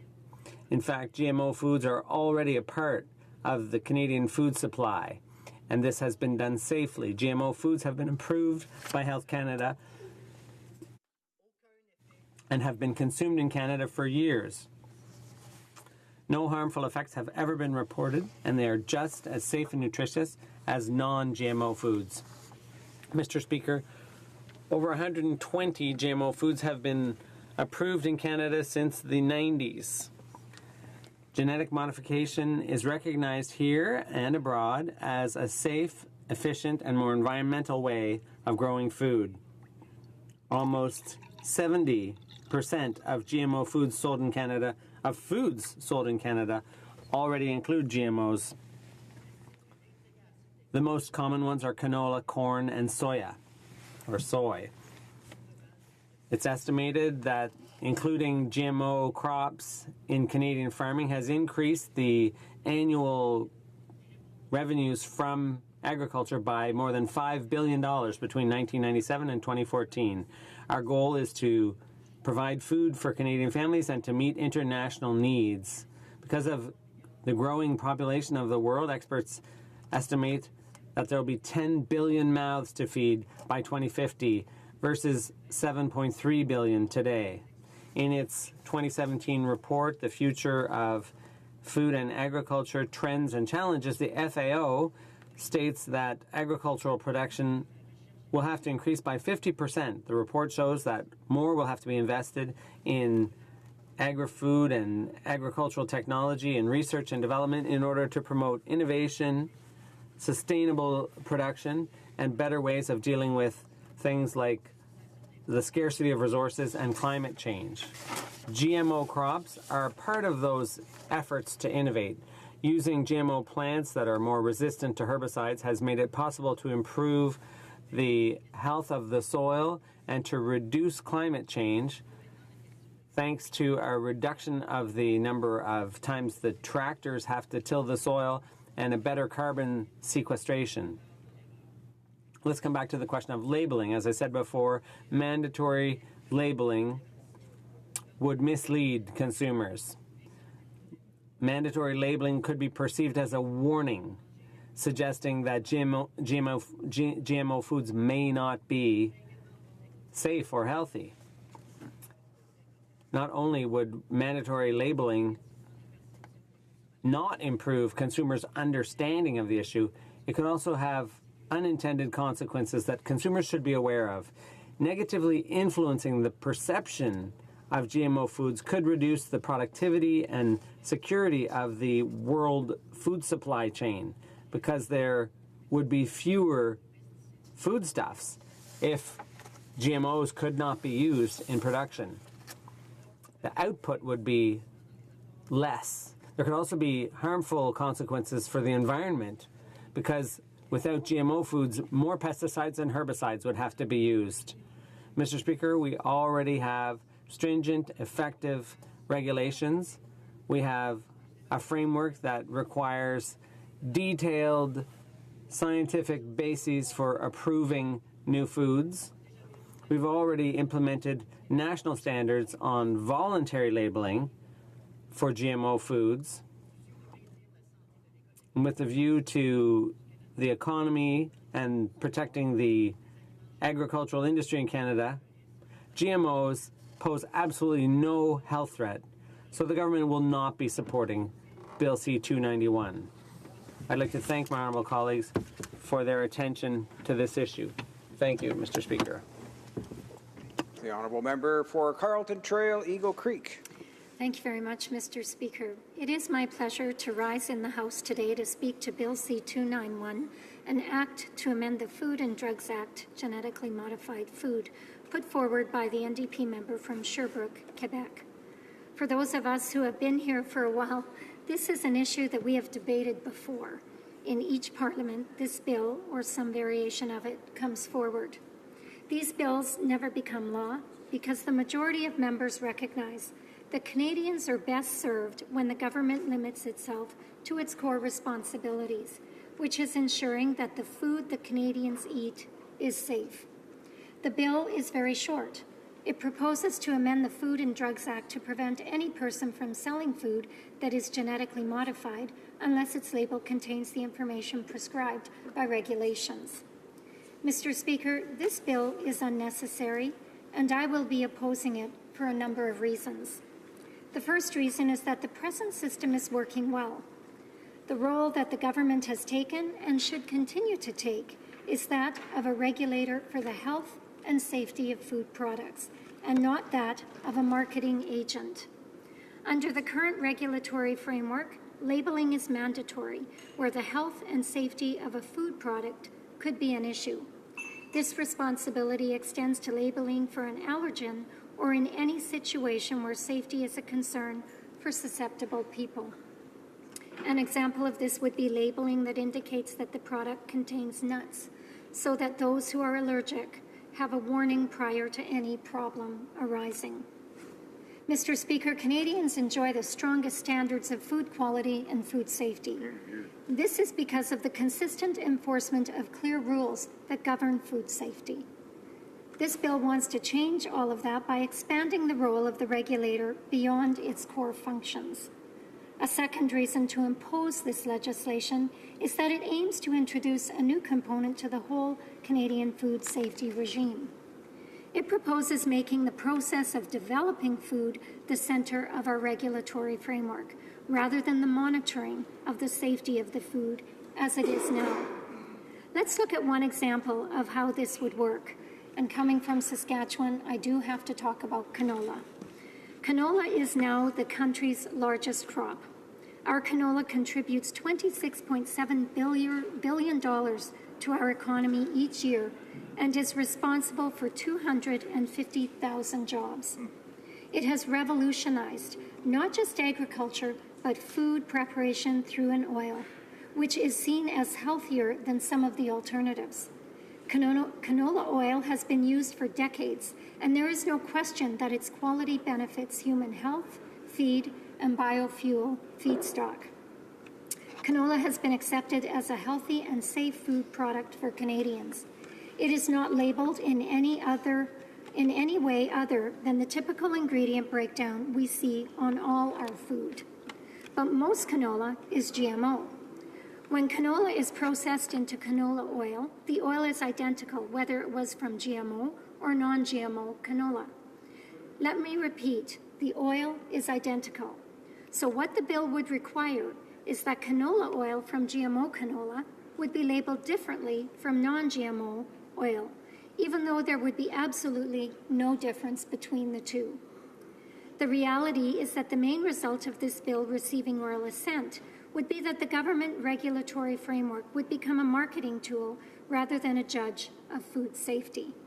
This is unacceptable and is one more reason not to support it. This legislation also puts the government in the position of legislating consumer choice. Consumer choice should be the role of the market and not the role of government. Companies need to make their own marketing decisions, and it is inappropriate for the government to be doing that for them. This is the position that our government took, and one that this government should continue to hold to. Making GMO labeling mandatory will create an unnecessary and unwanted bureaucratic burden from the government on producers. Food companies who want to indicate that their products do or do not contain GMO can do so. They are free to advertise as they choose, provided that their claims are true and are not misleading. Those companies wanting to label their food as GMO-free can put the spotlight on it. We see more and more of this taking place as consumers are demanding it. That is the proper way to handle GMOs and their labeling. The choice to label is already in place. To make GMO food labeling mandatory would be to do the job of the market. We all know that for many Canadians, labeling of foods that have been derived from biotechnology is an important issue. This can and should be dealt with in the marketplace, as more people are making their shopping decisions based on it. Retailers have a commercial imperative to provide the information that consumers want when there is a demand.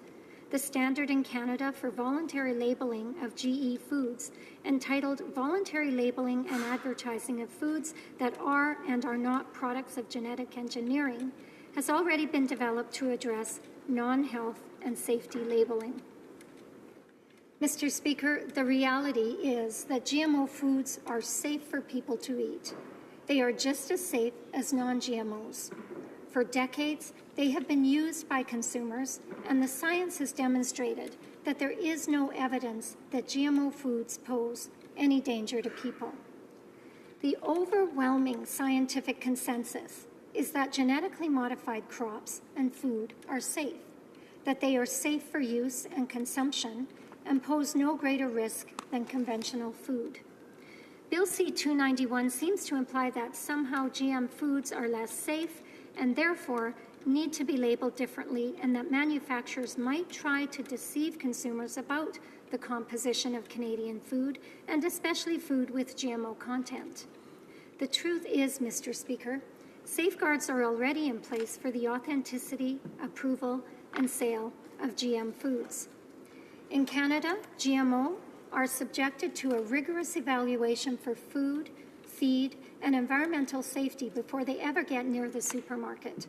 Products that come to market have gone through testing, and because Health Canada employs a strict, rigorous pre-market assessment, we can be assured that new GM food products lacking adequate scientific data do not go to market.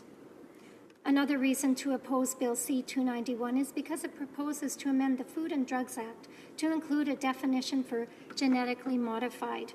Mr. Speaker, this is unnecessary. The term genetically modified, or GM, is already defined in the Food and Drugs Regulations under the Novel Foods section. It is also defined by Health Canada, the agency that regulates the food labeling responsibilities set out by the Food and Drugs Act. The requirement to define again that which is already defined only adds to the bureaucratic burden of this bill. In conclusion, Mr. Speaker, government needs to regulate food for safety, providing the information that consumers demand, including whether a product has been genetically modified and to what extent should be the responsibility of the companies who produce and sell the products and not the government. Thank you, Mr. Speaker. Resuming debate, the honourable member for South Okanagan, West Kootenay. Thank you, Mr. Speaker. I'm happy to speak today on Bill C-291, a bill that would require the labeling of food products made from genetically modified organisms, or GMOs. And I want to start by acknowledging the work and mentorship of Alex Adamanenko, who served as MP for BC Southern Interior for almost a decade. Mr. Adamanenko introduced bills very similar to this one in the previous parliaments and worked tirelessly in his time as MP for the farmers of Canada and for food security for all of us in this country. He was a very popular MP in the Southern Interior, and he has left big shoes to fill in my riding. And I'm sure he's very happy to know that his work is being carried on by the member from Sherbrooke. And I also tabled a motion on GMO labeling last year in this place, but I'm happy that my colleague has taken forward this issue as a bill. So why do we need GMO labeling in Canada? Well, for one thing, it will bring us into line with regulations used by our major trading partners. The European Union requires GMO foods to be labeled, and the United States just passed legislation last year to do the same. This government and my Conservative colleagues are always promoting the value of harmonization of our regulations with the European Union and the United States, and here's a wonderful opportunity for them to get on board with more of that. And these labeling regulations are in place in Europe and the USA because many people are concerned about GMOs and their effects on the environment, on their health and agricultural practices themselves. And much of the debate I've heard here has been about health, and it's more than that. It's about other concerns that GMOs create when they are used in agriculture. And labeling gives people the ability to make informed choices about the foods they eat and the agricultural practices these products support. And again, the Conservative member who preceded me talked about how people should be given a choice. That's what this bill does, Mr. Speaker. And as the member from Sherbrooke said, this is not an anti-GMO bill. It simply gives the people the right to know what they're eating because many people have valid concerns. There are some ecological concerns about GMOs. Most GMO crops, about 86% of them, are modified to be herbicide resistant. A previous Liberal debater here said that there would be less herbicide used if GMOs weren't around. Well, it's quite the opposite, Mr. Speaker. So these GMO crops, most of them are called Roundup Ready. They can be sprayed with herbicides that kill every plant in the field except the crop itself. And this is a great idea from the farmer's perspective, but it does allow the application of huge amounts of chemicals on farms across Canada. But Roundup and similar herbicides don't just kill weeds. The surfactant that allows the product to bind to the plants is highly toxic. It's deadly to amphibians and fish if it gets into water-filled ditches, ponds, and streams. There are some health concerns about Roundup as well. The World Health Organization recently classed its active ingredient, glyphosate, as probably carcinogenic. Now, Health Canada, of course, has downplayed those concerns because normal diets would only expose Canadians to about 1/3 the daily dose required to cause problems. But, this directly points to the need for GMO labeling. Some people want to be able to make that choice. And there are also deep concerns from the public around the ownership of seeds from plants you have grown. For most GMO products, it is illegal or even impossible to use seeds from the crops you grow to plant next year's crops.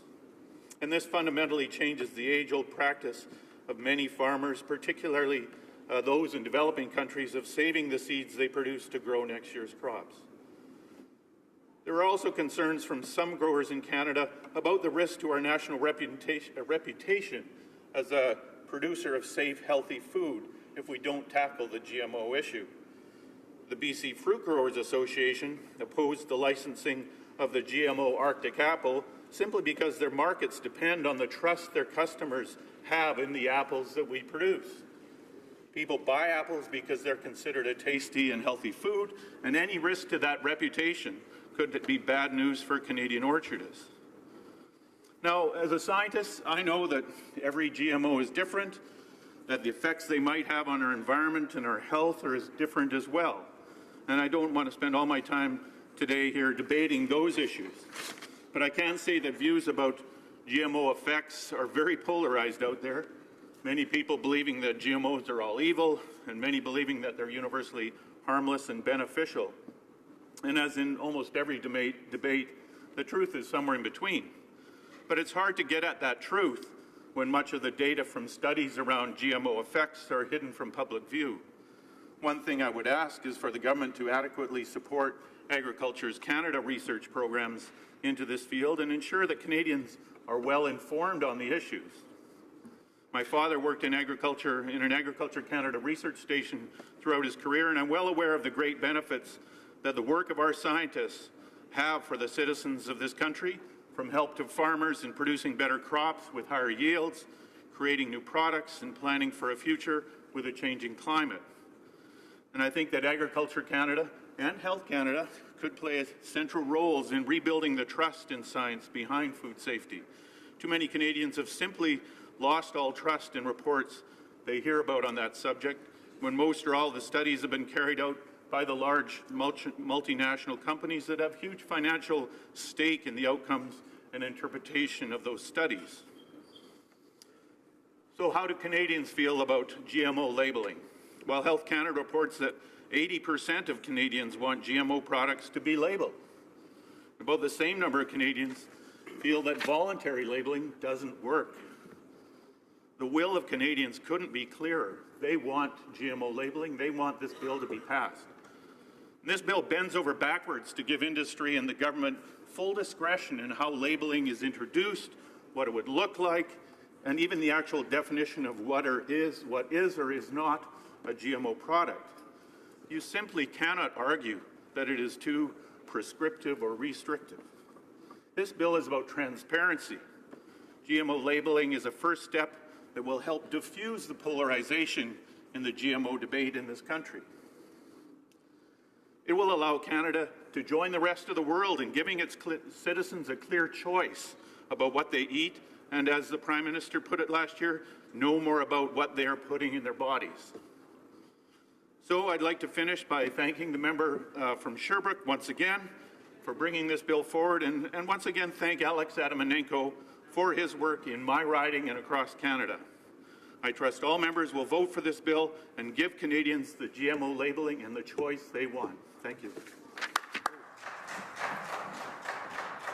Resuming debate, the Honourable Parliamentary Secretary to the Minister of Health. Merci beaucoup, Monsieur le Président. Thank you very much, Mr. Speaker. Above all, I want to thank the member for Sherbrooke for bringing the House's attention to this very important issue and to thank him for the work that he invested in this bill. When I say that Canadians are informed consumers and that it is important that they remain so. This includes having information on food labels when there are health risks and, equally, not having potentially confusing label information when health risks don't exist. There are more than 105 million meals prepared and consumed every day in Canada, Mr. Speaker. Canadians deserve to be able to trust the food they eat. We can all agree on this. But where some may disagree is on whether a mandatory labeling declaration of genetically modified, or GM, should apply to certain food. Notre gouvernement estime que le projet de loi... Our government considers that Bill C-291, an act to amend the Food and Drugs Act, genetically modified food, is not the right path to follow.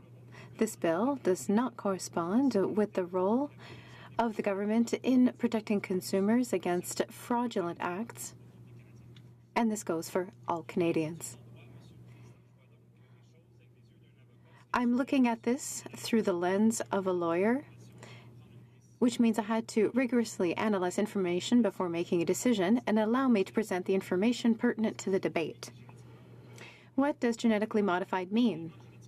First of all, a genetically modified item means that it is derived from an organism whose characteristics have been modified. To alter the genetic makeup of an organism's cells in a process called mutagenesis, used, for example, to develop varieties of Canada's world-renowned canola.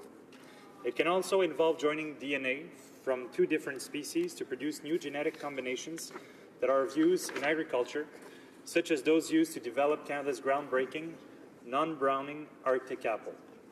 All food is regulated by Health Canada, which is responsible for establishing standards for the safety and nutritional quality of all food sold in Canada, and by the Canadian Food Inspection Agency, or CFIA, which enforces those standards. This includes GM food. Encore une fois, la santé et la sécurité. Once again, the health and safety of Canadians remains the priority. We have a scientific evaluation process that is rigorous to ensure that items are safe for humans as well as livestock and the environment. There is research and development and testing done on genetically modified food before enough data is compiled to present it to the government for approval and sell it on the open market. We have detailed information on how an item was developed, and the information is then reviewed by Health Canada scientists who specialize in molecular biology, toxicology, chemistry, nutrition sciences, and microbiology. By Health Canada are as safe and nutritious as their non-GM counterparts. I also mentioned livestock, Mr. President. The Canadian Food Inspection Agency, or CFIA, evaluates and regulates all feed ingredients, including those derived from GM organisms, in the same manner that Health Canada assesses food for human consumption. Any feed ingredient that is new or has been modified such that it differs significantly from a conventional ingredient is required to undergo a pre-market assessment and approval before being allowed into the Canadian marketplace. We use the term novel to define products with traits that were not previously available for sale in Canada, such as those products produced through genetic engineering. For example, some corn feed grown in Canada has been genetically modified to survive drought conditions. The CFIA works closely with Health Canada and Environment and Climate Change Canada to thoroughly assess the GM products are safe for food, feed, and for the environment. Now let's talk about labeling, which is at stake here. Health Canada requires mandatory labeling for food products where clear, scientifically established health risks or significant changes to the nutritional qualities of the food have been identified and can be mitigated through labeling. For example, if there is an allergen present in food, it must be labeled to alert consumers. The rigorous scientific reviews conducted have shown us that GM foods approved for the Canadian market do not pose a health risk. De plus, Monsieur le Président. Furthermore, Mr. Speaker, there are national Canadian standards for labeling genetically modified foods. This standard can be applied when allegations are made about a food. This standard was developed after holding broad consultations with industry and the public. The voluntary labeling standard targets foods that are or are not modified. This was passed by the Canadian Standards Association in April 2004. If there are allegations made about genetically modified foods, they are required to meet the labeling requirements under the Food and Drugs Act and to respect the labeling regulations. Be labeled based on the national standard provided conditions are met and the claim is understandable, informative, accurate, and not misleading. The CFIA is responsible for enforcing these labeling requirements. The decision of whether or not to proceed with voluntary labeling rests with the company. I mentioned earlier how our laws need to reflect the sound science that we use for decision-making in Canada. Given that science supports genetically modified foods as being as safe and nutritious as its conventional counterparts, and the fact that voluntary labeling measures are already in place, the government will not be supporting Bill C-291. Having said this, the government of Canada will closely monitor developments on this particular file south of the border. Since the U.S. and Canada have traditionally adopted a similar voluntary approach, we are closely following the development of the mandatory disclosure rule in the United States and will participate in any public consultation process. Once the details of the U.S. government's direction on this issue are better understood, the Government of Canada will be better positioned to assess whether changes should be considered to better align with the new U.S. approach. In addition, the CFIA and Health Canada are consulting with Canadians on food labeling, including discussions on a new approach for claims made on food labels. The Canadian government agrees with the need for transparency in the regulatory system and is committed to providing Canadians with useful and timely information. Ensuring the safety, the quality, and the integrity of Canada's food supply is a top priority for our government. Canada has one of the safest, most affordable, and most abundant food supplies in the world, and that is due in no small part to our science-based regulatory system. Encore une fois, Monsieur le Président, et pour terminer. Once again, Mr. Speaker, and to conclude, I want to thank the member for Sherbrooke for having raised this issue in the House and to call attention to this issue, even though the government will not support his bill, and I wish him all the best. Thank you, Mr. Speaker. Resuming debate, the honourable member for Edmonton Riverbend. Thank you, Mr. Speaker. It's my pleasure to rise in the House today to speak on Bill C-291, an act to amend the Food and Drugs Act, genetically modified food, put forward by the NDP member from Sherbrooke, Quebec. The issue of genetically modified food has been debated in this House many times over several parliaments. Each time it comes before Parliament, this bill or a variation of it, our answer is always the same. Canadians are best served when their government limits itself to what it should, issues of food safety. This bill proposes to amend the Food and Drugs Act to prevent any person from selling food that is genetically modified unless its label contains the information prescribed by regulations. And it includes the following. The bill also proposes to amend subsection 31 of the Act by adding the following paragraph B. B1, defining the expression genetically modified, and 2, respecting the labeling of genetically modified food to prevent the purchaser or the consumer of the food from being deceived or misled in respect of its composition. Mr. Speaker, this bill is unnecessary, and I will be opposing it for a number of reasons. The first reason is that our current regulatory system is already working well. The role that the government has taken in the past and should continue to take is that to be that of the regulator of the health and food safety products. Under the current regulatory framework, labeling is mandatory where the health and safety of food product is an issue. Regulation extends to labeling for an allergen or situation where safety is a concern for people. If someone has an allergy to peanuts, for example, they would know not to buy a product containing peanuts at the grocery store because there would be a label indicating the presence of peanuts. Labeling for health and safety is mandatory, and there are parameters of Health Canada and the Canadian Food Inspection Agency. Mr. Speaker, Canada has some of the safest food in the world because of the application of our consistent food and safety regulatory system in Canada. But the member opposite seems to think that genetically modified presence in a food must be labeled because the public deserves to know what might be a threat to human health.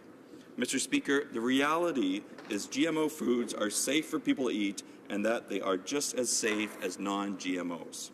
For decades, they have been used by consumers, and the science has demonstrated that there's no evidence that GMO foods pose a danger to people. In fact, the scientific consensus is that genetically modified crops and food are safe, that they are safe for use and consumption and pose no greater risk than conventional food. Health Canada and CFIA notes that after 20 years of GMO for animal testing and human consumption, there is no evidence of harmful effects on humans. This is due to the fact Health Canada has stringent standards examining data submitted from industry about new GMO products and evaluates them according to international standards. GMO foods have been consumed safely as part of our diets for decades, and it would be both impossible and unnecessary to label every genetic trait. That take a certain aesthetic quality of a GMO apple, for example. Accepting this bill would require that to be labeled. Where does it stop? The bill does not say. There is adequate science to prove that the GMO food is no different compositionally than a non-GMO food. Canola, for example, the country's largest crop, contributing to 26.7 billion of our economy annually and producing approximately 250,000 jobs, has revolutionized agriculture and food preparation through oil, which has been seen as a healthy and safe alternative to other oils. When canola is processed into canola oil, the oil is identical whether it was from a GMO or not. There is absolutely no difference between the two.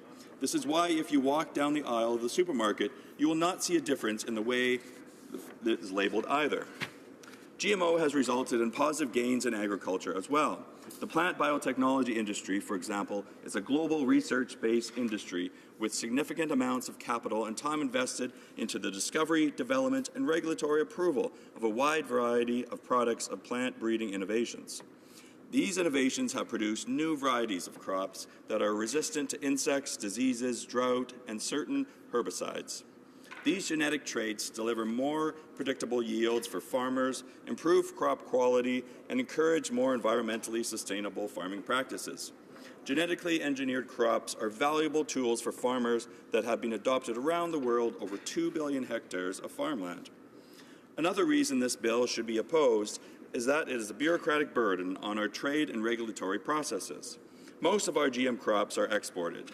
Would GM foods that would be imported need to be labeled as well? The bill leaves this unanswered. I would argue that adding an additional layer of red tape to our regulatory process hinders our ability to be ideal trade partners. Making GMO labeling mandatory is an unwanted bureaucratic burden on our regulatory process as well. Approving this bill would turn the current government regulatory framework into a marketing tool rather than a judge of food safety.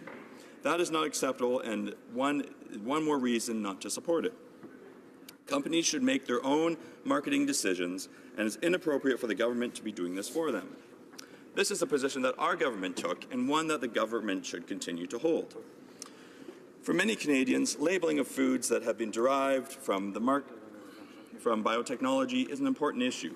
This can and should be dealt with in the marketplace, as more people are making their shopping decisions based on it. The retailers will provide the information that consumers want when there is a demand. The standard in Canada for voluntary labeling of GE foods, entitled Voluntary Labeling and Advertising of Foods that are and are not products of genetic engineering, has already been developed to address non-health and safety labeling. Companies who want to indicate that their product does or does not contain GMO are free to do so. They can advertise as they choose, provided that their claim is true and not misleading. Those wanting to label their food as GMO-free can put the spotlight on it. We see more and more of this taking place as consumers are demanding it. That is the proper way to handle GMOs and labeling, and far better than this bill would create.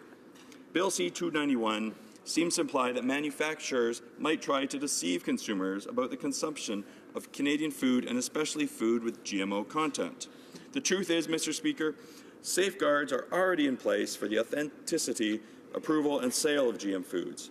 In Canada, GMO are subject to rigorous evaluation for food, feed, and environmental safety before they ever get near the supermarket.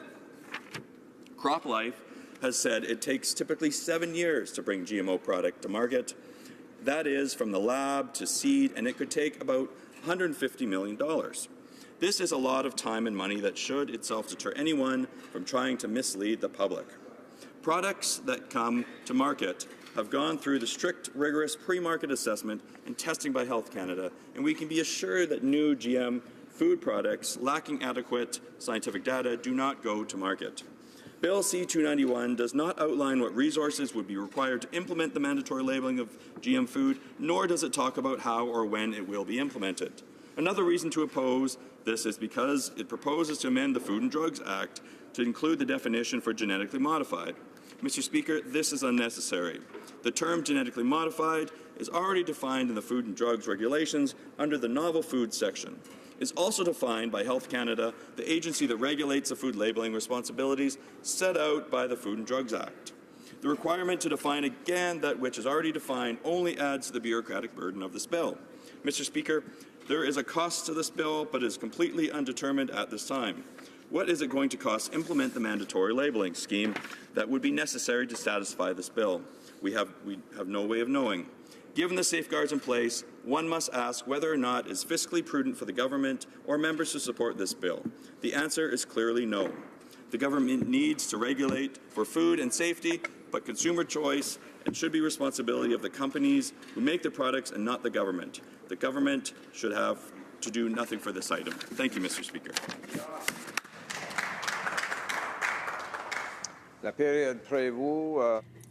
The period set aside for private members' business has now expired, and it will return to the bottom of the list.